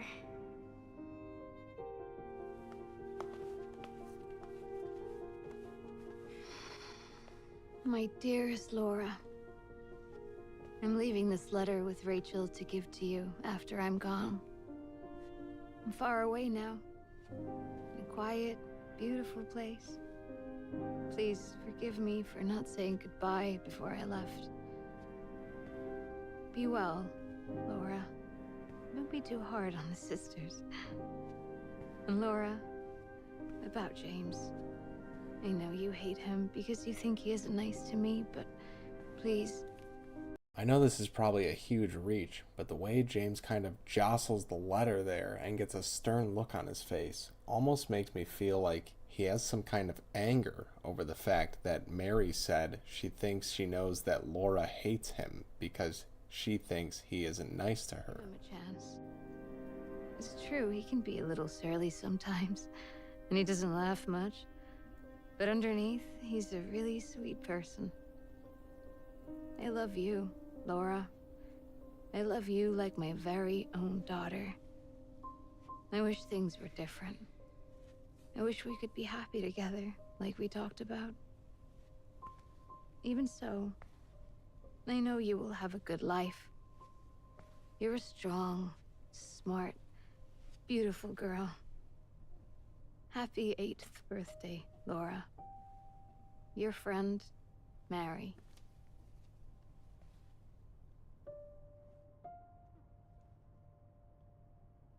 Laura. How old are you? I turned 8 last week. That means Mary couldn't have died 3 years ago. And although James is offered another chance to accept the truth, he even continues to maintain his delusion here after being offered basically irrefutable truth that the story he's been telling himself is a lie all along. A friend of mine also pointed out to me that this is the first time we have seen Laura depict a dog instead of a wolf, perhaps signifying how she and his innocence is starting to come around. A lot about Silent Hill. She even showed me all her pictures. She really wanted to come back. She also talked a lot about you, you know? She even... What? What is it? Well, there kind of was this other letter. I think the one was for you. The envelope had your name on it. Did you read it? I wanted to. This one time, I almost did. Figured you didn't deserve to have it. But then I thought, Mary wouldn't want me to keep it from you. So I just sort of kept it for you. Here. I've also read some interesting theories about how this letter that Laura hands to James, or rather the lack of letter, could have several potential different meanings. It could be the letter that Mary gives James to resolve himself in the final ending, particularly the leave ending. People also wonder if maybe James had this letter on him the whole time in some way, and that he repressed the contents of it. I know this is once again insane reach territory, and don't worry, we still have a couple left, but to me, this second letter that never materializes is maybe some way of James's innocence when seeing him confronted by the other letter, which should have been pretty definitive, tries to come up with something else that can get him on the right path, but alas, it doesn't exist. So James is left to find on his own the next key to the truth. I wasn't quite sure what to make of this Hedera helix thing, saying that if it isn't separated from the other plants, they will all die. But something that I can maybe come up with is that James is mostly a good person, I believe. He did what he did for the reasons that influenced him to do so at the time, which I think some people can empathize with. But if he isn't able to erase this side of himself, this delusional part that is unwilling to accept him for what he's done, then the whole thing will die. One final note on the cloths, we find this room full of mannequins, and half of which are covered in cloths. Another clear representation to me that while James is close, he still hasn't pulled the cloth back and gotten the big realization. We also have what I think is another biblical reference with the ripe apple and the rotten apple existing on this level. Something about gaining the knowledge casts him out of his paradise, which is some form of his delusion, and into reality, the harsh, unprotected world, the truth. Furthermore, I've read that depending on what apple you use, you can get different endings. If you use the ripe apple, you are more inclined to get the Maria ending, and if you use the rotten apple, you are more inclined to get the leave ending. To me, the clear symmetry is also aligned with the point I previously made about how the ripe apple represents the delusion. If James recognizes what he's done and accepts his horribleness and chooses the rotten apple, then he gets to leave the town with Laura. This makes perfect sense to me. The mirror puzzle also illustrates this to me. Mirror, mirror on the wall, who's the sweetest of them all? Peel away the shiny skin, see the rotten flesh within. To me, it shows that if James is presented with a ripe apple, he should not take it for granted. His situation is not ripe in any way. He killed his wife. Facing the truth will show him the rottenness that is within, but will also help him to possibly accept himself. Notice too that this mirror, like all other mirrors in the game, aside from the initial bathroom mirror and Angela's reflective mirror, do not offer us a real reflection of James. All we can see is the light inside of the darkness, i.e., he still can't accept it, but there is still a light inside of the darkness that is leading James to the right answer. Something I noticed on my own that I thought was a cool touch is that we haven't seen a nurse monster until we come to this little medical kind of partition in the nurse's office, and this is where we meet the first nurse monster. The direct reminder of medicine, nurses, and hospitals brings this out of James. Furthermore, we see this MSS patient record, which clearly is Mary Shepard Sunderland. It makes perfect sense that Mary's middle name is Shepard because she is shepherding us through this journey of absolution. Also, part of me wonders, why doesn't James open this? It really puzzles me.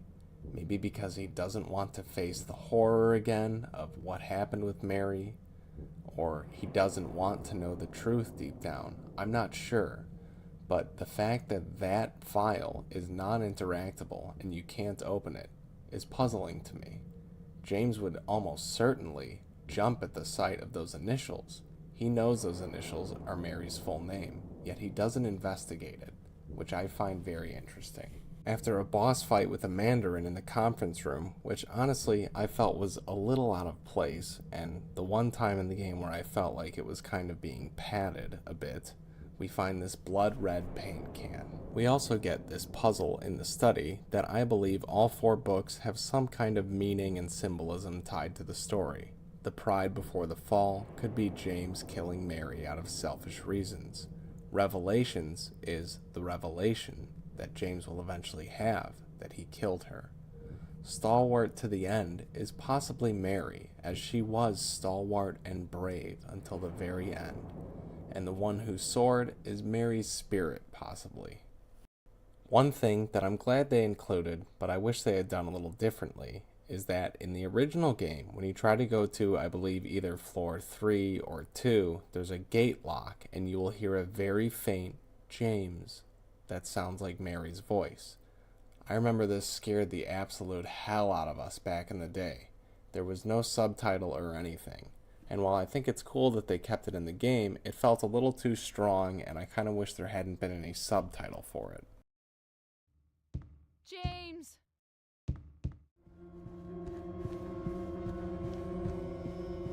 James!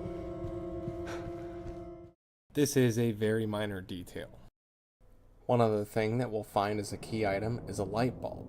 Now, I know this is stupid and juvenile and maybe little too on the nose, but to me it just represents the eventual light bulb aha moment that we are soon to have once we cover this thing in red paint, stick it in the mirror, and open the briefcase. We will be that much closer to the light bulb moment for James.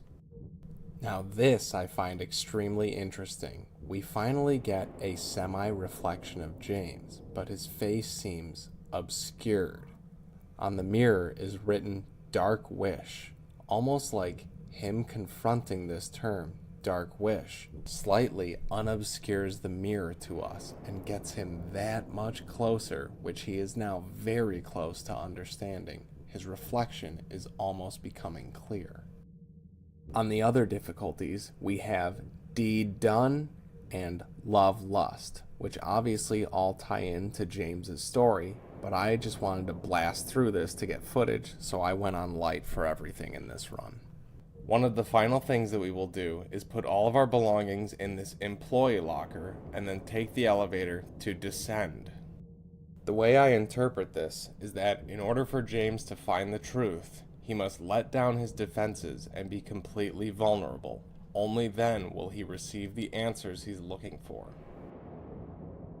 After some sneaking around and avoiding the mandarins that are clinging to the walls, we will come to the Venus Tears bar, which is somewhat flooded and has a jukebox inside of it that is malfunctioning, possibly a reference to how James's old memories are breaking down.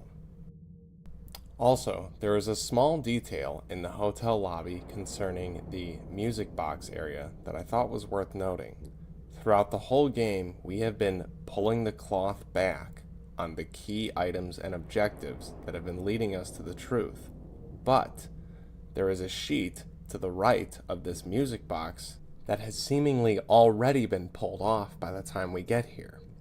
Some people I've seen suggest that this implies the time loop theory, which again, I absolutely love, and maybe it does, depending on which ending you go with. But also, it could represent that the sheet has already, in some way for James, been pulled back by the time he gets here.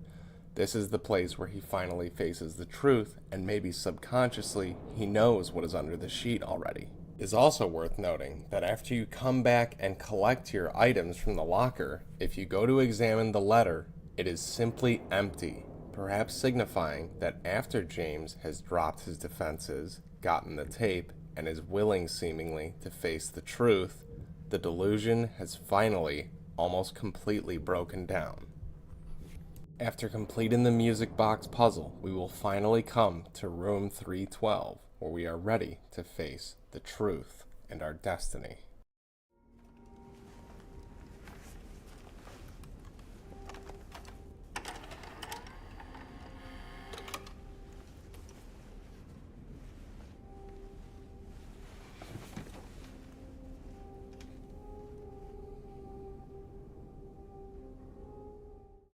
Note that as James sits down here to view the tape which will tell him the truth, we are finally, for the first time since, I guess, the bathroom and Angela's mirror scene, seeing a real reflection of James.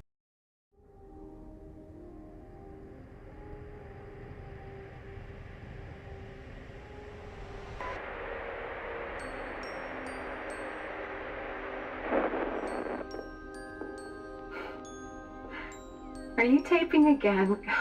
Come on.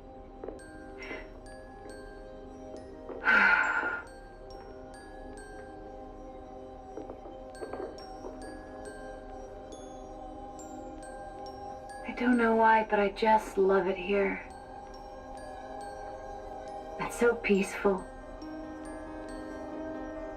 You know what I heard? This whole area used to be a sacred place. I think I can see why.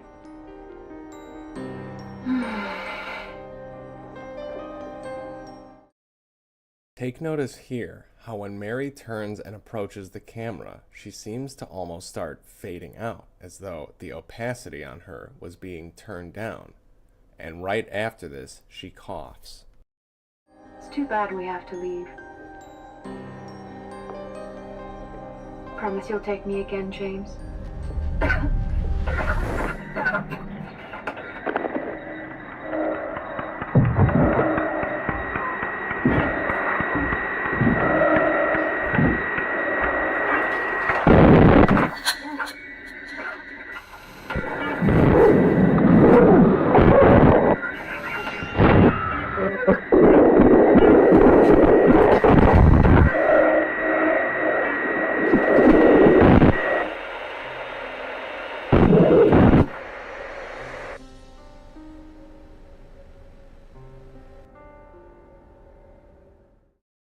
Here we see once again James's true reflection, though, as he's lost in thought and stunned by the realization of what he's done, he cannot look at himself any longer in the reflection.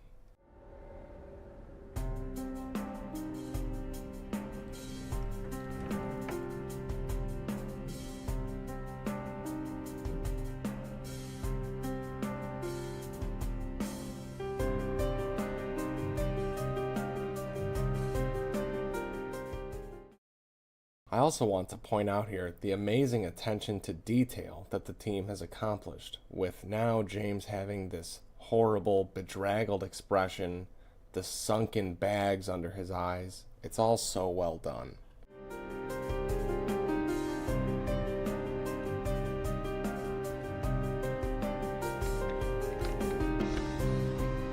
Hey, there you are. Do you know where Mary is? Here, while we have Laura the real character coming to ask James, I also see it as a representation of his innocence, doing one final check on him to make sure that he has got it, more or less. When James tells his innocence and admits what he's done, it of course lashes out at him, rightfully so. Come on. Talk to me. Mary's gone. She's dead.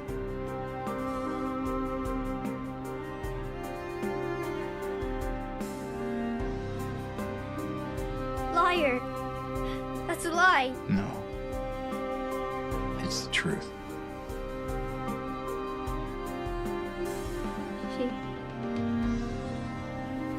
She died because she was sick. To me, the fact that Laura asked this question is also interesting. Laura had to have known that Mary was sick and in the late stages of her terminal illness, so she would have assumed, if she learned that she died, that it was because of the sickness. I think it's representative of James's internal innocence asking him one last time to completely define Mary's death.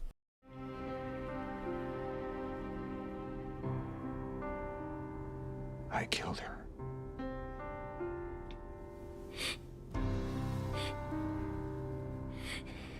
Killer! Why'd you do it? I hate you! I want her back. Give her back to me. I knew it. You didn't care about her. I hate you, James! I hate you! I hate you! I hate you!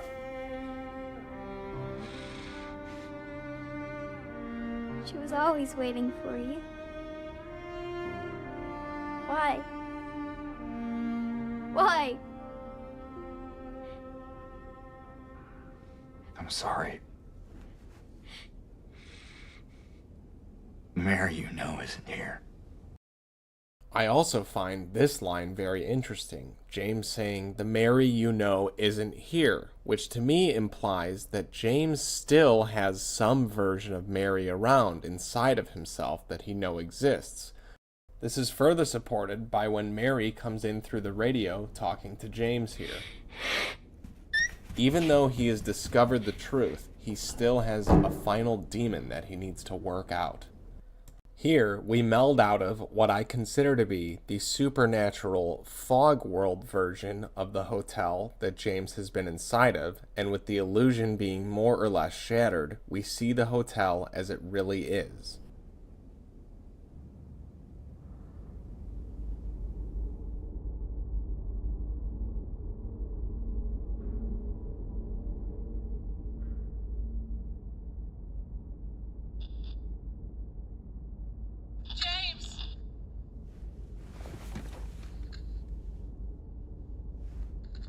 Mary? James! Where are you? I'm waiting. I'm waiting for you. Please, come to me. Do you hate me? Please, why won't you come?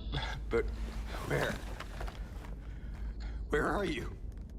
You're so close now. Please, don't give up. Don't leave me out here, James! James! One interesting thing I'd also like to note is that in this version of the room, there is no videotape player anywhere to be seen. If you scroll back in the video, you will see that where it once was in the Fog World version, there is now nothing on the floor there. It makes me wonder, is this tape real, or is this simply some way of James unlocking the memories that the tape held? Also, as we make our way through the burnt hotel and what is presumed to be the real representation of what the actual hotel looks like, we find almost no monsters. To me, it's something to do with James now realizing that in the town of Silent Hill, he is the scariest thing here. He is the murderer. Here we find a burnt book saying, "Wash yourselves, make yourselves clean, remove the evil of your deeds from my sight." Some attempt on James's part to try and find absolution. We are also given a quick glimpse of the past that references the tape that James listens to in the original game, where the doctor breaks the news to him that Mary is going to die. We also have this tape, which is reminiscent of the director's recording, that says, "She will not be cured. All that suffering, I'm no longer sure if it was of any use."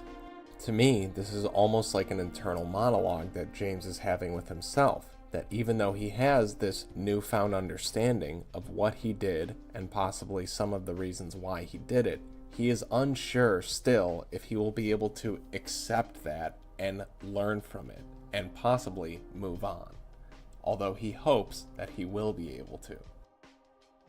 I think this sunny lit door in the basement is also attempting to give us some feeling that maybe there is something good waiting for us behind this door, but as we will discover, it is Angela, and the reflection of light is simply being given off by the flames that she perceives.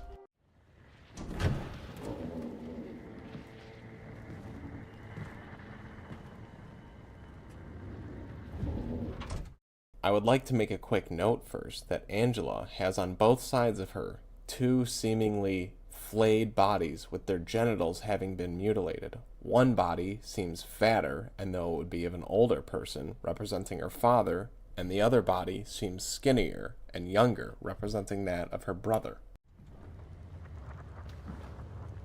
Mama? Mama! I was looking for you. You're the only one left. Maybe then I can finally rest. Mama. What's wrong? Wait. You're not my mama. I think it's interesting to note that Angela is still seemingly enraptured by her delusions here, mistaking James for her mother, while at the same time, James, even though he knows the truth, is still fighting the delusions and still has a boss battle left with Pyramid Head and Maria. It's you.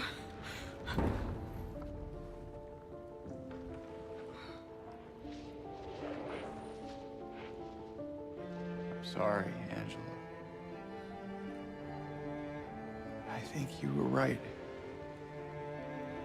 What we're looking for is not here. Not anymore.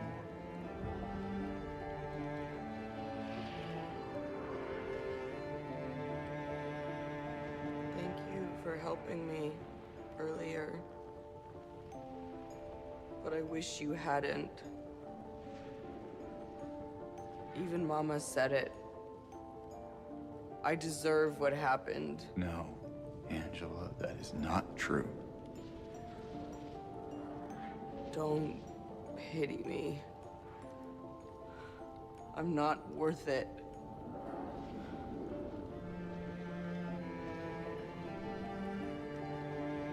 Or maybe you think you can save me?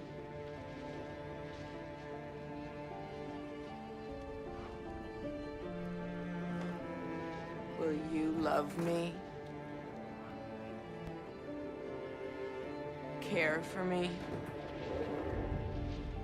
Heal all my pain? I find it interesting that this is the one and only time that Angela, although it maybe seems sarcastic, she is reaching out to James, asking if he will support her in the same ways that maybe James was expected to support Mary.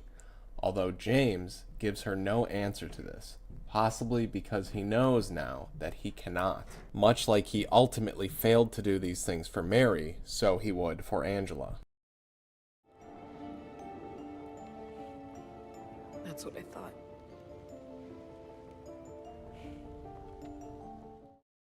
To me, this also implies that Angela feels there is no possibility of redemption or resolution for herself, and it seems that she has resolved, if anything, to end her life, because she knows that there is almost no getting past the trauma of what happened to her. James.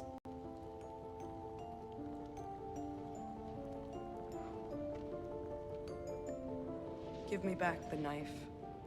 In asking for the knife, Angela is in some way asking for James to assist in her suicide, which James is unwilling to do. I draw some parallel to the fact that at times Mary said she wished she would just die, and James did assist with her supposedly wanted suicide. But after his newfound understanding, he is unwilling to take this step. Give me back the knife. No, I won't. Saving it for yourself.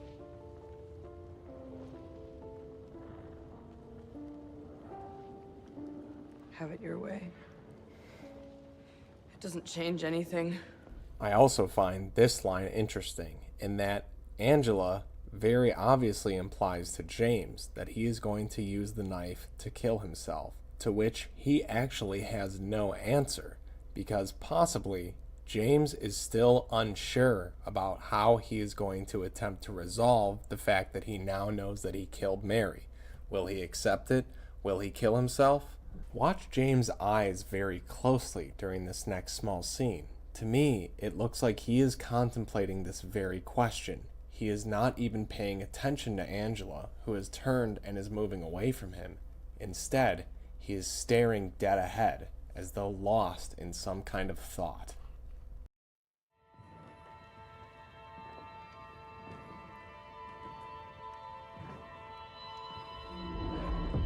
It's hot as hell in here.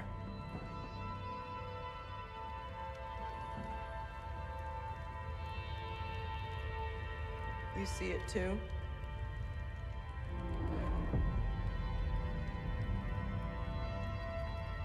For me, it's always like this.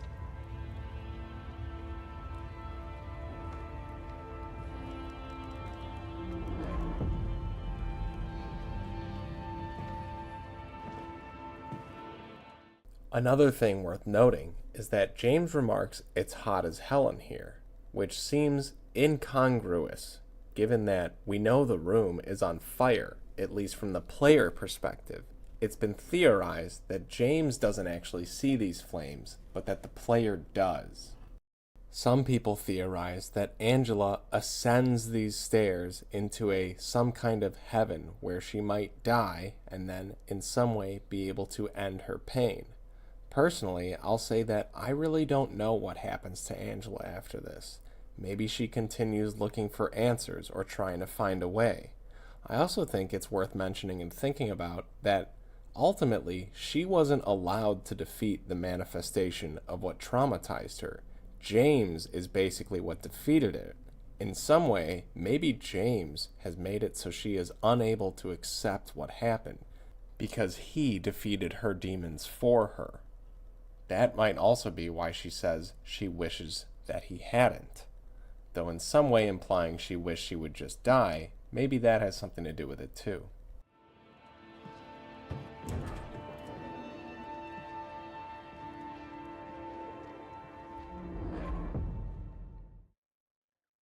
I would also like to point out that the only monsters that we will see between now and the final fights are a lying figure and a mannequin, which seem utterly disabled now and are in some ways seeming afraid of James.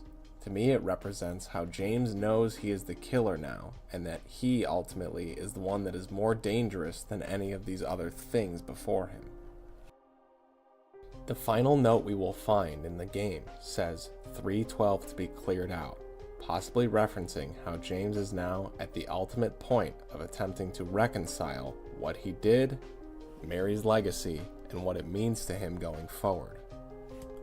We come to the final save spot in the game, the 9 red books, representing the 9 manifestation of James's guilt and self-hatred.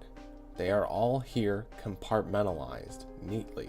It seems that James is ready to face them all at once and try to bring some kind of conclusion to this story. We also notice that James is no longer looking at the reflection of himself in the red save book screen. Some people have theorized that this is because, with the new knowledge that he has, he's utterly disgusted with himself and can't look himself in the mirror. But I also theorize that perhaps it is the beginning of James turning away from the red reflection, the monsters that tormented him, and his inner self-guilt. Perhaps this is some small nod to that he is slowly being able to focus on something else and possibly move on with his life. Here we get the third and final execution scene of Maria. It seems that James is still entertaining some level of delusion. With her even existing in the first place, he still hasn't accepted fully what he's done, or, if he has accepted it, he has definitely not come to terms with it, and so he is still punishing himself, represented in Pyramid Head executing her a third and final time.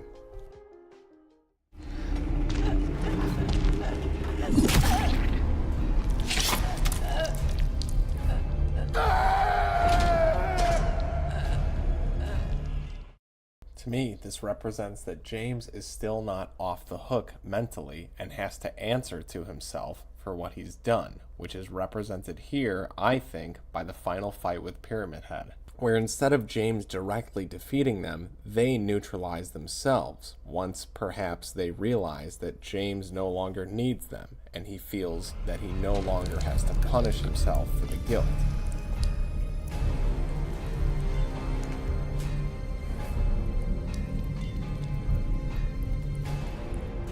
This is further evidenced by James's dialogue here.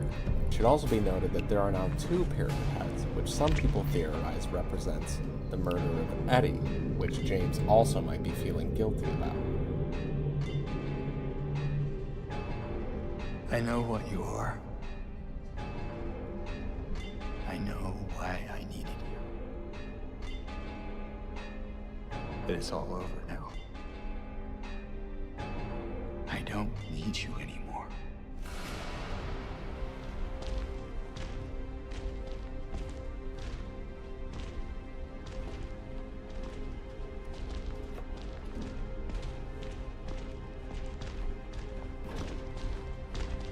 I'm ready. To me, the final fight with Pyramid Head signifies that it's not just James admitting to his guilt, but also showing that he's changed. He's no longer weak, and he's no longer running from the truth. He's ready to face it head on. Fighting the two Pyramid Heads is James proving himself that this time he's not going into denial like he did before.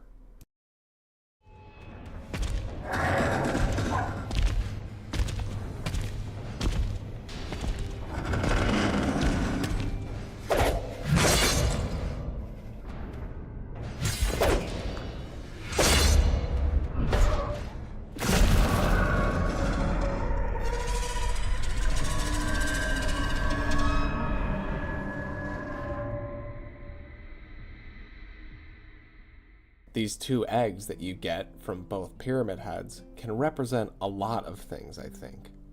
For one, an egg is a representation of new, flourishing life, something that James may be able to have after this whole ordeal is put behind him. One egg could be seen to possibly represent Mary, the rust-colored egg being decayed and dying. The other egg could be seen to represent Maria, the possibility of vital and new flourishing life. I've also seen it theorized that one egg represents Mary's murder, the rust-colored egg being the older murder, and the other egg representing Eddie's murder, the newer one and the fresher blood that James has spilt. There's also certainly something to be said about how the way that you use these eggs and which door you enter through into the final area has an impact on your ending. For example, if you use the scarlet egg and don't listen to Mary's conversation, you have a higher chance of getting the leave ending. If you use the rusty egg and don't listen to Mary, you have a higher chance of getting the in water ending. If you use the rusted egg and listen to Mary, you have a higher chance of getting to Maria. There is definitely some meaning tied up in all of this, and it's all very kind of cross-pollinated with each other, and it is tough to find one simple meaning to all of it. I think there's many different meanings to these eggs and the ending they can give and what they might symbolize. We are now coming to the final hallway conversation that we hear between Mary and James, that is supposed to be probably near the end of the sickness. This conversation very well explores the duality of James's decision, Mary's abuse towards him, but also her love. It gives us introspection and allows us to reflect on how that while James did what he did, and it was terrible, There are many shades to this and ways that the morality can be not entirely black and white, but gray. What do you want, James? Flowers. I don't want any damn flowers. Just go home already. Look at me. I'm disgusting. Between the disease and the drugs, I look like a monster. Well, what are you looking at? Get the hell out of here. Leave me alone already. I'm no use to anyone. I'll be dead soon anyway. It'd be easier if they just killed me. But I guess the hospital's making a nice profit off of me. Why are you still here? I told you to go. Are you deaf? Don't come back. Jesus. Wait. Please. Don't go. Don't leave me alone. I didn't mean what I said. Please. Tell me I'll be okay. Tell me I'm not gonna die.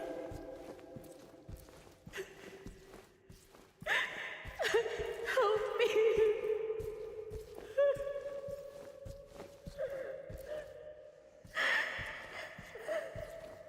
Maybe it can be theorized that part of James's solution to help Mary was ultimately just to end her suffering. But of course, we know he also did it for selfish reasons. And these things do kind of change depending on which ending you get. Ones where James is more willing to accept the fact that he hated Mary, and others where he admits it but is still kind of dodging around it in some way. This is the second to last part of this video. I will display the endings, offer some brief commentary at moments that I think are interesting, and then move on. I would like to thank you, if you have made it this far, for listening to my insane ramblings, grasping for straws, and completely back-breaking reaches on a lot of the stuff in this game. I would like to reiterate that I don't believe a single thing I've said here is in any way solid or concrete. I am not offering these as irrefutable proof. These are all just my own personal interpretations, plus things I've heard from other people, and my attempt to give some analysis to this incredibly deep and symbolic game. The leave ending is considered by most people to be the best ending or the most resolved ending that James gets.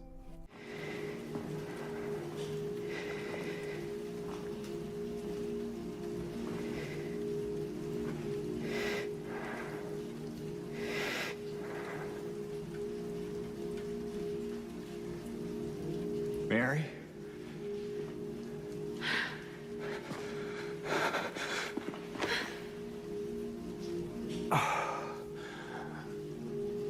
I have missed you so much.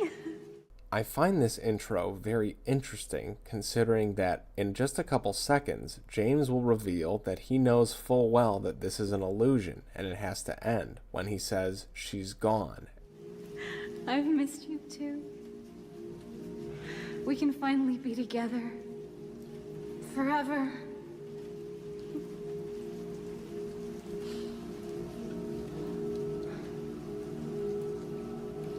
No. Perhaps for just a second, James was enticed once again by the delusion, which is why he went in for the hug. But her touch and voice and feel reminded him of the truth, perhaps.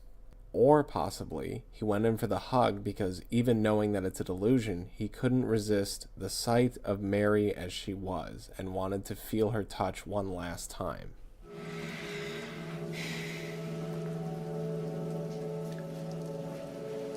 James.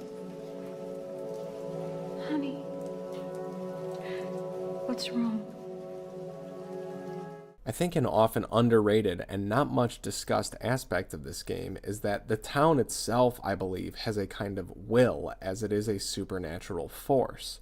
Maybe this is it pulling out all the stops and giving James what he truly desires in his heart in one final attempt to claim him.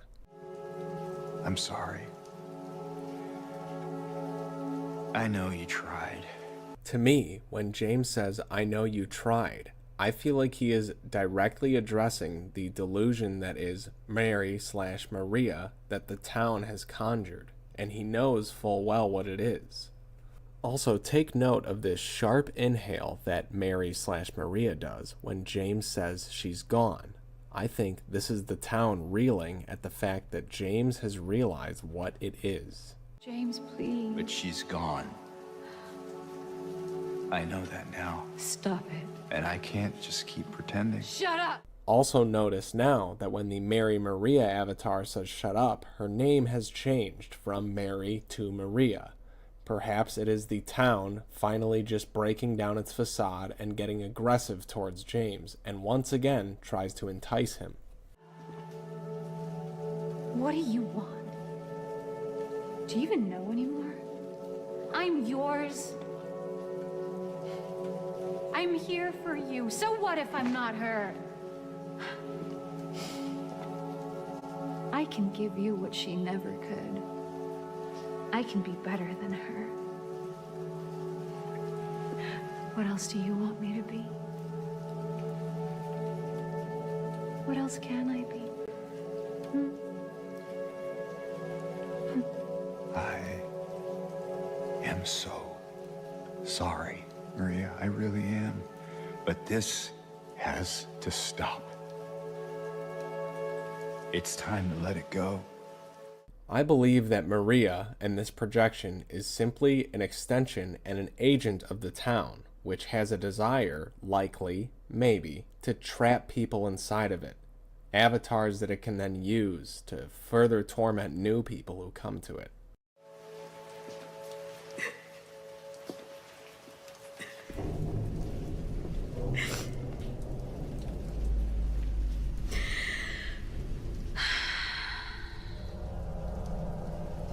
No.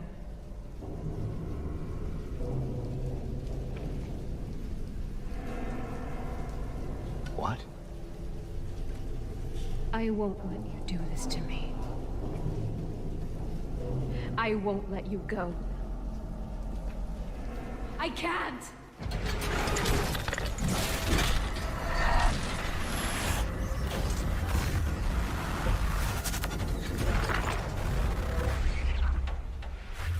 There is also an important distinction that you can make on each ending when Mary/Maria is lying in her metal casket right before you give the final shot to her. She will be saying your name and giving a different narrative tooltip for either Maria or Mary.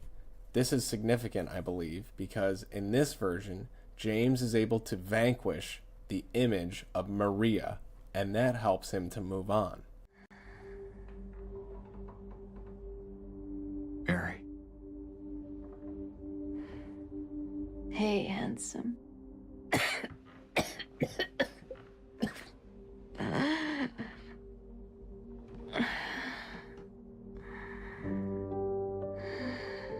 sorry. Don't be. I told you. I wanted the pain to end. Yeah. You did. I think the most important distinction in this ending and this scene coming up is that James seems to fully admit and accept the reasons of why he murdered his wife, and also in some way seems to be able to communicate this to either her spirit or his idea of what her spirit would be. But that's not why I did it.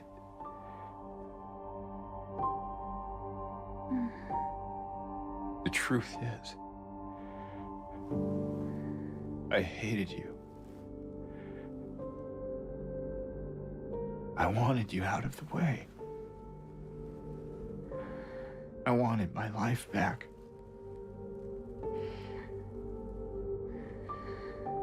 If that's true, then why do you look so sad? With James admitting to himself that he hated Mary here, he is also reminded by her saying, "Then why do you look so sad?" that he is also incredibly sad over her death. And this, I think, helps to remind him that he does have some humanity left inside of him, which is maybe what leads to this being the ending where he salvages things.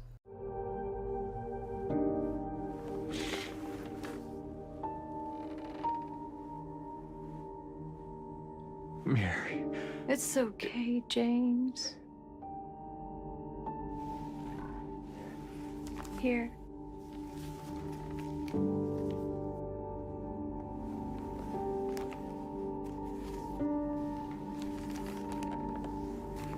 What is this?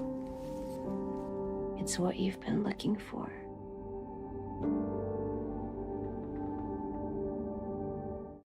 Here, I believe, James is handed, in some metaphorical way, though maybe he had it on himself the whole time, I'm not sure. There's a lot of theory surrounding that.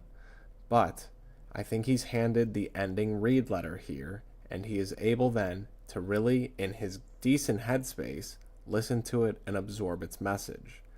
Now, I know a lot of people are going to get annoyed with this because Laura is supposed to be represented as a real person, but I feel like there is almost no shot in hell that Laura as a real person would ever forgive James for killing Mary, since she now knows that. But Laura as a representation of James's innocence, I think would, if that makes any sense at all.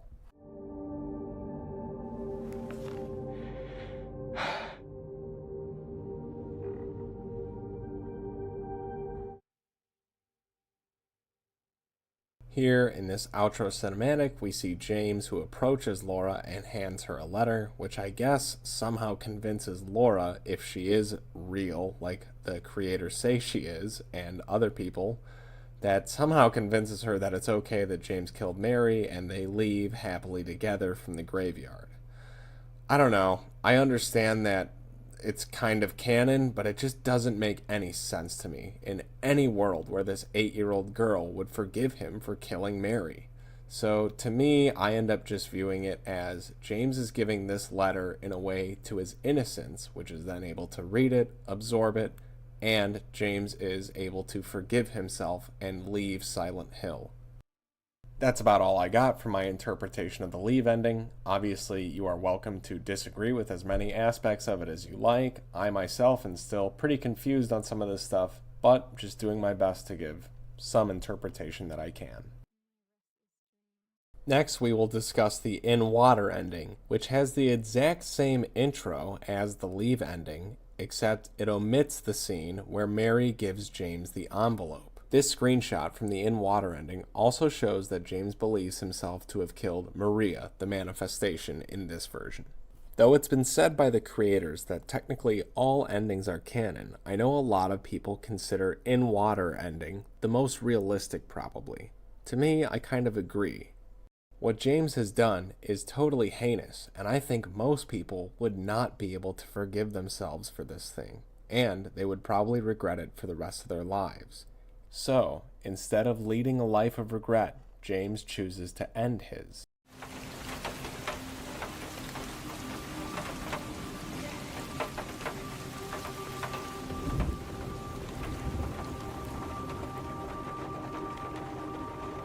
I miss you so much.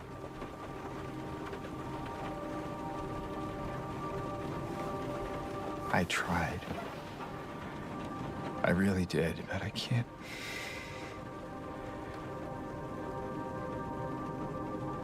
Just can't go on without you. I can't forgive myself for what I've done.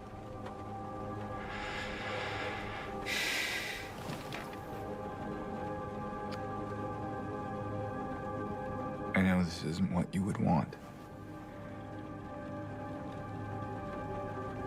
But I guess it doesn't matter anymore.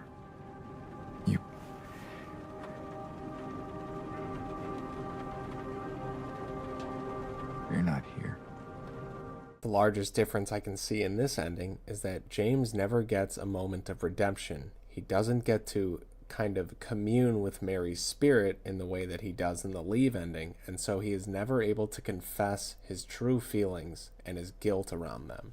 So it just stays bottled up inside of him. Are you?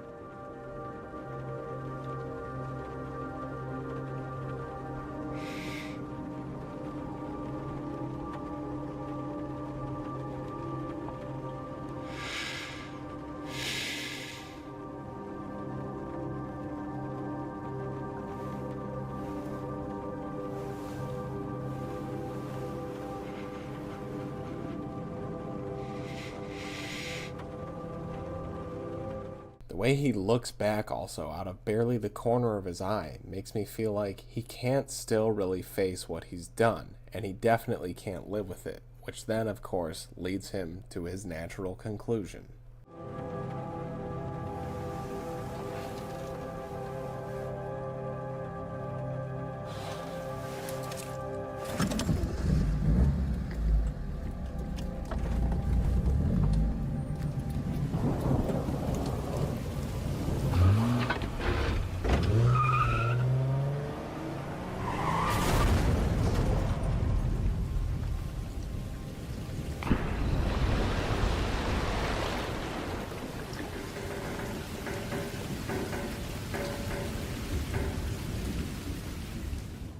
All in all, I think the in-water ending is the one that is the simplest and makes the most sense to a lot of people. I think almost everyone, in fact, would have this sense of crushing guilt that would make life basically unbearable. So, it kind of makes sense to me that James does what he does, if we're talking from a totally realistic, not video game world standpoint. This next ending is the Maria ending. Most people consider this a bad ending in terms of James, and I would agree with them. In this ending, in my opinion, the town essentially wins. It manages to claim James and his soul by completely infatuating him with Maria, so much so that he eventually abandons the idea of Mary, kills her here, and then attempts to leave the town with her. It shows that James really learned nothing. He is unable to admit the full truth, and thus unable to redeem himself.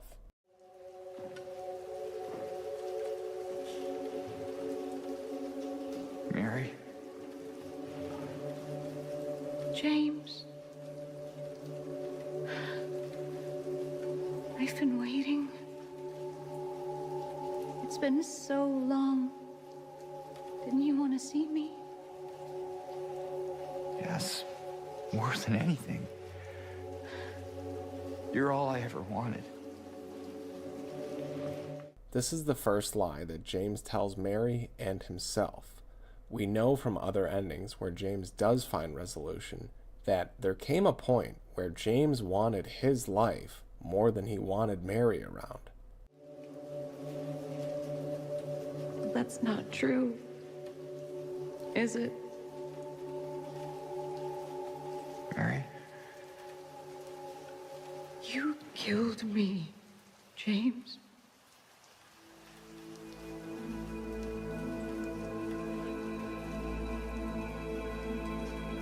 Yes.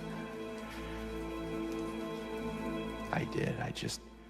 Here, James tells another half-truth, which is essentially a lie. He is omitting from this kind of fake confession that he couldn't bear to see her suffer, and he had also grown to hate her. I couldn't bear to see you suffer. Don't make excuses. I know how you saw me, how you felt. You really hated me. Didn't you? It's true, I may have had some of those feelings. It was a long 3 years. I was so tired. Here again, we have James making excuses and trying to justify the killing not only to himself, but to the avatar of Mary. I know this is completely unsubstantiated and total fan theory behavior, but part of me also just feels like this is some kind of real commune that he is having with Mary in the spiritual world through this manifestation that Silent Hill is representing. Maybe it's totally unfounded, and it probably is, but I don't know. I guess I understand. I know I was a burden. I wanted a long, happy life. Something I couldn't give. Can she?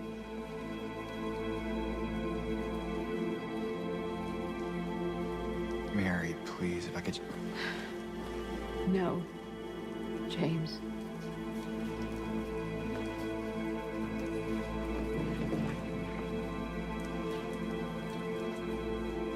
Those were the last precious moments I had. How could I ever forgive you? One final note that I think worth mentioning here is that in this ending, Mary never appears as Maria. It seems as though the whole time James is communicating with Mary as he knew her, and she is quite unforgiving, understandably, of what he did. Also, I think reinforced by the fact that he won't admit to it.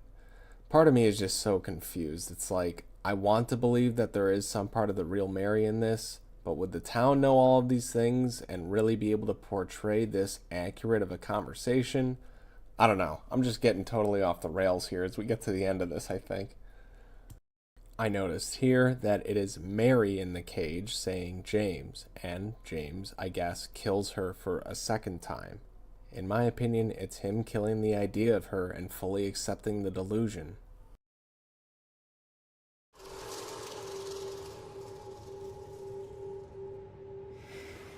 One note that I know is grasping at straws, but I noticed is above Maria we have a sign that says Dream. To me, it's James continuing to entertain the dream of Mary through Maria.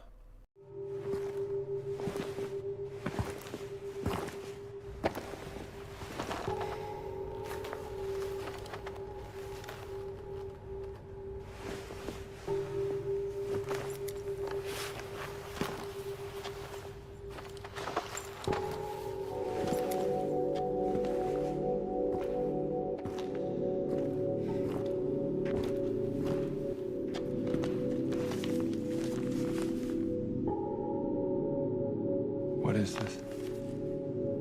It's what you've been looking for. I find it odd and interesting that Maria offers him this note because I usually see it as the key to James finding his absolution. But either way, she offers it to him. Maybe just so he can deny it, because that is what he does. I see this as him having no interest anymore in knowing the truth or finding absolution. He's just going to delve headfirst into the delusion.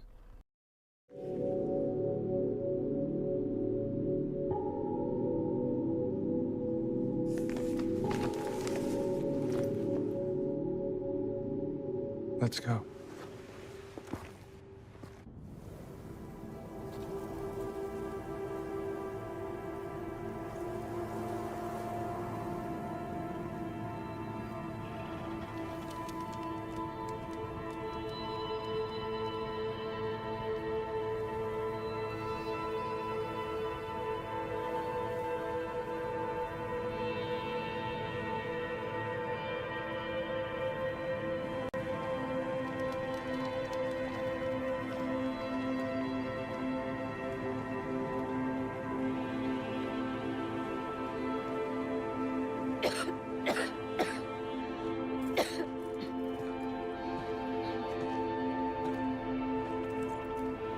Better do something about that cough.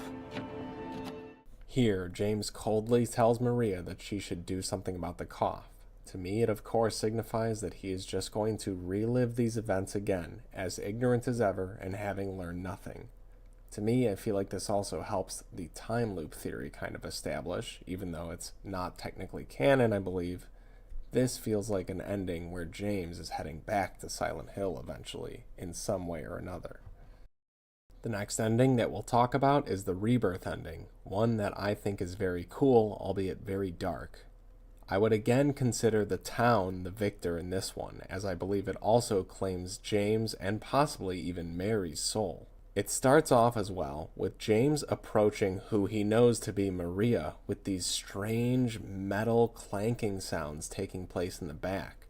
To me, it feels like some kind of auditory metaphor for how James is unhinged and the town has taken control of him more or less. He resolves to kill the Maria avatar and raise Mary from the dead.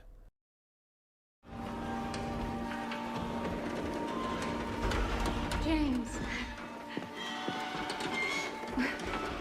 What's wrong? Aren't you happy to see me? I'm sorry.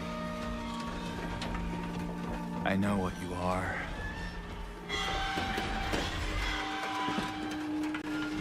What does it even matter? I am here for you. You're not her. She's gone. And she's not coming back.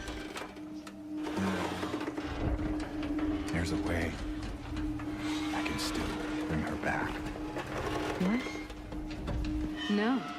I feel like this answer from Maria actually signifies that maybe there is a chance that James could bring her back through some dark magic, and Maria definitely doesn't want that. She immediately becomes defensive and looks upset by this.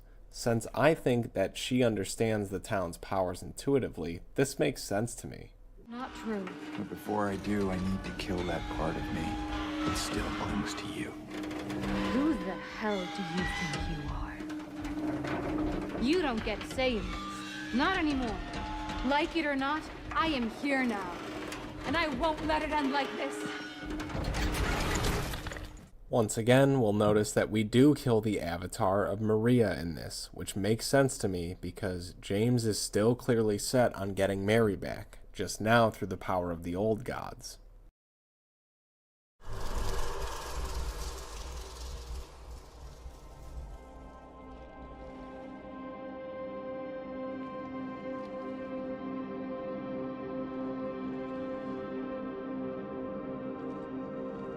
Mary. You look so peaceful. Forgive me for waking you. But without you, I just can't go on.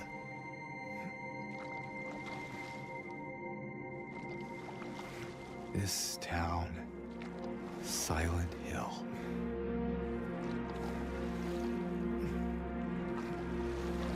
The old gods haven't left this place. And they still grant power to those who venerate them.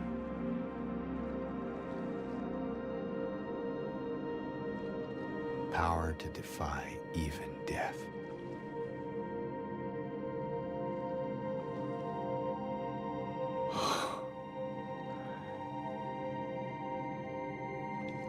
Mary. I personally think this ending is really cool, albeit extremely dark and ultimately bad for our protagonist, but just the voice acting at the end alone is so awesome. James to me sounds totally unhinged, and it goes in line with this ending. The next ending we're going to talk about is the Bliss ending, which I think has so many interesting things happening in it. For one, James, right before viewing the tape, takes this White Claudia, which is known in the Silent Hill universe to be a powerful hallucinogenic drug that was used during a lot of ritual ceremonies in the past. I think that alone makes this ending extremely ambiguous and hard to define what is real and what isn't, because for all we know, the whole thing is a hallucination on James's part, but I think there's some very cool things worth examining.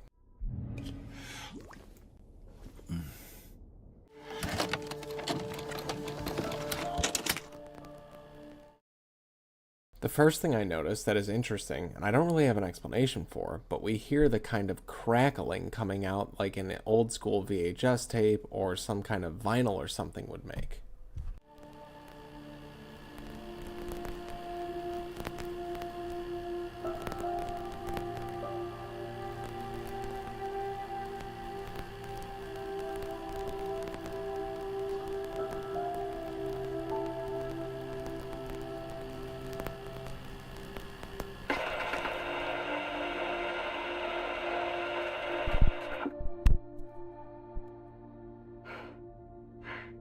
Are you taping again?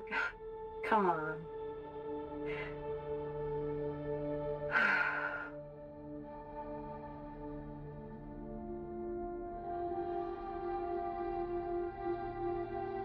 I don't know why, but I just love it here. It's so peaceful. You know what I heard? This whole area used to be a sacred place. I think I can see why.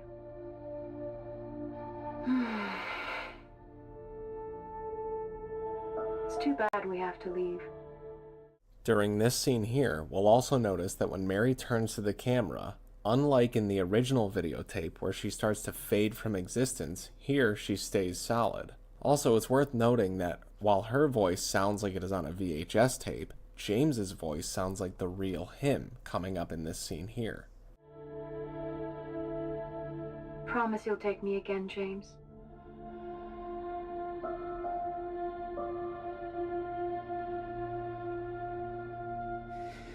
I promise. Something that I find that looks like a bit of an ill omen to me is the clock in the background, which I believe is also saying 9, 10, 15, as it always does in regular Silent Hill. But I'm not too sure, because honestly the more I look at it, the more it looks like it might be 9:45 or something else. It's very hard to tell.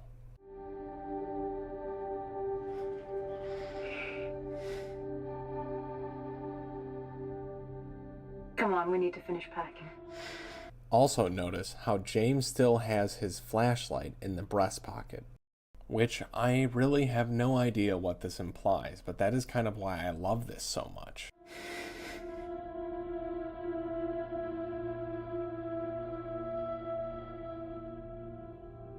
James, honey, did something happen? Oh, no, it's fine. Everything's fine. We get some strange knowing look from James where it seems like he almost realizes maybe where he's come from and where he now is, or maybe realizing he'll never find out the truth. I don't know. This ending leaves me with so many more questions than I have answers, honestly. But I love it. It's very reminiscent of like a Twilight Zone episode for me.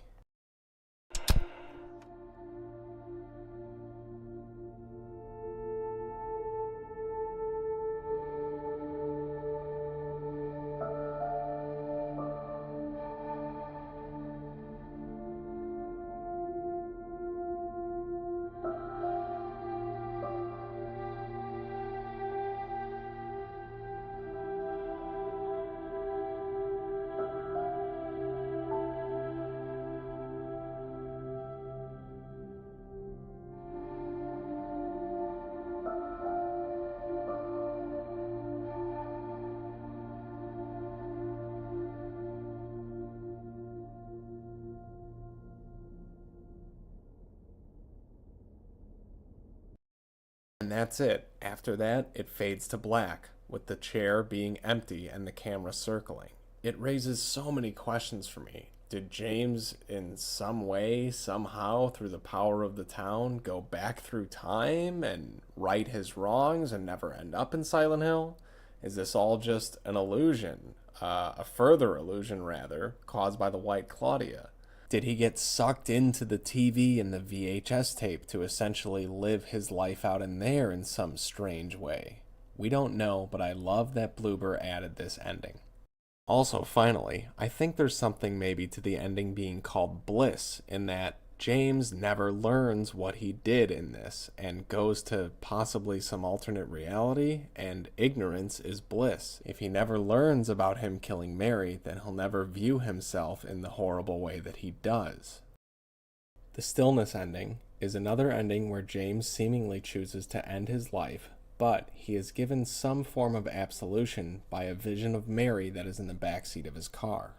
This ending, in my opinion, is one of the most complex endings in the game and requires some thorough examination, so I had to look up some stuff online, and I'm going to do my best to relay that information in a concise and coherent manner here. I will, of course, also offer some personal views. I tried.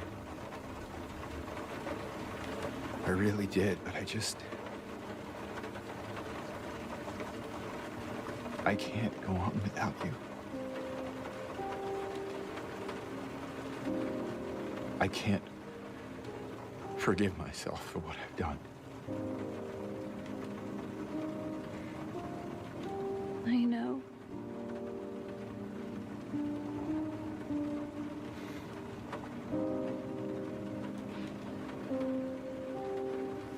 What's wrong, honey?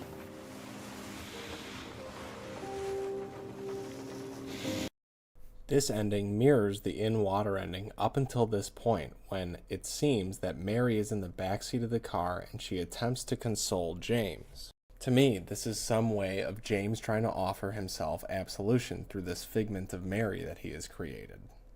I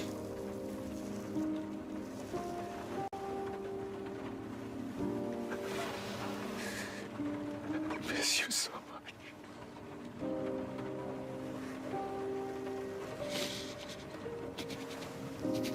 I am sorry. I am so sorry.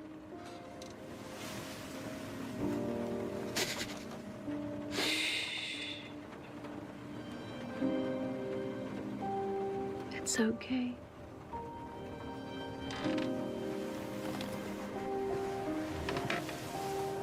It is important to note that this ending is only obtainable if you have gotten the in-water ending before, and amongst a myriad of things that you have to do, you have to get the Toluca Lake postcard, which says, "A place you'll always return to."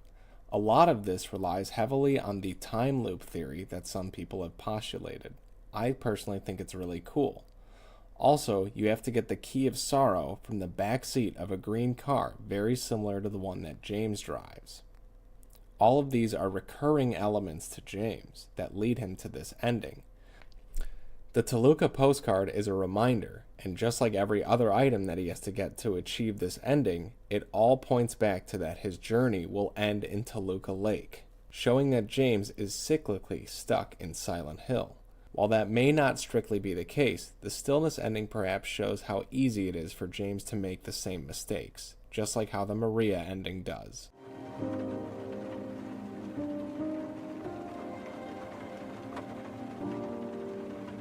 Will you wait for me? James. I've always been waiting for you.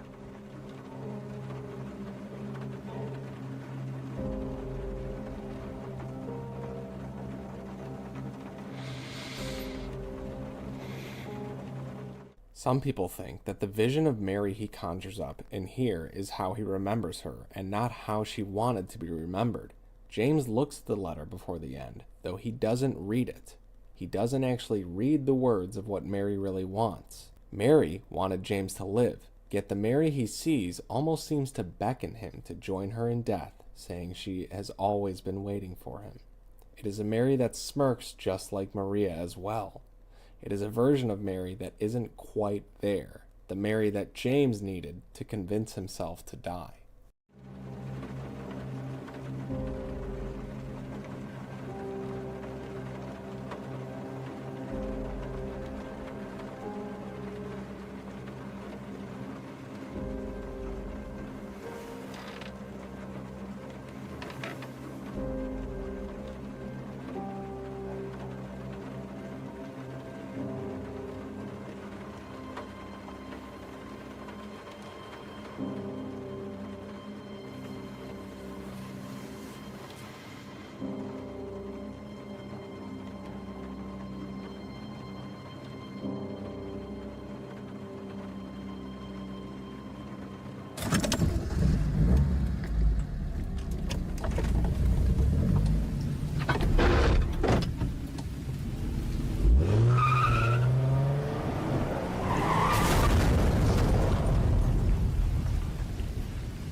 Something that I find very interesting, but honestly don't have an explanation to, is that if you go back to the in-water ending and listen to the sound design, and then come back and listen to this stillness ending sound design, there are some interesting differences.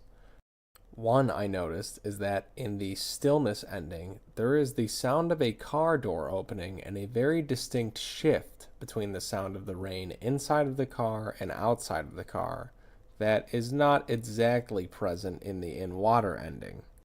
Then we also hear some extra kind of thudding that I'm not sure what to interpret as, but I feel like it does have some meaning. Some people have postulated that possibly James is doing something where he is setting the car to run itself into the lake without him in it, or some transference of Mary's body. I'm not sure, and I'd love to hear back from others. This is it. We made it. I honestly can't believe how long this journey has been. This video almost didn't get made several times. There were so many points during the creation of this that I was questioning myself, wondering if it was worth it, if anyone would even care about any of this. Silent Hill 2 is an extremely special game for me. Not just the remake, but the original, and all of the beautiful concepts that are interwoven into it, that make us question our humanity, morality, and the shades of gray that come with all of that. I'll state again that I don't believe anything I've said in here to be concrete law and that it should be taken as gospel. This was really just me trying to make sense of everything the best I could, much like James goes through Silent Hill trying to make sense of the things that he sees. I feel like Silent Hill 2 is one of the most important games that I've ever played in my life, and so I felt that if I were to make this video, I would make it to the best of my ability, and hopefully it would last forever, as a testament to my love for this game. Through all of my insane ramblings, the equivalent of a bloody note you'd find in a hospital, I hope that I have been able to shed at least one tiny bit of light on maybe some hidden aspects of this game that you hadn't considered before. And if not, that's perfectly okay too. The beauty of this game is that one thing in it can be interpreted in a multitude of ways. The amount of detail that is baked into its concept is honestly just mind-blowing. And although nothing will ever replace the feeling that the original Silent Hill 2 gave me, I believe that if some kid picks this game up and plays it for the first time, it could affect them the same way. Everything can be viewed in a different way and through a different lens. Although we look up in the sky and see a Big Dipper, the ancient Greeks looked up and saw a large bear. We can all point to something that is objectively the same, but also relatively different. And therein lies the beauty and magnificence that is the story of Silent Hill 2. Anyways, this video has gone on long enough, and now it's time to end this.